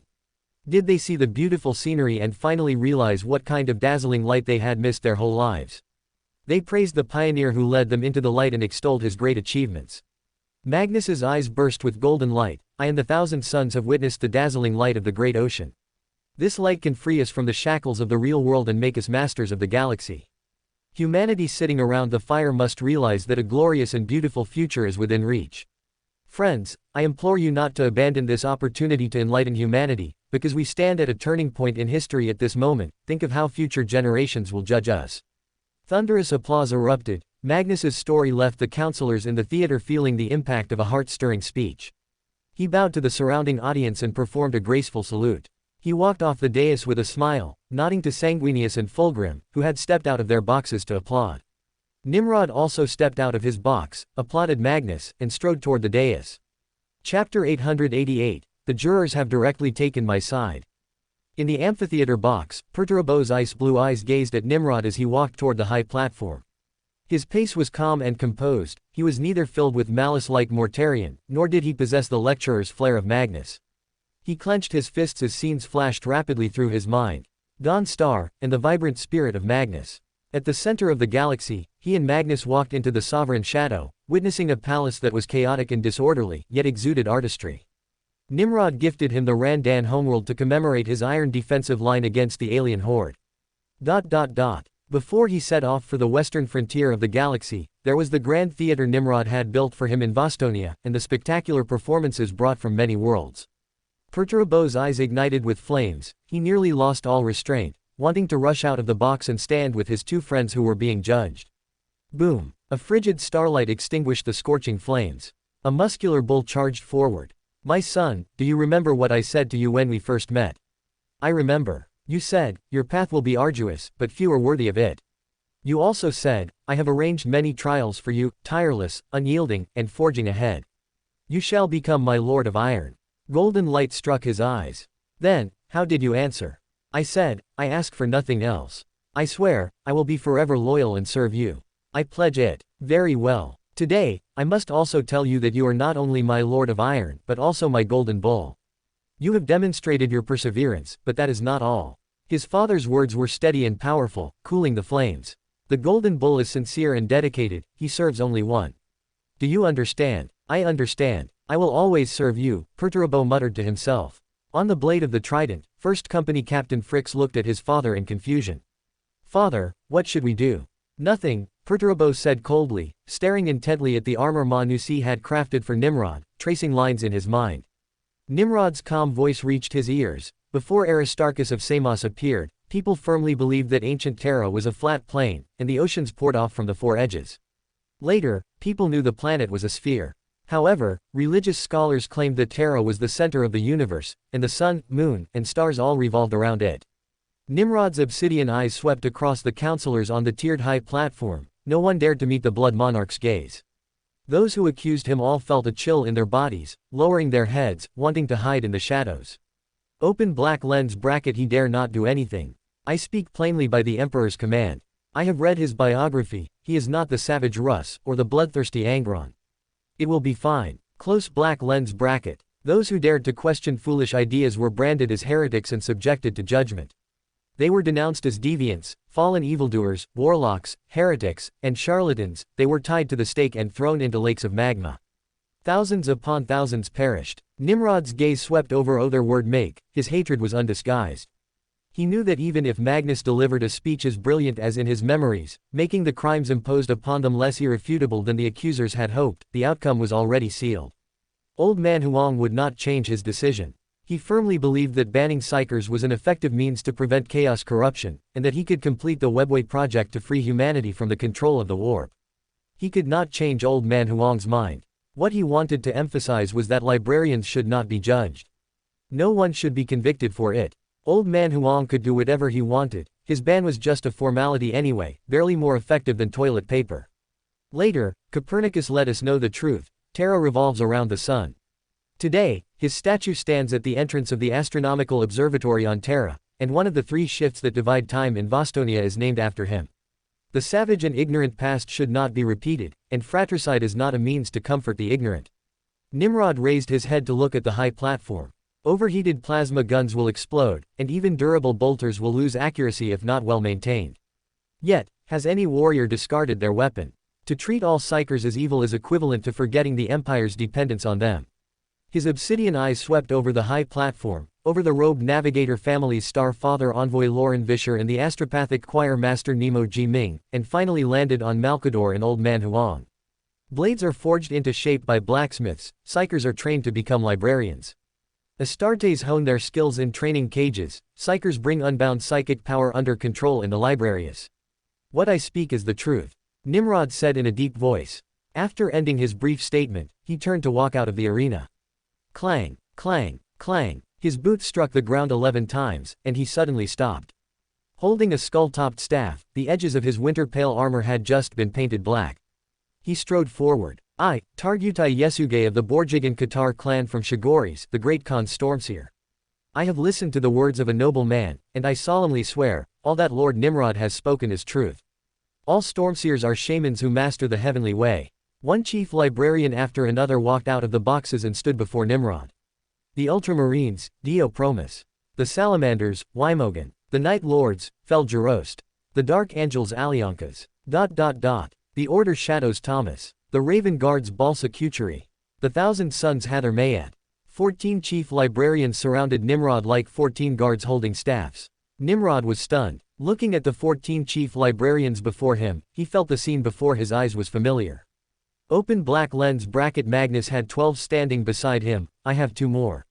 One is Ahriman, who didn't step forward because he was proud of Magnus at the time, and now Hather has taken his place. The other is my son Thomas. Quick reactions, indeed. Compared to Magnus, I, who proposed the librarian project, am the one regarded by the librarians of all legions as the flag bearer bearing the pressure. Close black lens bracket. While Nimrod was thinking, he suddenly turned around. Figures walked down from the high platform. His biographer, Petronella Vivar, lifted her black skirt and walked at the very front. Behind her followed dozens of Council of Terra members, including 15 unfamiliar faces he had never seen before. Nimrod imprinted the 15 people in his mind and looked toward the end of the procession. On the high platform, the 2 lords of the Council of Terra, Barton Drake and Lauren Vischer, stood up without hesitation, walked side by side toward the stairs, and stepped down amidst the shocked gazes of the crowd. Open black lens bracket this, the jurors have directly taken my side, close black lens bracket. While he was thinking, Petronella walked up to him, performed an intricate courtly bow, and stood behind him. After the others respectfully saluted, they stood to the right. The 14 chief librarians made room and lined up to the left behind Nimrod. Barton and Lauren stood on Nimrod's left and right sides, respectively, looking up at the high platform. The Emperor looked down at the scene below, having finished listening to everyone's statements. He gazed at the people beside Nimrod, weighed his decision, and walked to the edge of the high platform. Listen to my judgment. Chapter 889, Old Man Huang's Pacification. The Emperor overlooked the crowd below. I do not disregard the needs of the Imperium, but I also do not ignore the reality of the human heart. Power is a fickle thing, particularly so with the warp. Its danger lies in leading one to indulgence. You can resist the enemy, but you cannot resist the dark temptations of the warp. He looked toward the Crimson Magnus. To pry into the darkness to understand the void is an act of catastrophe. The realm of trickery is filled with deceit, lies, and illusory environments. Those who seek truth suffer deception. Erroneous knowledge is more dangerous than ignorance. I have faced the entities of the warp directly and know well the various secrets and calamities lurking in the dark void. His eyes flared with golden light. The secrets I have already shared are all there is. You should stop here. For anyone who pries into deep secrets they should not know, the result is only curse and death. His gaze swept over Sanguinius. I have allowed my sons to overstep the bounds for too long, and I should never have promised you knowledge of their existence. The Emperor's eyes finally fell upon Nimrod. The threat of sorcery must never continue to stain the Astartes. He commanded in a deep voice, from this day forth, I order all legions to dissolve their librarian departments. All librarians are to return to their battle companies immediately and must never use any psychic powers again. Those who disregard my admonitions and break faith with me shall be my enemies. Destruction shall befall them, afflicting all their kin and followers, even unto the end of all things. Nimrod's gaze was indifferent. Open black lens bracket Lion, Gilliman, Sanguinius, Chagatai, Korax, Vulcan, Dorn, you have to kill at least 7 loyal sons. Even Russ's wolf pups use psychic powers, though he refuses to admit it. Strictly speaking, Ferris uses them too. Ding dong. Congratulations, Old Man Huang, you can cut down all your loyal sons and achieve the position of a lonely widower. Close black lens bracket. Although Dorn had always opposed the use of psychic powers, during the Siege of Terra, he still had to rely on librarians to resist chaos. The use of psychic powers by the Iron Hands had always been concentrated on technology. Although people who possessed both psychic abilities and mechanical perception were rare, they did exist. Although it wasn't until the 41st millennium that Chief Librarian Lindrick activated the mind-forged staff like his techno-psyker, Miguel Cuesta, there were still some librarians with average talent within the Iron Hands. Gasps of astonishment echoed through the amphitheater, and the 14 chief librarians behind and to the right of Nimrod lowered their heads. No one shall be punished for this. The goal of today's meeting is to maintain unity, not to breed discord. The Emperor's gaze lingered for a moment on the 2 Lords of Terra, the Navigator family's envoy to the Star Father, Lauren Vischer, and the Lord Commander of the Solar Auxilia, Barton Drake, as well as dozens of noble counselors, before his thoughts stirred. Nimrod suddenly felt a mental pulse strike his brain directly. He did not block it, letting it penetrate into his mind. Nimrod, tonight, I have words to speak with you. He nodded slightly. Boom. Nimrod followed the sound, turning to look at the collapsing Magnus. Ahriman and the other 3 Sanctum Hierarchs, along with Hather Mayat's Scarab occult Terminators, surrounded him, their faces full of panic. Father, what happened? Magnus raised his hand to touch the location of his sacrificed eye, refusing the help of the rushing Hather, and stood up alone.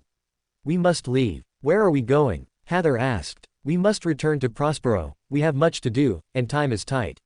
Nimrod's gaze swept over Mortarion and Lehman Russ, who were holding their heads high, enjoying their victory. Open black lens bracket. They think they have won a victory. Magnus has collapsed due to Old Man Huang's ruling. No one can imagine that only Magnus foresaw that Old Man Huang's beloved son, the great Warmaster Horus Lupercal, will betray him and fall into the furnace of chaos. Close black lens bracket. The Council of Nicaea ended with Magnus's hurried footsteps. Mortarion held his head high, like a goat with proud horns, and left with the wolves. The noble counselors of the Council of Terra retreated quickly, as if they would be swallowed by a giant wave of blood if they were any slower. Nimrod did not leave. He turned to Lauren, Barton, and Petronella Vivar, who were beside him, and said, "Thank you for your support." His gaze lingered on 15 people he had not seen before. I will keep it in mind. Nimrod then came before the 13 dismissed chief librarians. Hather had already left with Magnus. He said to Tagutai Yesuge and the others of the White Scars, "We have lost a battle, but we will not lose forever." Open black lens bracket. At least you won't blame yourselves later for speaking up for Magnus. Close black lens bracket. Yesuge gripped his skull staff tightly. Lord Nimrod, I must return to the Great Khan immediately and report to him. Walking up to the bowing Thomas, he raised his right arm and patted his shoulder. Elikas of the Dark Angels bowed in salute, silently clicked his helmet shut, and turned to leave. Felgerost of the Night Lords, with vulture-like eyes, stared at Lord Nimrod, bowed in service, leapt backward, and vanished into the dark shadows of the volcano.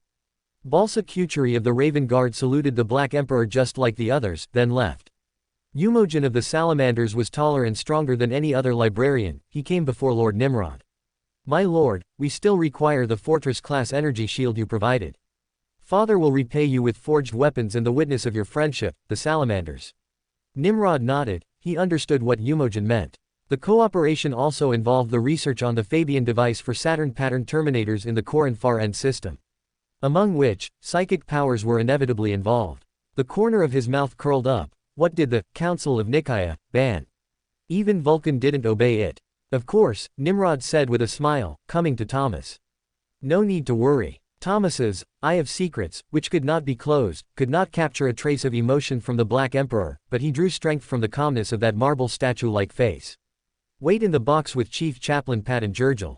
As you command. Seeing Old Man Huang walk down from the high platform and head toward the mountain belly, Nimrod stepped forward.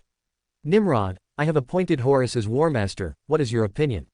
Nimrod felt Old Man Huang's eyes, overflowing with golden light, fall upon him. I abide by your decision, including today's. The Emperor nodded with satisfaction. Some people need praise.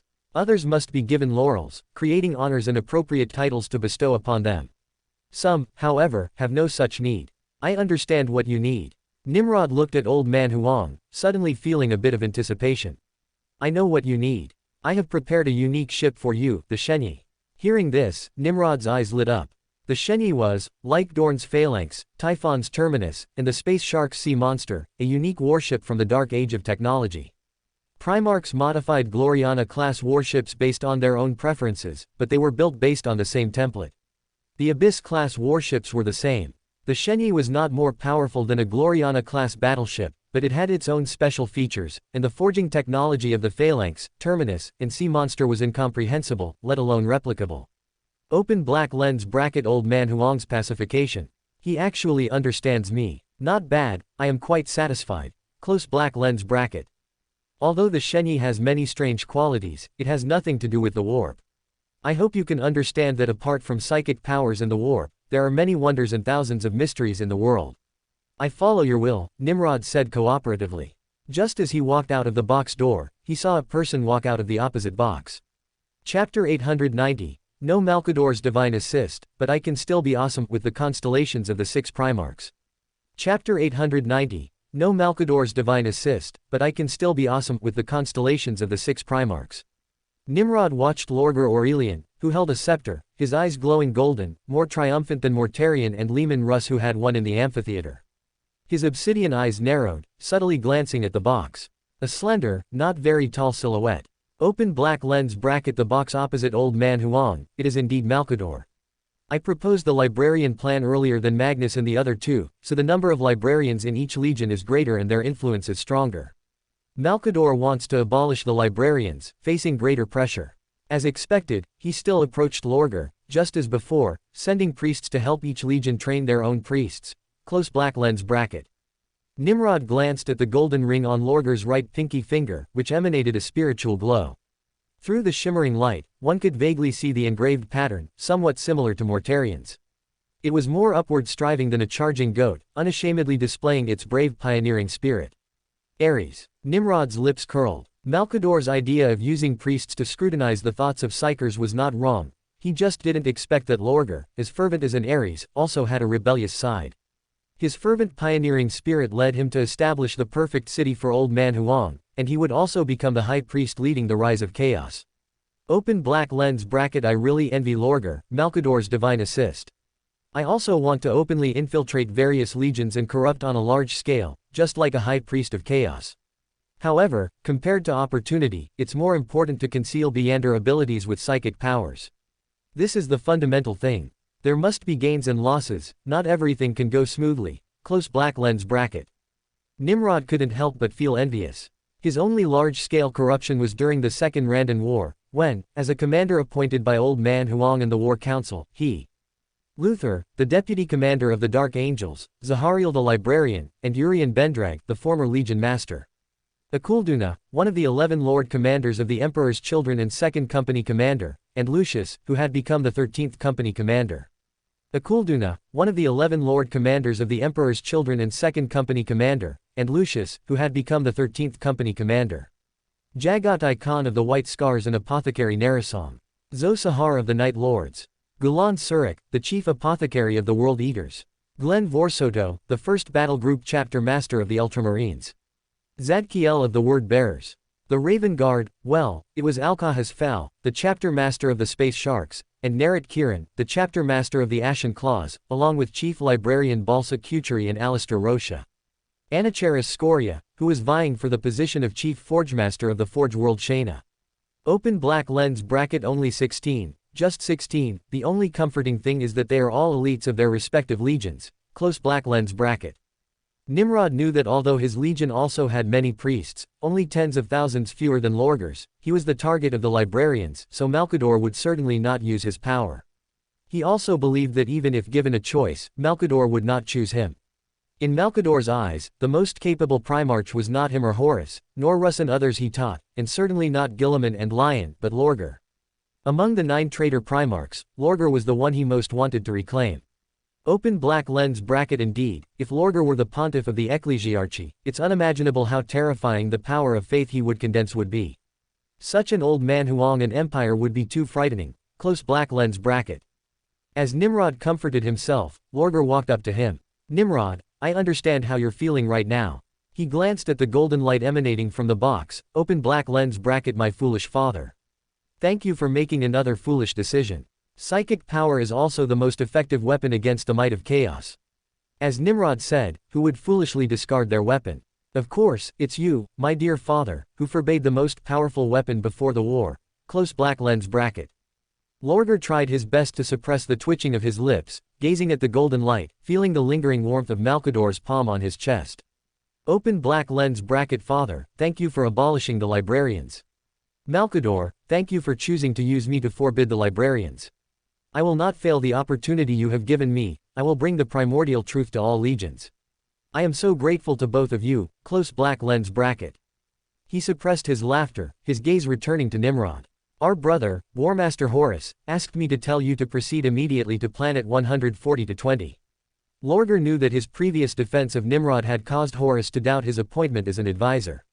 Horus sending him to Nimrod to convey orders this time was another test of his loyalty.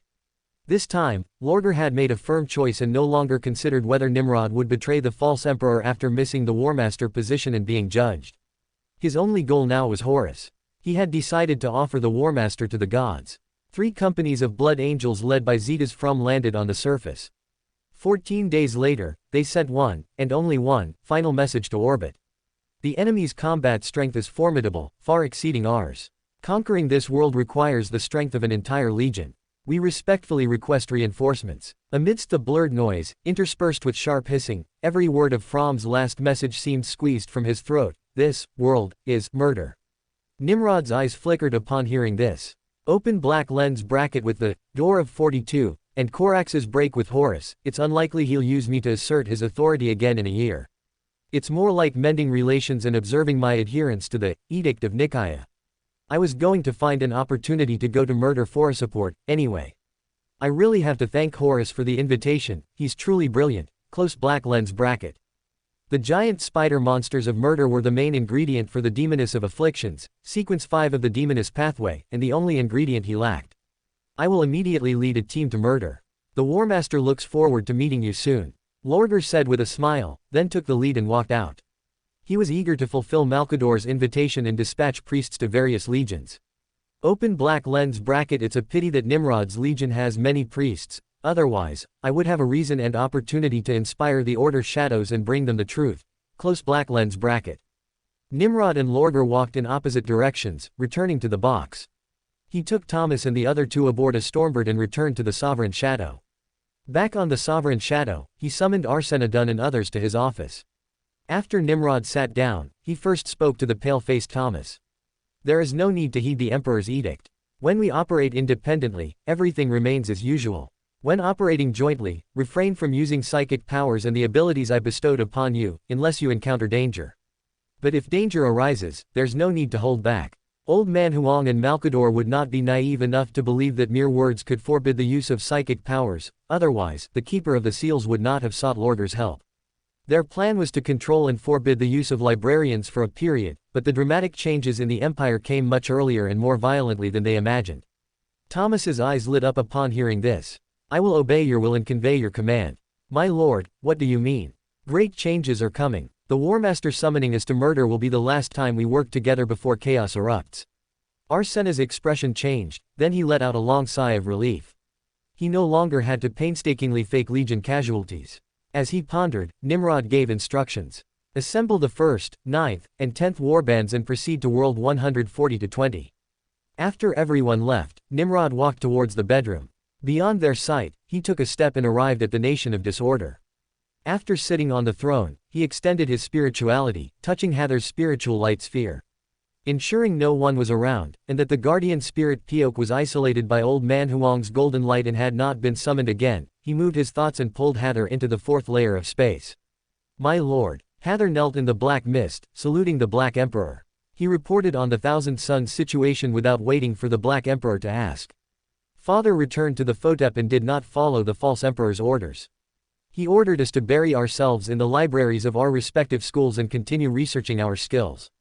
He ordered the Thunder Bearers who were with the Iron Warriors and other Thousand Sons who were with other legions to return to Prospero.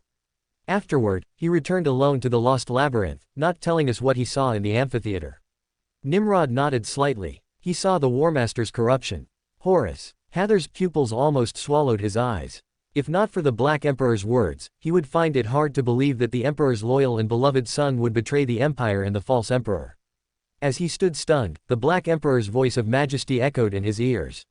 You must emphasize to Magnus the importance of Alexandria IV, the great and iconic achievement of the Thousand Suns' Great Crusade, in such a dark hour. Use your authority as chief librarian to dispatch as many Thousand Suns as possible to Alexandria IV.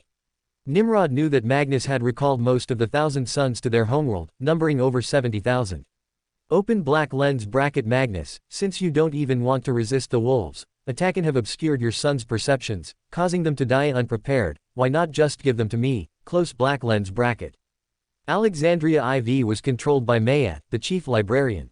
After Magnus secluded himself on the sorcerer's world, naturally, most would follow Hather. Open black lens bracket no Malkador's divine assist, but I can still be awesome on my own, close black lens bracket. He could issue orders to other legions later, but the burning of Prospero was in 3 years, and Magnus had already begun to gather the Thousand Sons, so he had to act immediately. I obey your will, Hather said respectfully. P.S. Old Man Huang's 20 constellations and rings are from the official novel, Horus Rising. It only states that Horus is a Sagittarius, but the others can be largely inferred. Nimrod is Pegasus, see chapter 187. Hannibal is Cetus, see chapter 613. Perturabo is Taurus, see chapter 817. Mortarion is Capricorn, see chapter 816. The distinction between the two is that Mortarion is forbearing and always has long-term plans. Lorgar is Aries in this chapter. Chapter 891, the Order Shadows with 3 warbands already possessed Legion-level strength. The official designation of murder in the Imperial Archives is 140-20, the 20th world brought into compliance by the 140th Expeditionary Fleet. In reality, however, the planet has yet to be brought into compliance, and all 3 Blood Angels companies of the Expeditionary Fleet were wiped out after landing on the surface. Nimrod followed the orders of Warmaster Horus Lupercal. Upon arriving in the system, he brought Howard Fend, Chapter Master of the 1st Battle Group, Chesney, Chapter Master of the 9th Battle Group, Ramsey, Chapter Master of the 10th Warband, and Chief Priest Chief Chaplain Pat to the Vengeful Spirit. Although Chief Librarian Thomas had accompanied the fleet, he still had to maintain the facade of obeying Old Man Huang's edict during the final joint operation before other legions, so he did not accompany them as a senior commander. As soon as Nimrod walked to the entrance of the strategy room, Horus had already come out to meet him. Nimrod, my brother, welcome. He greeted him warmly with a smile. Warmaster, Nimrod said flatly, avoiding Horus's embrace. Horus's arms stiffened for a moment. He knew that repairing the rift caused by the Battle of the 42nd Door would be no easy task. He reacted quickly, naturally withdrawing his arms, and said with a smile. Before Sanguinius received the information from the 140th Expeditionary Fleet, he had already dispatched his legion's main force to the Kivas system to eradicate the rising Orc Empire. I had to ask for your help. After all, only your legion can arrive quickly via the Carium Gate. Sanguinius's snowy wings were folded like those of a giant eagle, the silver chains and beads hanging from them appearing slightly dim in the shadows of the lumen strips. We must all adapt to this new era. He had recovered from the blow dealt at Ullinar. Nimrod glanced at Sanguinius's hands and did not see a gold ring. Open black lens bracket. Old Man Huang did not console Sanguinius. My achievements are close to Horus's. With 2 lords of the Council of Terra and numerous noble counselors supporting me, I certainly needed more appeasement. Yes, that is why the Shenyi-class ship exists. Close black lens bracket. While lost in thought, he walked into the strategy room with both of them. Lord Nimrod, Commander Eidolon, clad in purple armor with a golden palatine aquila engraved on his chest, bowed in salute. After they arrived at the Sitar Lanzas system and brought the newly discovered world into compliance, they had originally planned to proceed to the Carolis system to rendezvous with the Legion's main force led by Fulgrim, preparing to launch an attack on the secondary binary star cluster. Horus stood beside Eidolon and patted his shoulder. The Emperor's children puffed out his chest proudly, the palatine aquila shining brilliantly under the lights. But after receiving a distress signal en route, Eidolon decisively requested permission from Fulgrim and immediately came to provide support. He even arrived before I did. Lucius, the weapon master, standing behind him, also offered a salute. Akulduna and Lucius are currently only weapon masters. They could have long since advanced to Dawn Paladin, but until now, they have not yet advanced to Sequence 6. Advancing to Sequence 6, the Dawn Paladin, which brings a qualitative change to the mid-sequence, would cause a tremendous change in their physique. Furthermore, Fulgrim would not, like Lorgar Aurelian, view Zadkiel's transformation as a divine miracle, and since the Emperor's children had once suffered greatly from genetic mutations, Chief Apothecary Fabius Bile would notice their changes. Most importantly, in his plan, both of them have their own responsibilities to shoulder during the great birthday celebration.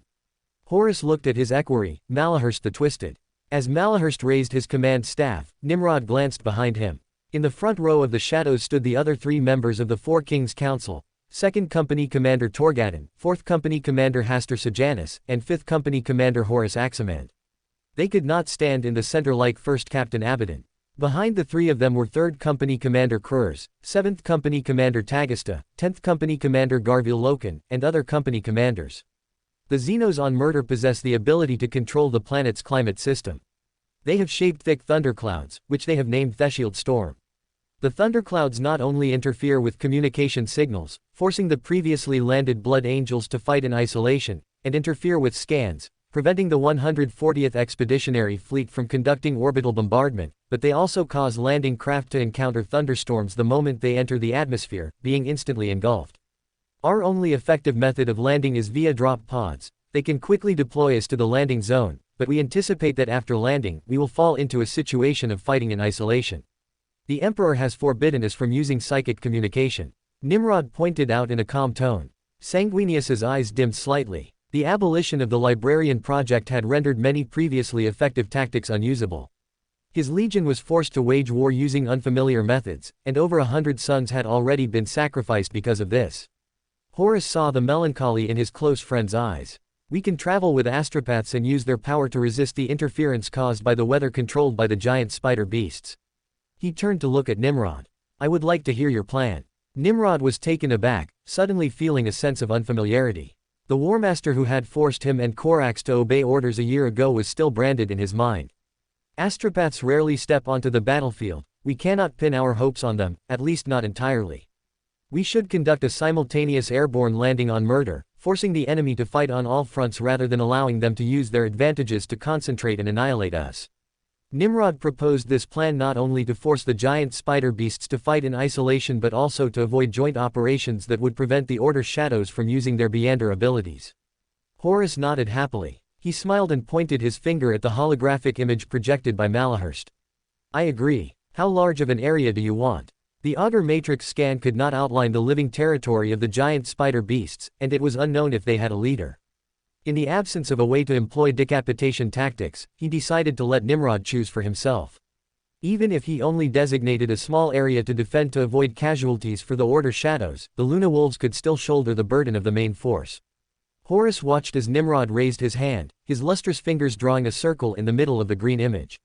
He asked in astonishment, "You want the Northern Hemisphere?" "That's right." Nimrod nodded. The giant spider beasts were powerful, having fought for 6 months against almost the entire Luna Wolves, the Emperor's children led by Eidolon, and a portion of the Blood Angels. However, the giant spider beasts were an essential primary material for the Demoness of Afflictions, and the only source, how many he could obtain, would determine how many he could cultivate. He was willing to take on the main attack, leaving the other half to the other 3 legions. Open black lens bracket. Although Nimrod only brought 3 warbands, they included the 10th warband, which had the most troops, and the main first battle group. The total force was at least 60 or 70,000. It was already legion level strength, only 10,000 or so less than the entire Raven Guard and Thousand Sons legions. Close black lens bracket. I agree. While we prepare for battle, are you interested in watching the warriors spar? He said with a smile. Before you arrived, Erebus defeated the powerful Luna Wolves warriors, Torgadon and Aximand, and also defeated the excellent swordsman of the Emperor's children, Tarvitz. Tarvitz has brought his brother Lucius. I have heard that he is the best among the Emperor's children, perhaps only a Kulduna can surpass him. Nimrod's gaze swept over Saul Tarvitz, who stood on either side of Eidolon with Lucius, and finally landed on Erebus, the chief priest of the Word-Bearers, who held a staff. He stood beside Abaddon, representing Lorgar Aurelian, who was aided by Malcador, serving as the Warmaster's advisor and Lorgar's mouthpiece. Horus regarded Sanguinius, Fulgrim, and Lorgar as close brothers, and the 4 kings' council included Eidolon and Erebus in their inner circle. Abaddon, Aximand, and Torgadon were all old acquaintances of Erebus and held him in very high regard. Fine. Chapter 892. Lucius defeats Erebus and Loken in succession. No longer obsessed with the sword, he will not be corrupted by Slanesh again.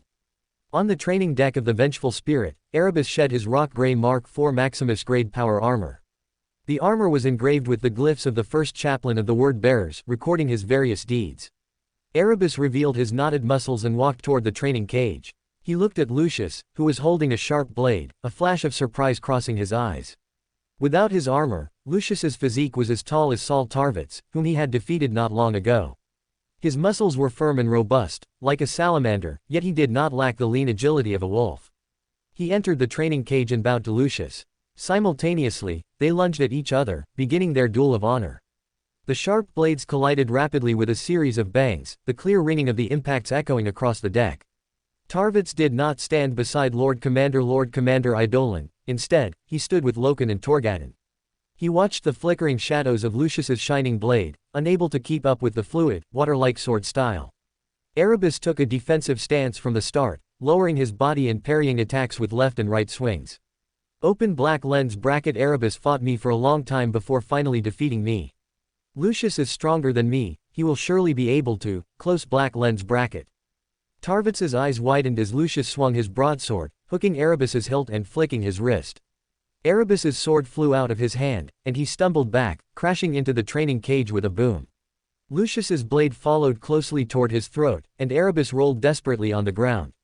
His head hit the floor as he tumbled like a canine. Lucius. Aximand opened the training cage. Enough. He has already lost. My apologies, Lucius said, sheathing his sword and standing tall, his head held high without a hint of regret.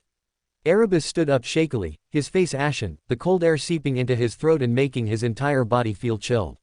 His great head, which had received the calling of the gods, had almost been severed by a single sword stroke. Lucius, your swordsmanship is truly peerless. Erebus's naturally calm and soft chaplain's voice was now mixed with rustling static. Open black lens bracket. Peerless. Not yet. Akulduna and Thierry are both goals I am chasing, and I am not yet equal to my father, let alone, close black lens bracket. Lucius glanced with awe at the Black Emperor. This is the first time I've seen Erebus lose, and lose so pathetically. Horus stared deeply at Lucius, watching the lines of blood dripping from Erebus's forehead and throat.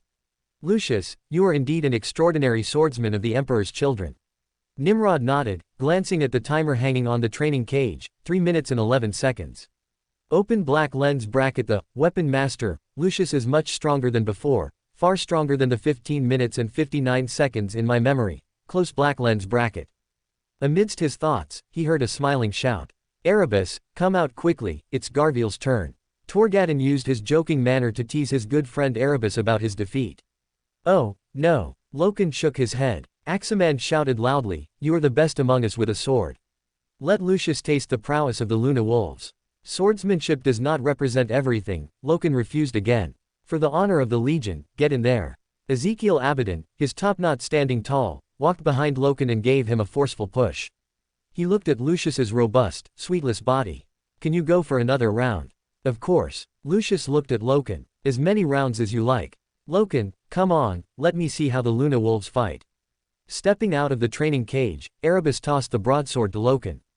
Garviel, it's your turn. Loken caught the weapon and swung it several times. He stared at Lucius, knowing that in a contest of pure swordsmanship, he had zero chance of winning. I am not a swordsman. Swordsmanship is only one part of combat. You can fight however you like, it's up to you, Lucius said confidently. Loken stepped inside, and the two hemispheres of the training cage's railing closed together. I have already observed your moves. I can see through you. Stop talking nonsense. Lucius lunged at Loken, thrusting his sword forward. Loken's knees bent slightly, his eyes like a hunting wolf's, fixed intently on the incoming Lucius. His swordsmanship was far inferior to Lucius's, but he still had a chance to win. But he only had one chance. The blade tore through the air, making his hair rustle loudly. Loken suddenly raised his blade to meet Lucius. Clang! The blades collided, and his arm went numb. Lucius's attack was swift and fierce, combining both power and speed, nearly knocking the blade from his hand. His blade flew out of his grip. Loken proactively abandoned his sword, stepped in sideways, and swung his arm, throwing a heavy punch toward Lucius's face. Open black lens bracket. Lucius, this is the Luna Wolves' way of fighting.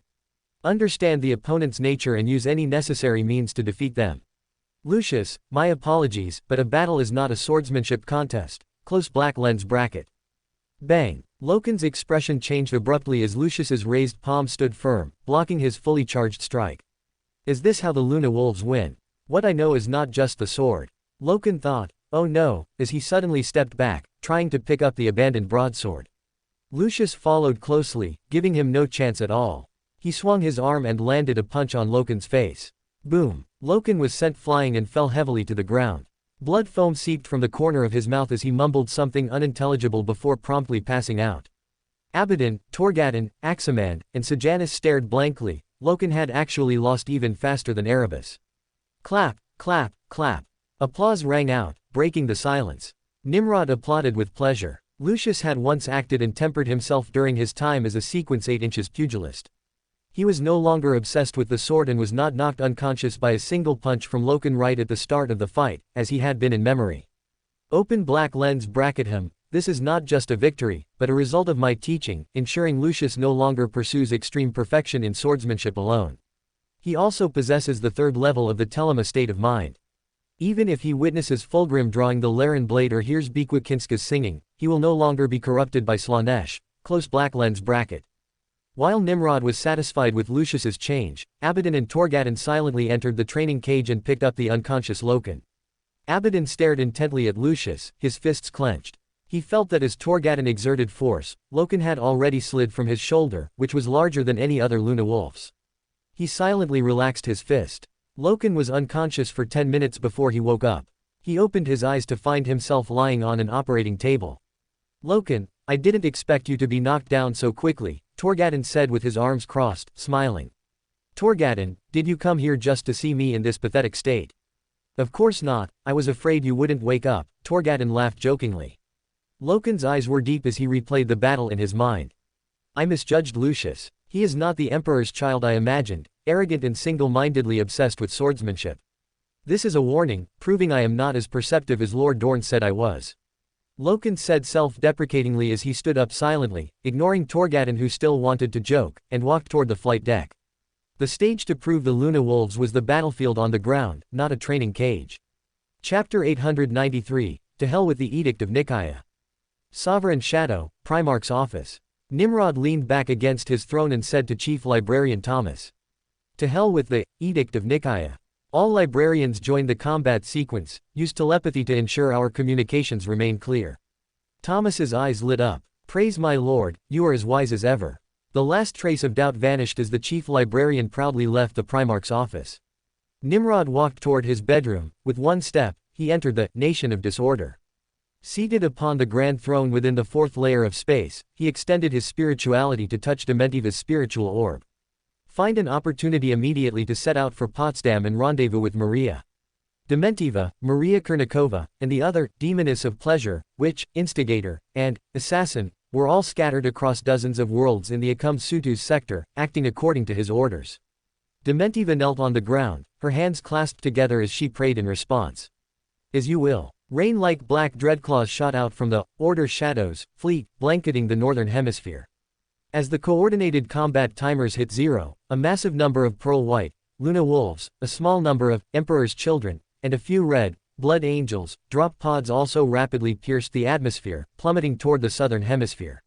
The moment the 10th Warband's dreadclaws, engraved with the shadow rose, slammed into the atmosphere, the quiet clouds were suddenly activated by a shield storm, churning and roiling. Thick thunderclouds, layer upon layer, crashed against the dreadclaws like waves. The black mechanical claws spun like whip tops, but the locators remained firmly locked onto the central coordinates without the slightest deviation. Crackle. Amidst a series of sharp pops, the dreadclaws slammed into the withered woods.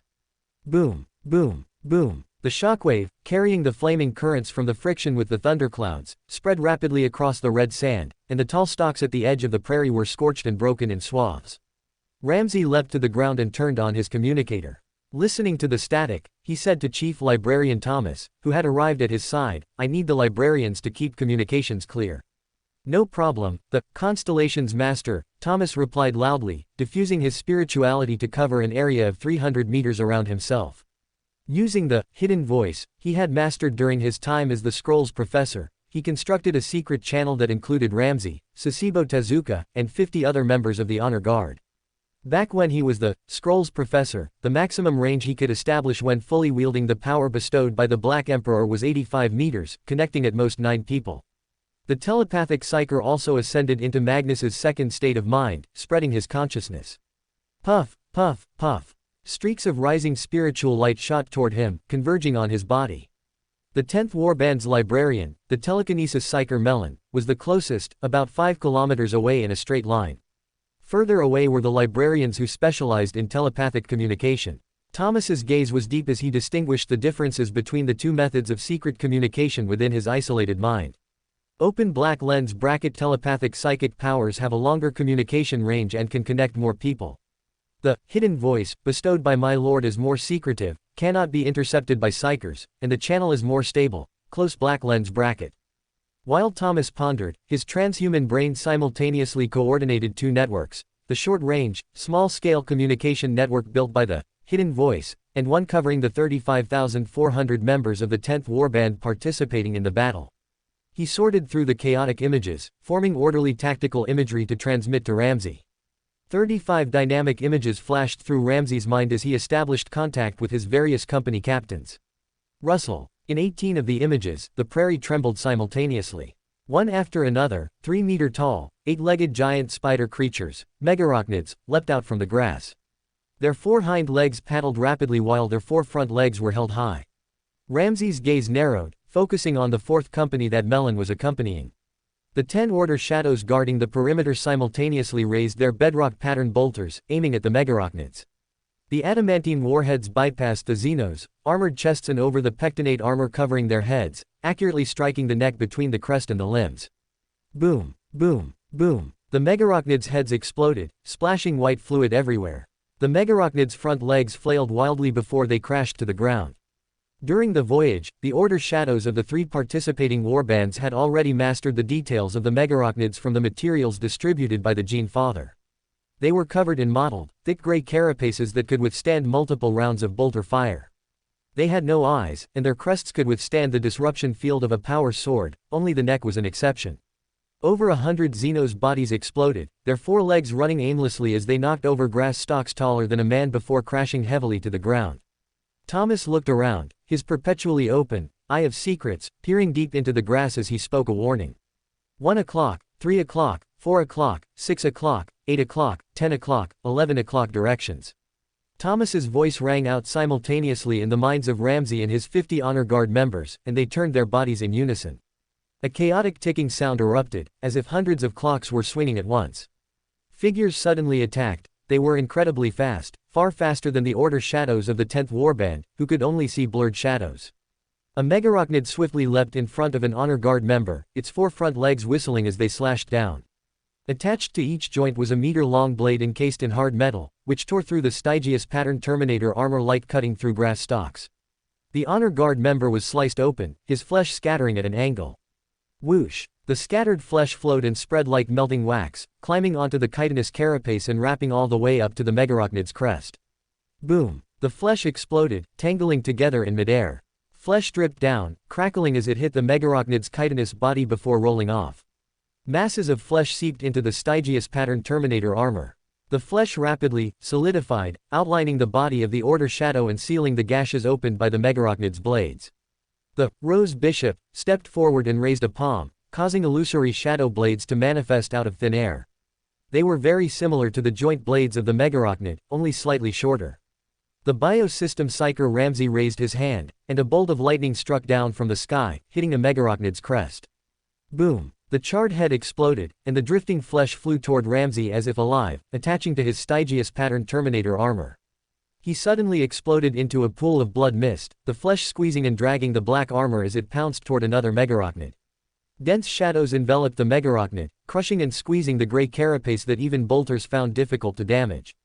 The megarachnid's wide, flat wedge-shaped head shook incessantly, its mouthparts clicking uneasily.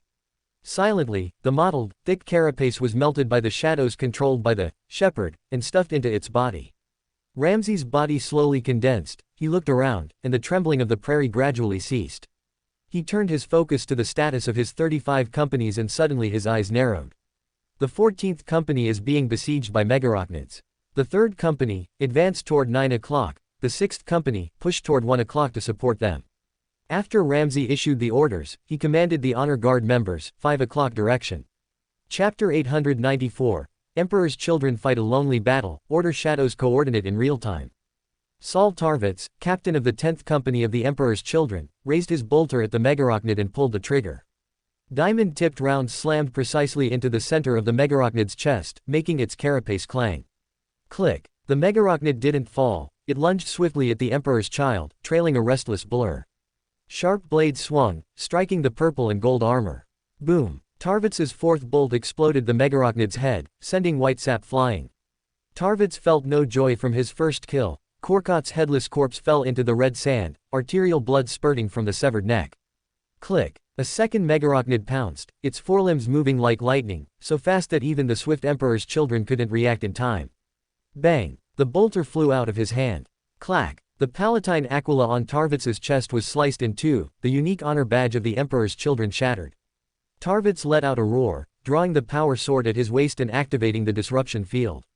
The enemy's humiliation pained his heart, but he remained calm, evading 4 blades and gripping the power sword with both hands for a powerful downward strike.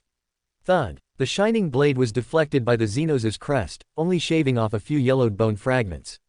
Tarvitz paused for a moment, then immediately rotated the blade, slashing at the megarachnid's neck.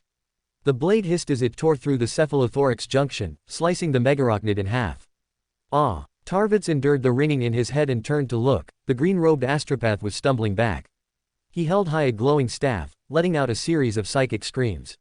The megarachnid's wedge-shaped body wobbled, but its 4 legs continued to advance. Tarvitz jerked back his power sword and strode toward the megarachnid. Ah! 4 blades slashed down swiftly, and the noble astropath was sliced into a pile of mangled flesh. Drip, drip, 2 lines of blood dripped down. Open black lens bracket. Lord Nimrod was indeed correct, murder is not suitable for astropaths. Lord Horus's idea of relying on them to establish communication links is unrealistic, close black lens bracket. Open black lens bracket. Megarachnids are faster than even the Emperor's children, astropaths are their prey, close black lens bracket. Psychic shockwaves churned in Tarvitz's mind, and he groaned in pain. In his blurred vision, a cold light suddenly flared up. A piercing screech entered his blood-filled ears.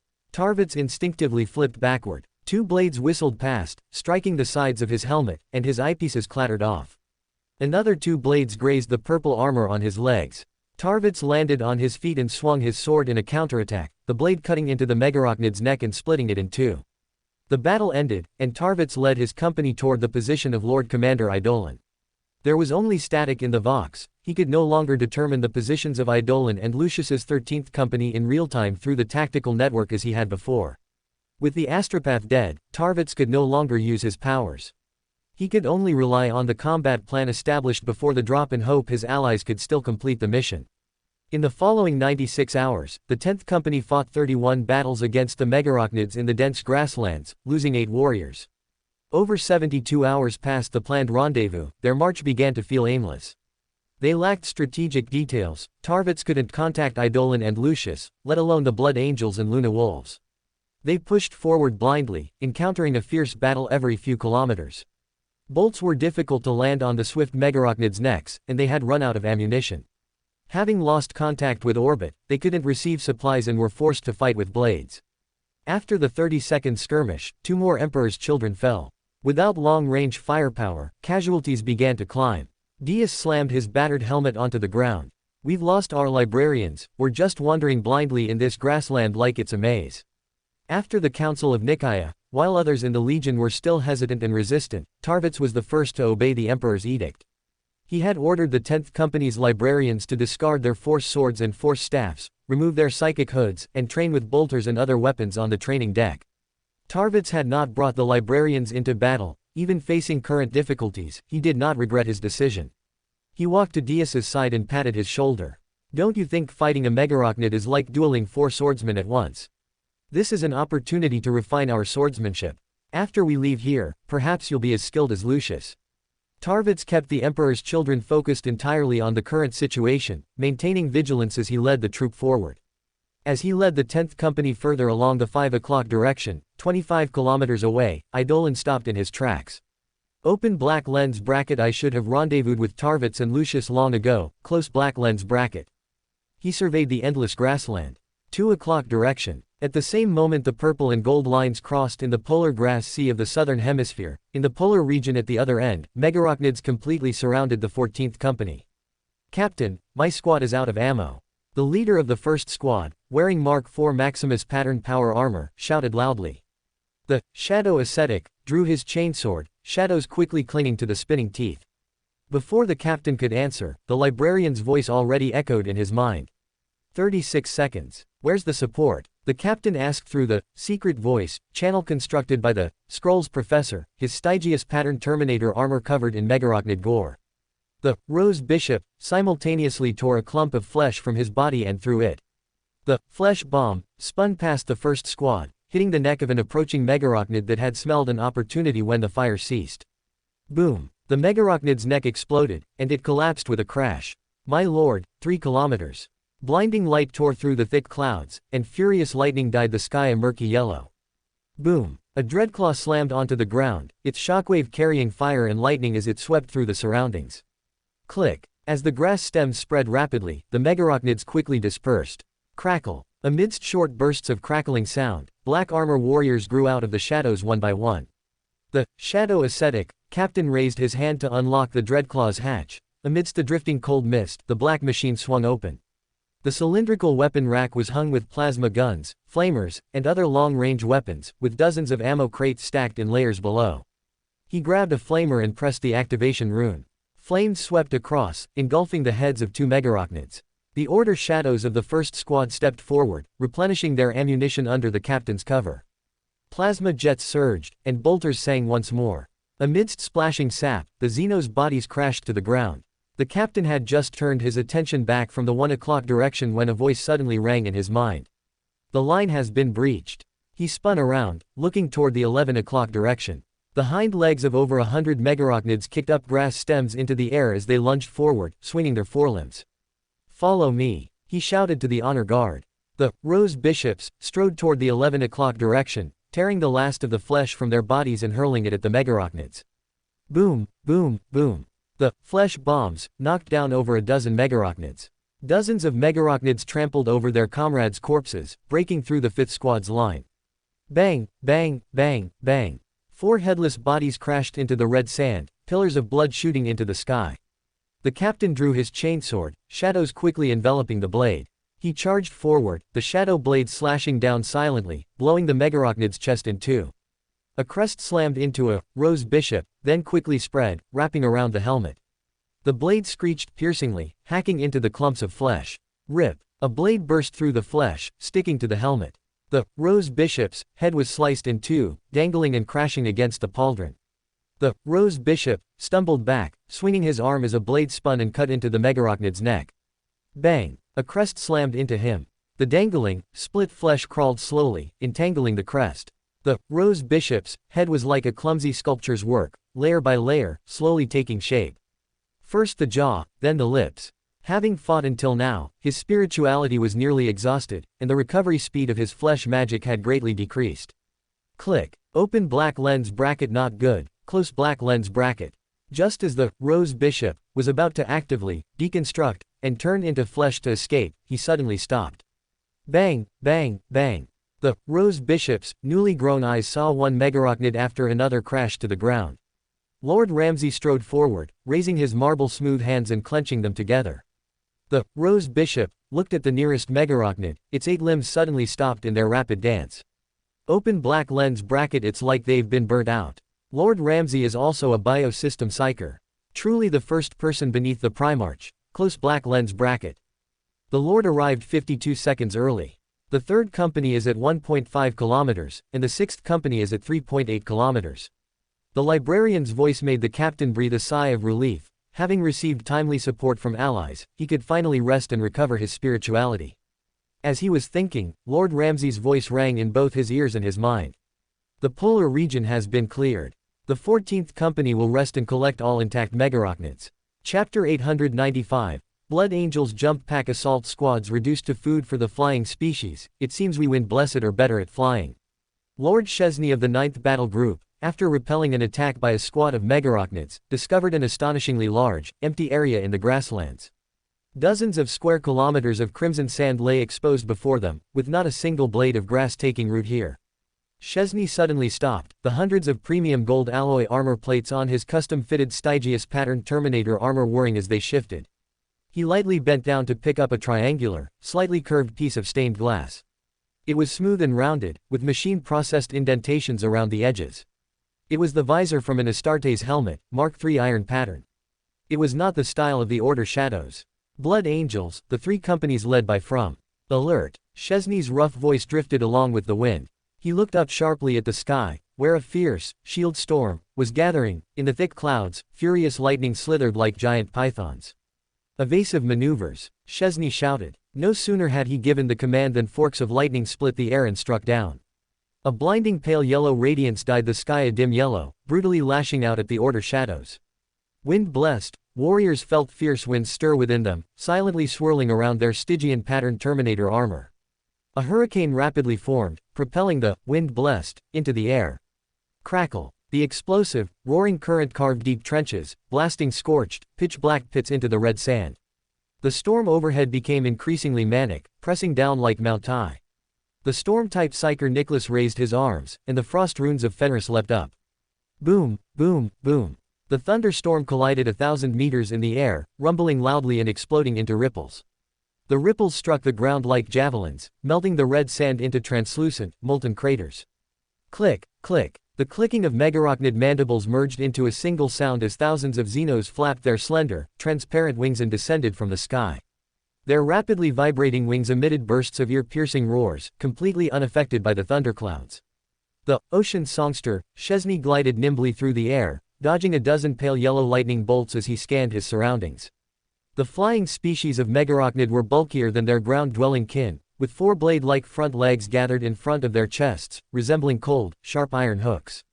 They formed a rapidly contracting gray ring, attacking from all directions. Open black lens bracket, you can fly, and so can we. Close black lens bracket. Mask of Wrath. The Wrath-bearers, dodging the lightning, felt their hearts pumping furiously, their blood circulation accelerating, and adrenaline secreting faster. Who? The Wrath-bearers skillfully donned their masks of wrath, no longer needing to put on a mask of anger, first, as they did when they first earned the title during the Second Randan War, on the primary planet of Bayan Tame.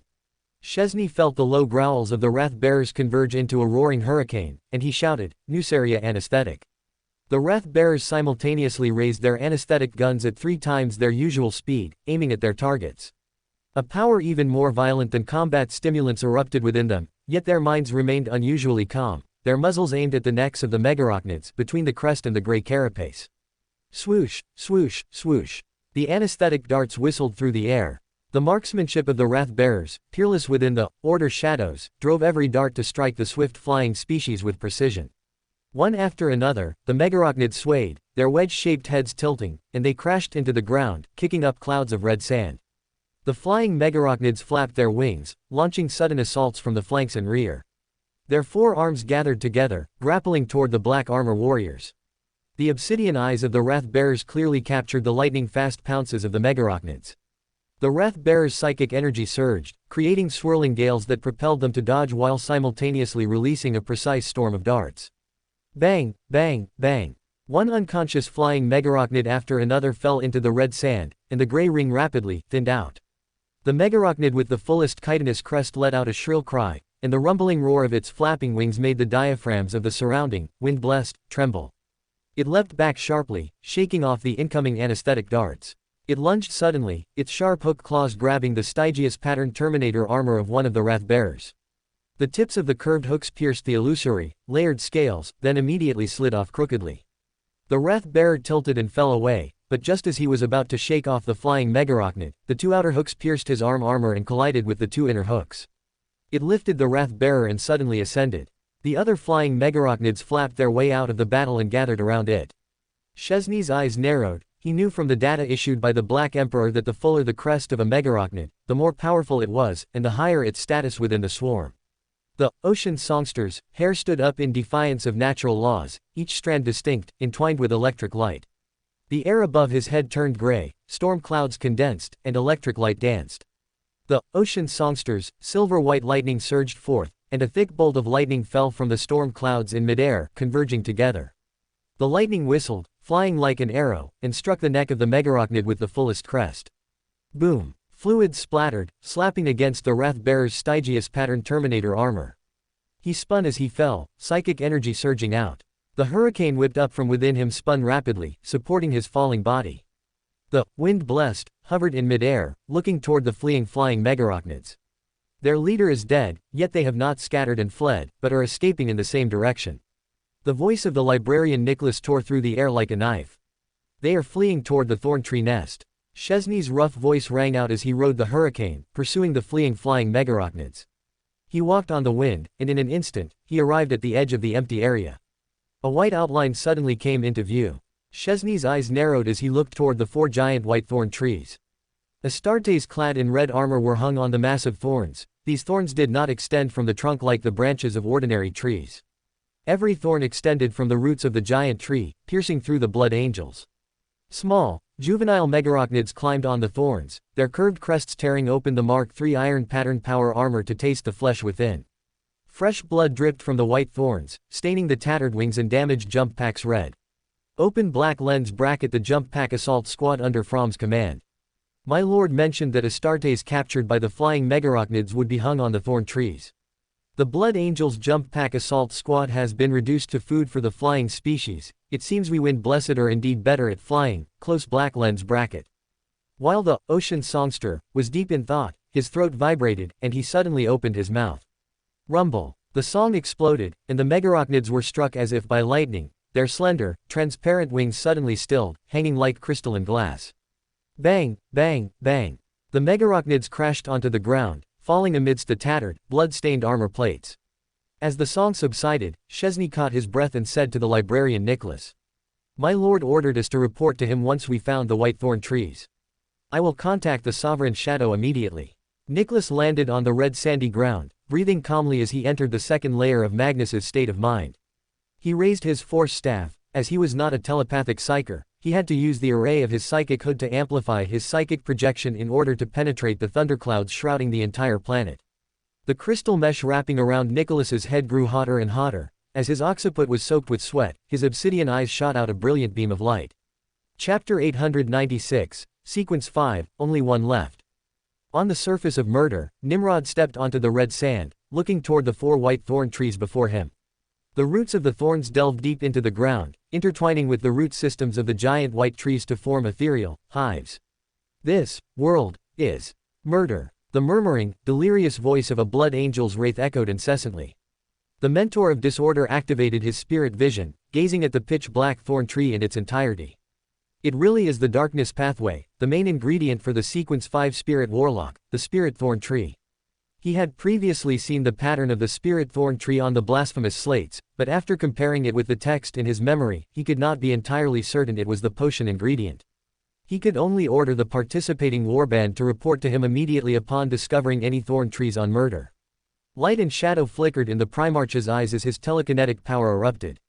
Rumble. The angered watched as one giant tree after another was uprooted and hurled toward their father. Whoosh, whoosh, whoosh, whoosh. The 4 giant white trees vanished into thin air. They stared blankly at their father's imposing figure, then saw the librarian Nicholas and the Storm Lord Chesney look up at the sky one after the other. The accumulated thunderclouds rapidly thinned, and the shield storm dissipated within a dozen seconds. The vast sky was clear and bright, with a few stars barely visible. Occasional flashes of lightning and rolls of thunder came from afar. The static on his helmet's communicator crackled, and then, with a short burst of noise, tactical data flooded his helmet's visor. Nimrod raised his hand to press his comms bead, contacting the librarian on duty at the librarium in orbit. Advance on all fronts, target the thorn trees in the open areas. Previously, because of the Nicaea Edict, Nimrod did not want to give the Sons of Horus any leverage, so he had not ordered the rapid removal of the thorn trees to restore communications. His legion relied on psychers to maintain clear communication and was not affected by communication restrictions, allowing him to use this time to acquire large quantities of the megarachnid, the main ingredient for the demoness of afflictions. But now, having confirmed that the thorn trees were the potion ingredient for the spirit warlock, he had to acquire as many as possible before the other 3 legions destroyed them. Except for the pure white radiant stone, the main ingredient for the Sun Pathway's Priest of Light, I already have all the Sequence 5 potion ingredients for every path. Although I know it looks like a spherical, shining diamond, I do not know where to find it. Could it be that I can only use the dice of prophecy? As Nimrod pondered, streams of psychic communication were projected from the Sovereign Shadow to the northern hemisphere of Murder. At the same moment, in the southern hemisphere near the equator, Captain Garviel Loken of the 10th Company of the Sons of Horus threw himself at Tiber of the 2nd Squad to knock him down. The leader of the 3rd Squad, the Warlock Tactical Squad, Nero Vipus, had already removed his psychic hood. He raised his arm and fired with a bolter, which was less handy than his force staff. Boom! The bolt struck the descending Xenos, tearing through its neck. Chitinous fragments fell, pinning him down. The megarachnid twitched and writhed, its viscous fluids splattering all over his pearl-white power armor. Loken kicked the Xeno's corpse away and bent down to pull Vipus up. He looked into the air, where a Xenos beat its wings and flew up, its hooked claws piercing Zacharias's Mark IV power armor. Zacharias thrashed wildly, his power sword stabbing repeatedly behind him, but to no avail. The pitch-black hook on the Xenos' right side swung, knocking his weapon away. "Follow me," Loken roared. The flying variety of the Xenos had already claimed the lives of 15 battle brothers, and he could not afford to lose Zacharias as well. The Luna Wolves of the 10th Company started running quickly, galloping through the red sand behind their captain. Forked bolts of lightning tore through the air, striking the barren, grassless open areas. A pale yellow, searing radiance whipped against the Mark IV power armor, with azure electricity crackling and popping. The pearl-white armor was charred, but relying on the protection of the Mark IV armor, they were still able to advance. Rumble. The shield storm became increasingly violent, crashing down like a collapsing mountain, striking the standard-bearer Amont like a pneumatic hammer. Bang! Amont was crushed into the sand, his Mark IV power armor melting into a lump of glass, burying his body like a coffin. The top of the 10th Company's standard was exposed. Loken leaned down to grab the top and pulled it out with a fierce tug. Red sand spilled off, the flagpole was scorched, but the banner was unmarked. Loken gripped the flagpole tightly, looking angrily toward the white silhouette in the distance. He marched forward in silence, pearl-white legs gradually revealing themselves in his field of vision. Blood red stained Loken's eyes. Zacharias, pinned to the thorns of the giant white tree, was already dead, and the megarachnids were perched on the thorns, gorging themselves on his flesh. "Attack! Vipus, I want you to blow up those 2 trees," he said to the others. "Use the reserve ammunition." Boom, boom, boom. 81 Luna Wolves poured out their ammunition in fury as Vipus led the 3rd squad toward the giant white tree. Amidst the roar of bolters mixed with the clicking sounds of the Xenos, fluid splattered onto their armor. Bang, bang, bang. Vipus and the others slapped bombs set to detonate in 49 seconds onto the tree trunks and shouted, "Run!" Loken and the others dropped their empty bolters and bolted. The rumbling sound of rapidly flapping wings roared behind and above them. Bang! A flying megarachnid tackled Jubal, its 2 hooks piercing his Mark IV power armor and lifting him up. It dragged its food, flying toward the spirit thorn tree. Boom, boom. 2 explosions rang out within a second, and the spirit thorn tree collapsed and toppled over, engulfed in flames. The flames raced outward, burning the 4 flying megarachnids feeding on the thorns and Zacharias's broken body to ashes. The explosive heatwave rolled outward, engulfing the incoming flying Xenos and the struggling Jubal. The shockwave knocked Loken flying, slamming him into the red sand. Scorched debris rained down on his helmet. Static. Loken heard the sudden static from his communicator and his body trembled. He used his strength to pull his body out of the red sand. Red sand spilled away, and the empty beige sky entered his field of vision. "The shield storm has vanished." Loken shouted in surprise. "The Xenos were using the thorn trees to interfere with our communications and create thunderclouds." His eyes lit up as he looked toward the south. "Lucius, I will soon prove to you what the Luna Wolves' way is. Once we figure out the enemy's details, we can win by any means necessary. Now I have found the key to victory, blowing up the Xenos' thorn trees." Loken withdrew his gaze and contacted the orbital fleet to request support. He quickly drafted a brief, reporting to the Warmaster that the Xenos thorn trees in the open areas were a strategic key point and should be targeted with precision strikes. In the strategy room of the Vengeful Spirit, Horus Lupercal listened to the report from his equerry Malahurst and said with a smile to Sanguinius, "Loken really has a knack for this, no wonder Dorn speaks so highly of him. It is time for us to land, launch a full-scale attack, and secure the victory." Horus nodded, and he looked toward the northern hemisphere. "Nimrod, you will witness the fighting style of the Luna Wolves. Our speed." Chapter 897 Horus, the Order Shadows only have 3 warbands, yet they actually broke into my war zone. On the surface of murder, Yusin led the 2nd Company of his 1st battle group, advancing in accordance with the orders of the Black Emperor. "Guards, follow me forward. Everyone else, stand by. We advance after recovering the white thorn trees." After issuing the order, he led the Saturn pattern Terminators into the red sand zone where no grass grew. The shield storm rumbled like a collapsing mountain, and furious lightning split the sky as it struck. Hissing forked lightning struck the black armor, exploding into clusters of azure wreaths. Crackle. The Saturn pattern Terminator prototypes relied on their thermal diffraction fields to resist the surging current and pushed forward. Tick. Thousands of flying-type megarachnids flapped their long, transparent wings as they descended from the sky, their hooked claws grasping toward the Order Shadows. The disciplinary knights raised their right arms in unison and shouted in deep voices using the Dun language, "Flight and levitation are forbidden here." Golden light shot into the air, enveloping the flying types. The pairs of flapping wings suddenly stopped, and the plump abdomens of the flying-type megarachnids suddenly became heavy, causing them to plummet rapidly. Their hind legs scraped awkwardly on the red sand, and the curved hooks on their chests swung, reaching out to grapple the Order shadows. The disciplinary knights turned sideways in unison and raised their arms, imprisoned. An extremely thick, transparent liquid layered over itself, forming massive ambers.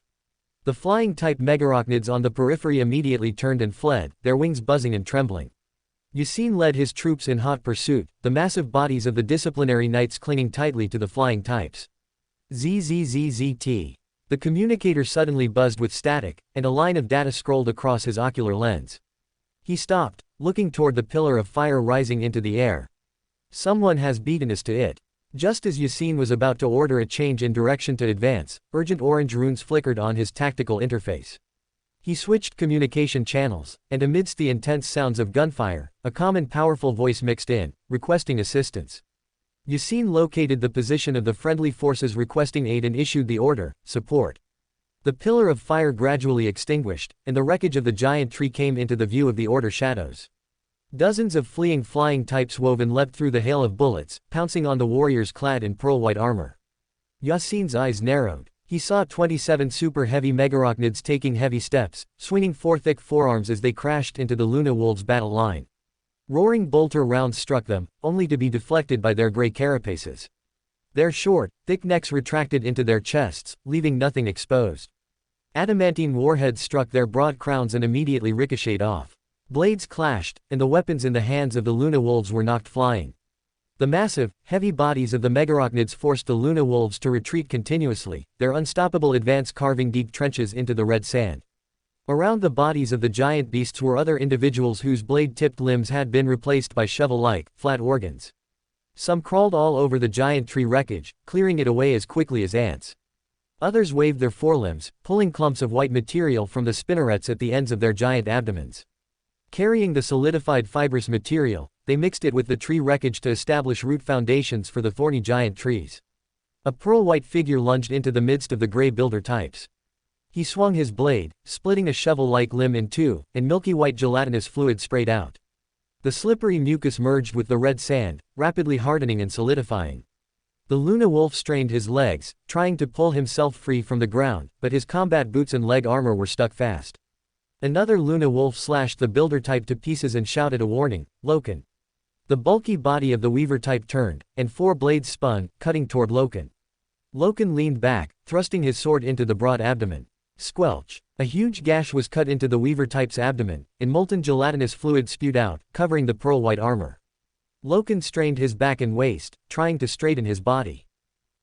He felt his body was exceptionally heavy. He tried his best, but could only bend his neck about 20 degrees. A line of text jumped up on his tactical interface. Unknown substance adhered to armor, mobility lost. Loken. Vesper's voice sounded again, his tone growing increasingly anxious. Click-clack. Loken struggled to twist his neck. He had barely turned 5 degrees when a massive shadow covered his body, and a bladed limb slashed down toward his neck. Bang! Loken's eyes narrowed, and the massive megarachnid went flying. Boom! Black combat boots slammed into the ground, and red sand sprayed. Crackle! Blinding light streaked past the corner of his eye. Click-clack! Having survived the ordeal, Loken twisted his neck and moved his body like a puppet to look. Massive black armor, a Saturn pattern Terminator prototype. Blue light, a swinging power fist. Order shadows. How is this possible? I am still fighting in the southern hemisphere. Loken glanced at his tactical interface. After destroying the alien thorn trees, both the auspex and the communication arrays were rapidly returning to normal. Open black lens bracket Southern Hemisphere Zone 649, 613.73 kilometers in a straight line from the equator, close black lens bracket. Open black lens bracket. When did the Order shadows cross the equator and penetrate deep into our war zone in the Southern Hemisphere, close black lens bracket? As Loken pondered, lines of data streams rolled out.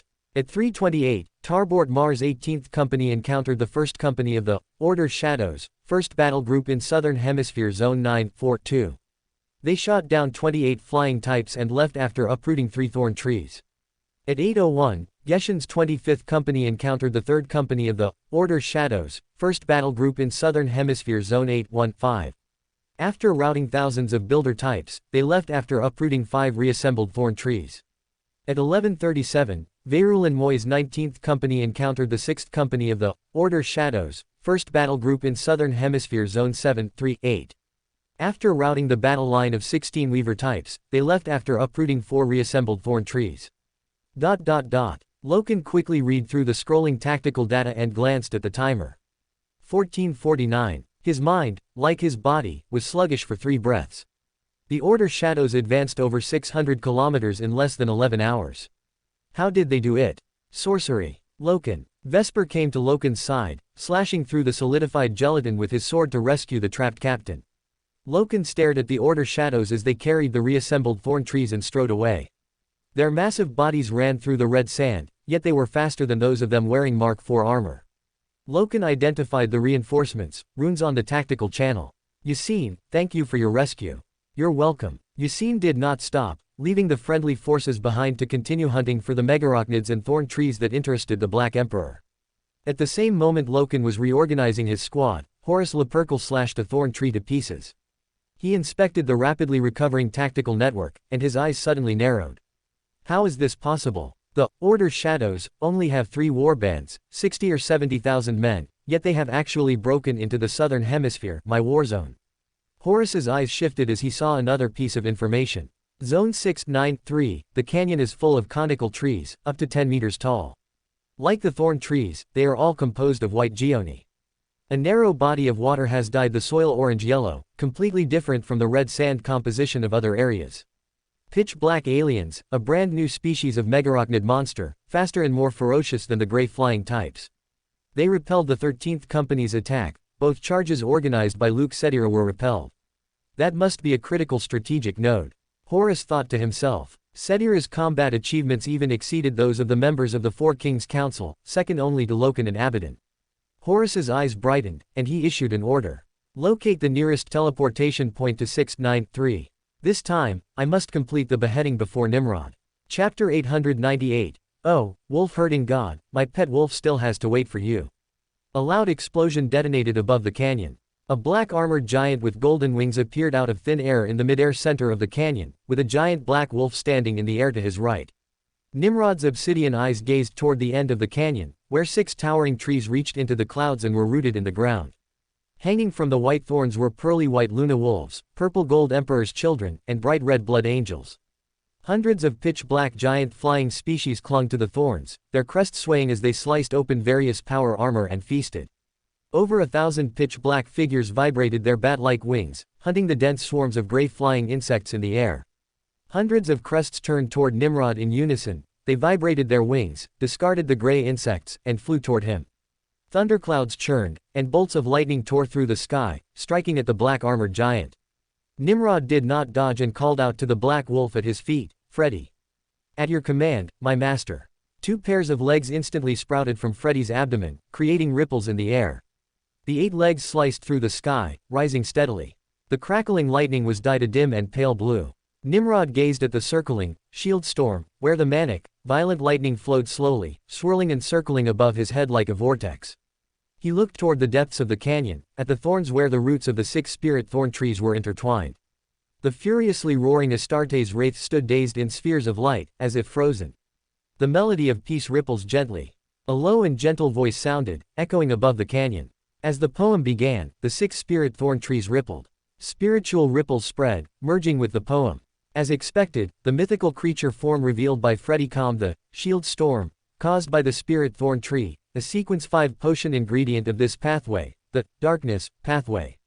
It can even, to a certain extent, utilize it to enhance the effect of the poem. The lightning-fast pitch-black wings slowed their flapping, immersed in the charm of the poem, not daring to stir and cause destruction. The poem echoed ethereally, as if tranquil moonlight shrouded the canyon, rippling like the surface of a quiet lake. Invisible ripples spread outward circle by circle, and the bat-like flying species folded their wings, wrapping them around their pitch-black bodies. Their massive bodies drifted down slowly like leaves, as if they dared not break the silence of the canyon. Light and shadow flickered in Nimrod's obsidian eyes, and telekinesis erupted, sweeping up hundreds of pitch-black megarachnids. Whoosh, whoosh, whoosh. Black mist drifted quietly, and the megarachnids disappeared into thin air one by one. Freddy looked down, his pitch-black eyes fixed on the black mist. The black mist of the mysterious kingdom.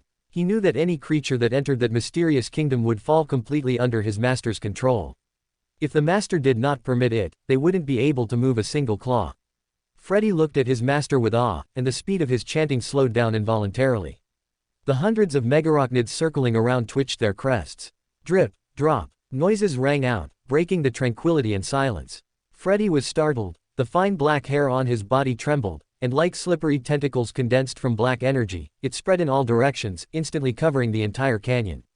Gentle light was scattered, the dripping sound slowly subsided, and the vibrating wings gradually calmed down. Hundreds of pitch-black megarachnids were nudged by an invisible hand, one after another, and tossed toward Nimrod. He lightly flapped his golden wings and flew slowly toward the end of the canyon. As the megarachnids clinging to the corpses of the Luna wolves slid off and disappeared, only the 6 giant trees remained in front of Nimrod. With a thought, his telekinesis spread, and the pearly white, purple gold, and blood-red armor slowly lifted, detaching from the thorns. Nimrod raised his right hand, and hundreds of sets of power armor flew toward the rugged hillside, landing slowly on the grass stems rooted in the rust-red soil at the edge. A flicker of light and shadow passed through his eyes, and his telekinesis enveloped the towering trees that looked like they were formed from latex, covering the massive root systems and the dense thorns. Bang, bang, bang. Amidst 6 short, sharp explosions that didn't match the scale of the massive trees being uprooted, the giant trees flew toward Nimrod one by one. He raised his right arm, black mist appeared in his palm, and he touched the white giant trees one by one. Freddy, you completed your task well. Someone is coming. The black energy and faint mist receded, and the 4 legs on his abdomen quickly vanished. Freddy descended slowly, avoiding the mysterious black mist, and landed on his master's left side. At the entrance to the canyon, Horus Heresy strode forward, with the captain of the 13th Company, Luke Cedere, following closely in his footsteps. Horus's expression changed abruptly. He looked up at the sky, where the thundercloud storm was rapidly dissipating. The pale yellow radiance emitted by the star struck his eyes like pale yellow arrows. His eyes stung, and he subconsciously squinted. Horus rubbed the ring on the little finger of his right hand, which bore a blurry, dim longbow and arrow. Have I been beaten to it again? Bang! He collided with a 10-meter-tall cone-shaped tree, and the hardwood shattered. Milky white clay splattered and adhered to the armor forged for the Primarch by Malevolus, then immediately slid off. Warmaster. Cedere's voice was filled with concern as he stared at the specks of sticky fluid staining his father's wolf pelt and bright red cloak. I am fine. Horus gathered his thoughts and stepped forward through the muddy, slippery water. He suddenly frowned. Are you certain there were thousands of aliens with pitch-black wings here? Cedere gazed at the sky, his pupils rapidly dilating. The sky-covering aliens had actually disappeared completely. Only 3 hours had passed on the timer since he last launched a charge. Warmaster, I dare not deceive you. He took a deep breath, suddenly thinking of something. I believe my tactical helmet recorded some fragmented footage. He opened the company's communication channel and was about to ask when Horus's massive form walked up in front of him. His hand patted Cedere's shoulder. My son, of course I believe you. It is nothing strange, Horus said with a smile. It is just that my brother has violated father's edict. Cedere breathed a sigh of relief. Father, do you mean that Lord Nimrod has used sorcery? Horus nodded. I should remind him. He turned and continued walking toward the bottom of the valley. Passing through the waters between thousands of cone-shaped trees, 2 figures, one large and one small, came into Horus's view. Nimrod was sitting leisurely on the hillside, with a black wolf lying prone beside his left leg. The black wolf was slightly smaller than Russ's wolf brothers, Frecky and Jerry, and had thick fur. It lazily raised its head, looking over with pitch-black eyes. Horus looked into those deep eyes, and in the cool, tranquil atmosphere, the surging voices in his mind calmed down a little. Nimrod rose slowly, his golden wings flapping once, and he took to the air. Warmaster, there are remains on the hillside. Horus swept a glance at the pearly white armor, then looked up at the sky, where the black wolf was rising steadily with Nimrod. Nimrod, do not use your psychic powers again. Nimrod heard Horus's voice and the corner of his mouth curled up. Is Horus guessing that I used psychic powers to deal with the megarachnids and the spirit thorn trees in the canyon? Actually, I didn't make a move, it was all handled by Freddy. Oh, wolf-herding god, you failed to complete the decapitation once again. We are all wolves, yet my pet wolf still has to wait for you. Chapter 899, Omega, my lord saved you from the alien claws, is this how you repay him? The flight deck control room of the Relic-class battleship Shadow Rose, flagship of the Order Shadows, 10th Warband. Sasebo Tezuka, a member of Ramsey's honor guard, stood in the corner as the controller's broadcast sounded. 9th Company, 25th Squad, landing plan confirmed, please fly to the location of the positioning rune. Please hand over control, I will take over the flight. Welcome home. Sasebo Tezuka, fully encased in cataphract T-pattern terminators, held a turquoise hollow metal ball in his left gauntlet. He stared at the slightly trembling ruby blood, frowning as he gazed at the blood-red, little snakes, that suddenly sprang up. 1, 2, 3. The blood lines slapped against the inside of the metal in the same direction, and 3 emerald green runes jumped up. Sasebo Tezuka noted the subtle brightness differences of the increasingly bright emerald light, looked down through the viewport, and locked onto 3 alphas wearing black Mark IV power armor. He secretly noted the runes. 6 hours later, the flight deck hatches closed one by one. Sasebo Tezuka silently put away the metal ball and walked toward the hatch. Cold mist permeated as the hatch slid open. Pale-skinned operators turned to look at the departing backs of the Order Shadows, feeling the temperature in the cabin rise instantly. They were children of the void who had lived on the ship for generations. They were born on the medical deck and grew up breathing the ship's filtered air. Even with their eyes closed, they could walk along the repeatedly outlined lifelines in the narrow areas, finally to be buried in small metal boxes floating in the void. With their dull features, they could sense the slightest changes in the ship. They looked at the temperature indicator. The numbers jumped from 19.42 degrees to 19.58 degrees, then immediately to 19.61 degrees. The meditation chamber was located on the upper deck. Chief Chaplain Pat insisted that all meditation chambers of the Order Shadows be located in the center, not in the corners. The Shadow Roses was located directly below the bridge. Sasebo Tezuka glanced at the visa standing at the door and immediately realized this conversation was different. He had been to the meditation chamber before, chatting in a relaxed and peaceful atmosphere about his worship of his father and the Lord, his belief that death was an honor. The presence of untouchables was not suitable for conversation, they were the guardians of secrets. The hatch slid open, and Sasebo Tezuka walked into the cabin. My lord, Chief Chaplain. Ramsey, with a sculpted face identical to his father's, nodded slightly. Euclidean sigil. As you command. He drew his chainsword from his waist. Without activating the runes, he quickly tapped on the ground, outlining lines. Ramsey, a biosystem psyker, watched as triangles, pentagons, and other shapes quickly took form under the spiritual outline. He felt the connection to the ether tide being cut off. He nodded. Very good, you have fully mastered the Euclidean sigil, created by my lord. Most of the captains, including those from other warbands, have not mastered it. Except for the 11th Battle Group, who had superhuman knowledge of geometric mysteries, and even many adjutants who had mastered the Euclidean sigil. How many? The Psyker dragon perched on Pat's shoulder looked over with sharp eyes. Sasebo Tezuka's intuition warned him that Pat's eyes, glowing with pale gold light, were even sharper. His gaze pierced through the armor, discerning the secrets in his heart. Sasebo Tezuka endured the discomfort. 9. Omega. Pat, draped in black robes, roared like a dragon awakened. My lord saved you from the alien claws of Balsaver, and this is how you repay him. It might not be Omega, it could also be Alfarius. My lord said there is another snake head in the dark. Ramsey shook his head. They are on murder and have already infiltrated 3 other legions. My lord said that 2 years ago, the 670th Expeditionary Fleet, the Kino 1000 Regiment, and 6 Titans did not die at the hands of the rebels but were killed by them. Cult. Pat roared silently in his heart. Heretics who blaspheme the Black Emperor must be purged. I will find out their purpose immediately. He looked at Sasebo Tezuka. Who are they? Sasebo Tezuka raised his right arm and handed the data pad to the chief chaplain. Semenio. Pat carved each name into his mind. I need some time. You two leave first. The 2 left, and after the hatch closed, Pat went to the cogitator. He quickly entered a series of runes, and lines of green paragraphs began to scroll. Pat raised his hand to tap, pulling up the information he needed. Semenio, recruit of the 20th Squad, 9th Company, recruited from the Warband's exclusive recruitment world, Alga in the Segmentum Solar. Completed gene seed modification and recruit training in 994. Flames ignited in Pat's obsidian eyes, growing brighter as the lines of information scrolled. Using the psychiatrist's psychological suggestion technique, he whispered to himself, calm down. When Pat raised his hand and pressed it on the rune keyboard, he had already calmed down from his anger. The hatch slid open, and he, psychologically suggested, to himself again, "It is time. I should go to sleep." Pat walked into the inner chamber and lay flat on the big bed. The psyker dragon flapped its wings and landed by the bed. It watched its master's abdomen become gradually flat, and his breathing became more and more relaxed. In the hazy atmosphere, the Dreamwalker, Pat woke up. He saw a giant holding a spear and wearing dark green armor. Pat pressed the activation rune, and the staff leapt with bright electric arcs.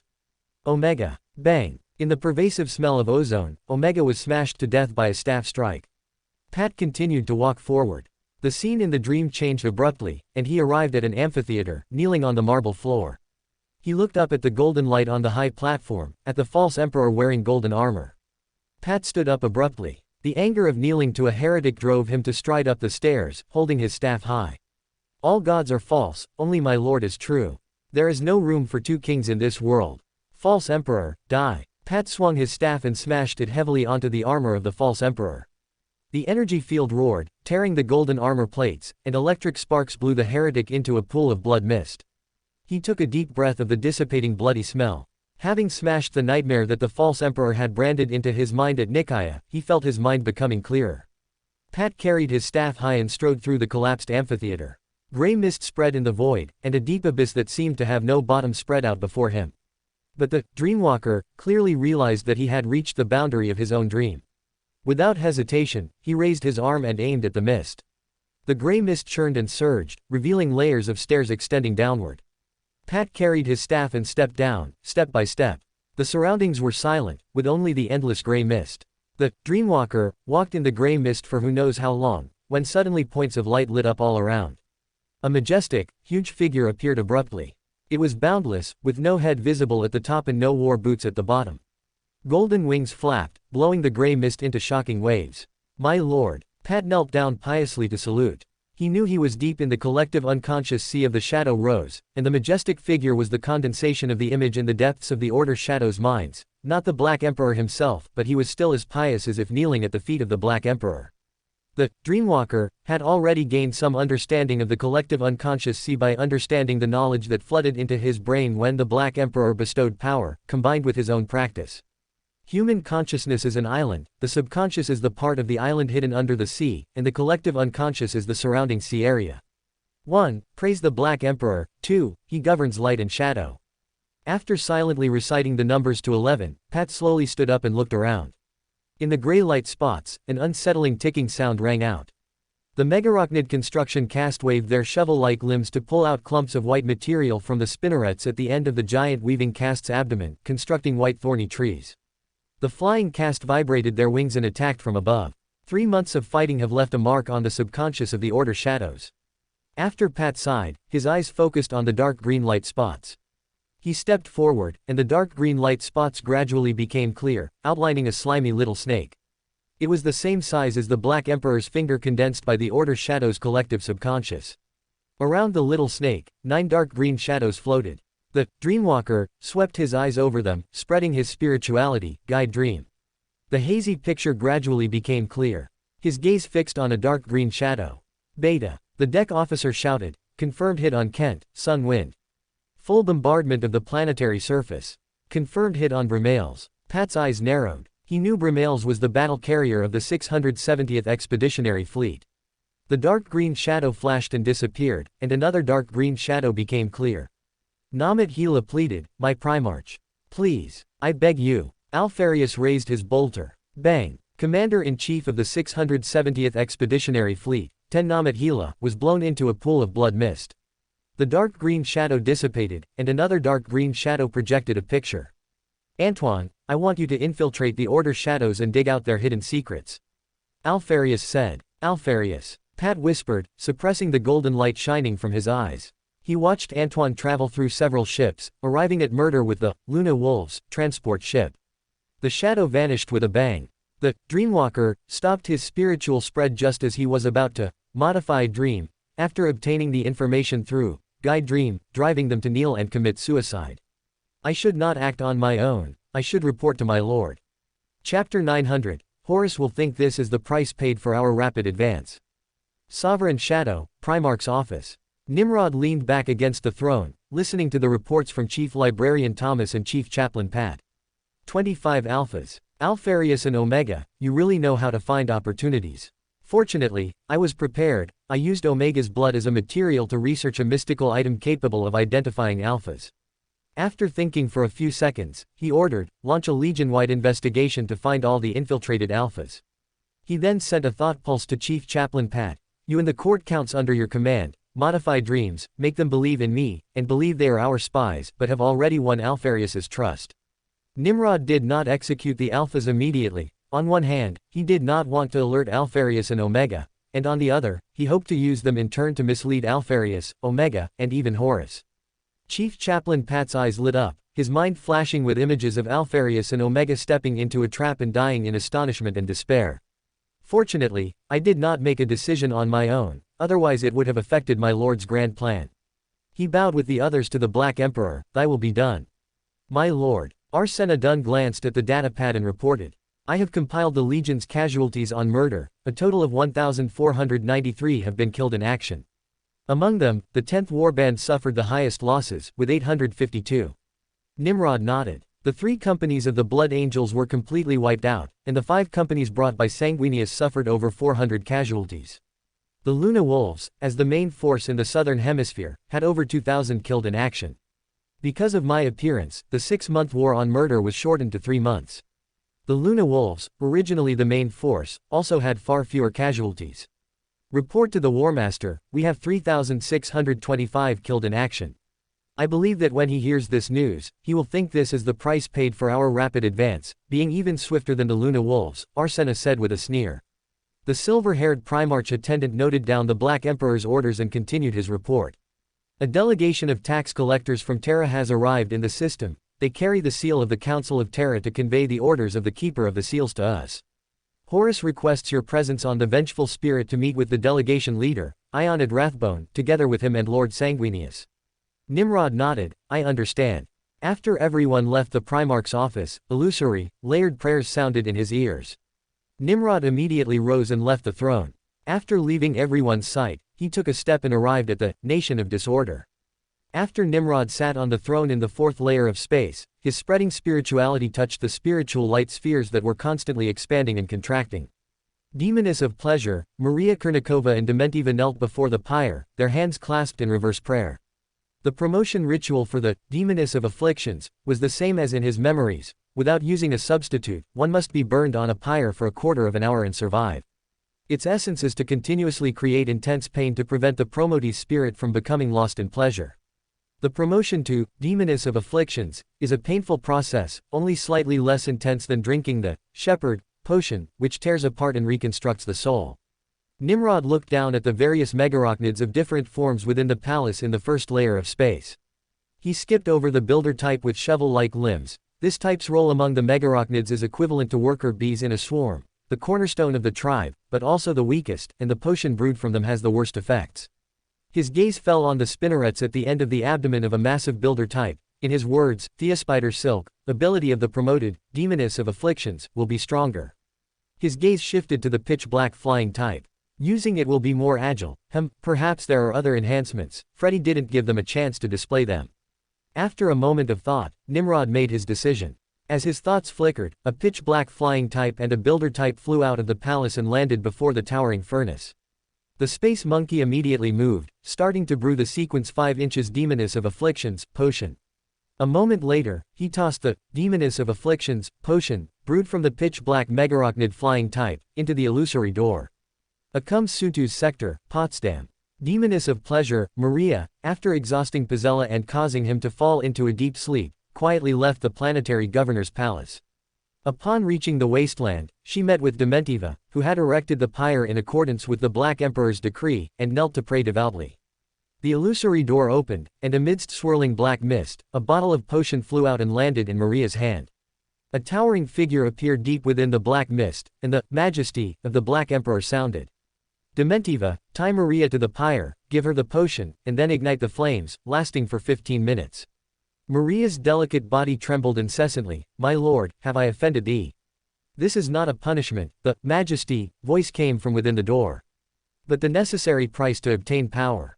Only in this way can your body withstand the power I bestow. The Majesty voice calmed Maria's trembling body, and she was no longer afraid. Maria rose and walked toward the pyre, like a pilgrim walking toward the kingdom of God. Dementiva picked up the even-numbered black gold chains prepared in accordance with the Black Emperor's decree and bound Maria to the pyre, layer by layer. She took the potion from Maria's hand and glanced at it. It looked like dark red blood, yet it quickly turned pitch black. It occasionally bubbled with disgusting green foam. Gulp. As the potion entered her mouth, countless images flashed through Maria's mind, glimpses of past pleasures, Terra, with Admiral Laspidori of the Costas family. Dementiva saw Maria's face flushed, lost in a strange pleasure. She dared not delay, grabbing the flamethrower and aiming it at the pyre. Crackle. The flame ignited the promethium fuel, and the fire leapt up. Maria's body burned fiercely, and her black dress was instantly reduced to ashes. Ah! Maria screamed, and the images of pleasure flashing in her mind dissipated one by one. Enduring the agony of burning, she gradually regained her senses from the pleasure. 15 minutes later, Dementiva immediately raised her hand, frost spreading, crackling to extinguish the flames. She dropped the flamethrower and came to the pyre. Dementiva raised her hand to carefully touch Maria's body, and was immediately astonished to find her smooth skin even more delicate and soft than before the burning, as tender as if newborn. Maria stepped down from the pyre and said to Dementiva, "My lord will not deceive us. Pain brought me back from pleasure, and I have obtained a new gift of power." A bottle of dark red potion flew out from the black mist and landed in Dementiva's raised palm. "Now it is your turn." With a little fear, but even more anticipation and longing, Dementiva walked toward the pyre. Chapter 901, Malcador's olive branch can't satisfy my appetite. In the reception room of the Vengeful Spirit, Garviel Loken, captain of the 10th Company of the Luna Wolves, stood in the shadows behind Horus Lupercal. He was curious about Nimrod, who was beside the Gene Father. The Luna Wolves deployed twice the force of the Order Shadows, yet the latter were the first to cross the equator. After Loken returned to the battleship, he simulated the situation multiple times in the tactical network but could never figure out why the Order Shadows advanced so quickly. In his last simulation before his father called a meeting, he used the reverse deduction method mentioned by Lord Dorn. If you cannot determine how to construct a fortress, you should change your thinking and consider the defensive effect you need. Loken believed that Lord Dorn's words also applied to war, especially when the situation was unclear. After compiling the information from the tactical brief, he found some insights. The Order Shadows could advance to the center of our front line, so they must have ensured clear communication links from the start, but astropaths could not adapt to the brutal warfare of murder. Could it be, as Abaddon said, that all Order Shadows are warlocks, using supernatural powers to ensure communication? Open black lens bracket. The Emperor has issued the Edict of Nicaea, and even Father has ordered librarians to return to their respective companies, yet Lord Nimrod dares to directly ignore it. Close black lens bracket. The Order Shadows had clear objectives, taking every thorn tree they encountered. But destroying them would suffice. Their removal of the thorn trees is strange. Lord Nimrod has a fondness for special flora and fauna, so they must be offering the thorn trees to Lord Nimrod. Although Lord Nimrod fought on treacherous battlefields, it was unlike the silent hunts of the Caliban lions. He was very interested in many things, and it was said that the Sovereign Shadow contained many peculiar items presented to him by legions and auxiliary armies. Lord Nimrod always played with them attentively, reportedly spending even more time on this than on practicing swordsmanship. Yet he was renowned for his swordsmanship, and rumors of Lord Russ being completely outmatched in strength, agility, and skill had already spread throughout the legions. Lord Nimrod also broke through Lord Ferrus Manus's Silver Hand defense. Loken had once curiously asked Lord Dorn about the outcome of his duel with Lord Manusi. Lord Dorn did not answer, only saying that the Silver Hand was the most resilient defense in the physical world. But the Silver Hand was broken by Lord Nimrod. Open black lens bracket. I wonder what was the outcome of Father's confrontation with Lord Nimrod. Close black lens bracket. While Loken was pondering, he saw his father turn to look at Nimrod. Sanguinius has begun to reduce the proportion of librarians in operations. You should do the same. This is Father's requirement of us. Nimrod looked at Sanguinius, whose pure white wings were folded, and nodded. I am making progress, but it still requires time. Open black lens bracket. Exactly, I only need 2 years of transition. After 2 years, it will, of course, be done openly and honorably. Close black lens bracket. Horus saw Nimrod accept his suggestion and nodded with a smile. Now, we should discuss how to deal with uninvited guests. We should play different roles.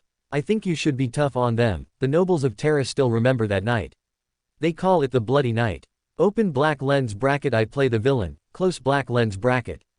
Nimrod nodded. Compared to the Holy Archangel and the Wise Warmaster, he, who was called the Blood King by the nobles, was more suited to play the villain. Good. Horus and Sanguinius exchanged glances, understanding each other's thoughts. Although the presence of the thorn trees on murder prevented coordinated operations this time, the adoption of Nimrod's proposed full-scale airborne assault tactics has mended the rift. As they pondered, a cold mist permeated the room, and the hatch slid open. The head of the delegation, Enid Rasburn, entered the reception room. This high-ranking official of the Council of Terra had red hair and a pale, delicate face. She was tall and slender, but held her neck high, making her cheekbones more prominent. Respected Warmaster, Lord Nimrod, Lord Sanguinius. After saluting the three Primarchs, her voice was as impassioned as a preacher's. Terra and the Forge world cannot bear such a heavy burden indefinitely. Now that we are the masters of 1,000,000 worlds, the Imperium must gradually begin to sustain itself. Many worlds have only just submitted, they have not yet recovered from the war and currently cannot withstand the impact of taxation, Sanguinius said softly. The Emperor insists on this. Nimrod's eyes narrowed, catching a loophole in the words from a lawyer's perspective. Does the Emperor insist on this? Rasburn's eyes flickered as she looked at the Blood King. Before coming, she had read Lord Nimrod's biography, Shadow King, and knew of his wisdom and keenness. The Keeper of the Seals emphasized to us that we must collect taxes and establish a comprehensive mechanism to ensure taxes are collected automatically and regularly. She raised her voice. The Council of Terra has issued an edict that all expeditionary fleets, all Primarchs, and all governors who have submitted, should collect taxes from their respective planets to alleviate the Imperium's financial burden.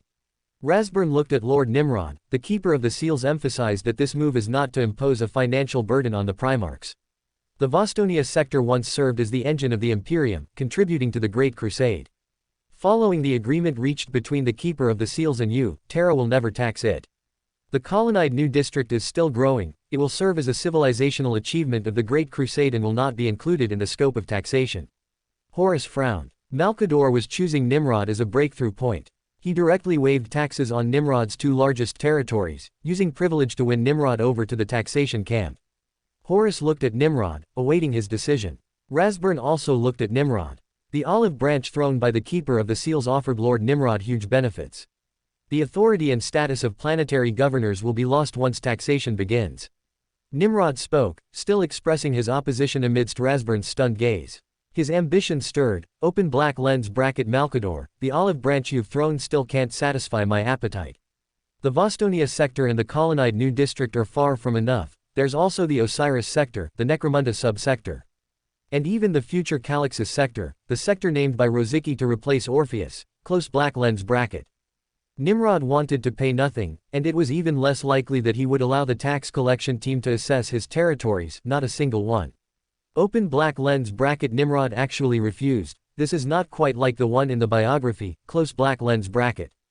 Rasburn thought, puzzled. Horus's eyes gleamed. Nimrod was not swayed by petty gains in the face of major issues.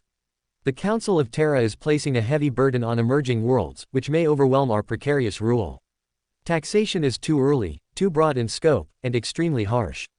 Many worlds will rise in rebellion. The Warmaster stared at Rasburn, calmly analyzing the situation. The peasants we conquered will merely shrug when they hear they have a new master. But if they hear they have to hand over 1/5 of their income, they will surely pick up their pitchforks. Everything we have fought for until now will be destroyed by war. Nimrod listened to Horus's prophetic words and nodded silently. Open black lens bracket. Although the immense resource consumption of the Great Crusade brought Terra to the brink of collapse, Horus is absolutely right, it is indeed too early now. With a rallying cry from Horus, many worlds would defect without hesitation. From a future perspective, Malkador made another wrong decision after his divine assist to Lorgar at Nicaea, close black lens bracket. But this is the will of the Keeper of the Seals and the Emperor, you must obey it. As Rasburn spoke, she raised a staff bearing the imperial aquila. This is the decision of the Council of Terra. We have already established relevant rules and standards for proportionally calculating the appropriate tax rate for each world. I will cooperate with your work, Horus said after a few seconds of silence. After Rasburn left, he rubbed the golden ring on his right little finger. Nimrod is right, a father knows his son best. Father would never approve of such an action, it is too early now.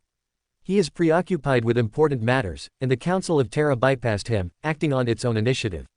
We must take a clever approach, by giving the tax collectors the cold shoulder. Nimrod nodded. You will provide them with additional information on the specific conditions of various worlds, making them dig for useful data like searching for pearls in a vast ocean of documents. Horus hadn't expected Nimrod to guess his thoughts so quickly. Exactly, this will buy us some breathing room. I will complete the Great Crusade, then return to Terra and have a chat with Father. Nimrod nodded. Horus's idea was good. By dragging out this period, the political landscape of the Imperium would undergo immense changes after the Great Birthday celebration, and then there would be a better chance to make taxation align with his own interests. Chapter 902. The Emperor put us under the rule of a tyrant who only wants to see us forgotten and dead. 002. M31. The Nation of Disorder, 4th Layer Space. Nerit Kirin knelt in the black mist, respectfully prostrating himself before the Black Emperor on the throne. My lord, Corax has summoned all Terran-born members of the Legion, except for about 500, including Balsa Kuturi and Alistair Rocha. Together with the Salvation Astartes who do not accept his ideology, there are a total of 11,952 people. Corax still hasn't met any of us. He was even too stingy to personally tell us before the exile. It was Kalphos who conveyed his orders. Nerit said, half mocking, half resentful. Nimrod nodded. It was not in vain that he had actively requested support for Corax during the Battle of Gate 42, sending the main force of the 10th Warband. Open black lens bracket. The Ashen Claws Warband has nearly 8,000 more people than the 4,000 I remember being exiled, transforming from a surprise force into a power that can influence the balance of a battle to a certain extent. Close black lens bracket. As Nimrod pondered, Nerit continued his report. We boarded 36 capital ships and 62 escort ships, and were ordered to launch an expedition far from Salvation Star, towards the Ghoul Stars in the galactic northeast. The Ashen Claws, place of exile was the same as he remembered, but the fleet was nearly 3 times larger than the 13 capital ships and 20 escort ships. Although there was no unique battleship like the Sea Monster, battleships such as the Inferno-class battleship Vicious Claw were still powerful capital ships. Open black lens bracket. The Sea Monster. Speaking of which, Old Man Huang's consolation gift to me, the divinity, is also about to arrive at Carium Gate. I'll see what's so divine about it. Close black lens bracket. Nimrod reined in his thoughts and said to Nerit in a deep voice.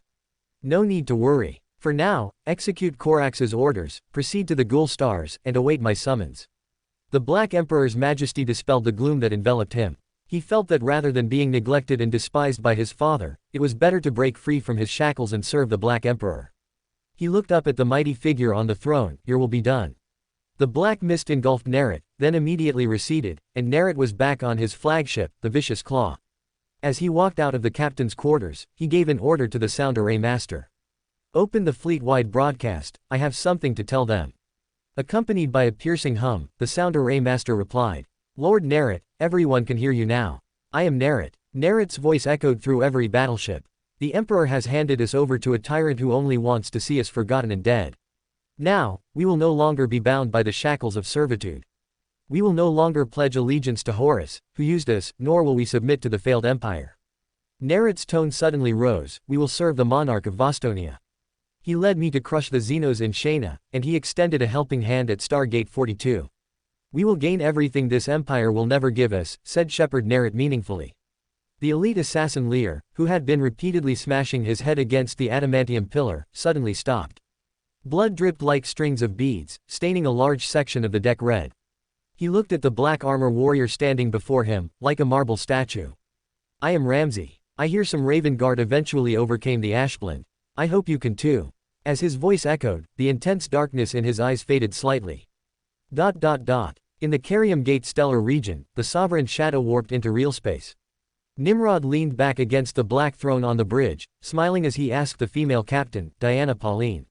Where is the Emperor's gift? Diana was engrossed at the console, reviewing all the data compiled and transmitted to her by the mimic chamber. A strange glint suddenly appeared in her blue-green eyes. My lord, we cannot see it. I mean, we received a communication from the divinity, right here. She said, leaving the console and walking to the holographic strategic table. She raised her hand, outlining a narrow stellar region, about 380 kilometers long and 160 kilometers wide. They told me they are in this area, but we can't detect any ship signals in this region. As of now, we have only detected discontinuous, even contradictory signals, making it impossible to pinpoint the exact location. We can only vaguely locate it. Open black lens bracket psionic stealth, close black lens bracket. Nimrod's thought flashed and vanished. Old Man Huang's words at Nikaya were that the divinity had nothing to do with psionics, its divinity came entirely from the real world. As Nimrod pondered, he rose from the throne, opened the viewport. Motors hummed, and the blinds slowly rose. The Primarch strode to the panoramic viewport, his obsidian eyes gazing at the cosmos. One space station after another rapidly passed by. They were not part of the Stargate itself but structures attached to the main body. Most of them were controlled by the families of Imperium Gate officers, who ran bars and other entertainment businesses, providing amusement for crew members traveling to and from the gate. In an instant, Nimrod's consciousness spread to the area delineated by the mimic chamber. Amidst the flowing starlight, a veil seemed to conceal something. Open black lens bracket interesting. The divinity seems able to manipulate the starlight in the void to hide the ship. The craftsmanship of the builders of the dark age of technology is indeed quite unique. Close black lens bracket. As Nimrod pondered, light and shadow flickered in his eyes, and he suddenly injected telekinesis into his consciousness. The field covered by his consciousness abruptly changed. The space station was disassembled into steel, cables, and energy. The flowing starlight rapidly transformed into lines, some encircling and forming rings, others layered, like a veil. Whoosh! As the Primarch disassembled the material structure with telekinesis, the blurred vision gradually became clear. The hull hidden within the starlight curtain slowly emerged. However, it was not a metal structure. Curved lines gathered into one spherical body after another. Each sphere had a different diameter, with the smallest in the middle, only 1 kilometer. The stern was the largest, with a diameter of 5 kilometers. Dozens of light bands connected it to the fourth sunken sphere. One sinking, one rising, like a swinging tail hammer. Between the 5 celestial bodies were shining light bands, connecting the entire ship, and crew members could vaguely be seen walking within them. Open black lens bracket connecting celestial bodies to build a ship, what a peculiar idea. And it seems capable of transforming its shape. The name, divinity, is indeed not false. Close black lens bracket. After observing with interest for a while, Nimrod gave an order. Tell Santiago that the divinity will belong to him. He must make good use of the power of the celestial bodies to create his own divinity. Arsena Dun, standing beside him, said, "Your will be done." After receiving the order, the Primarch attendant continued. "My lord, the royal viscounts of the 3rd Battle Group have arrived at Carium Gate according to your command." I know. For more thrilling fanfiction stories like this, check out my channel Fanfic Audiobook. Dive into epic adventures, mysterious realms, and legendary journeys brought to life through immersive storytelling. Don't forget to like, share, and subscribe for more amazing audiobooks.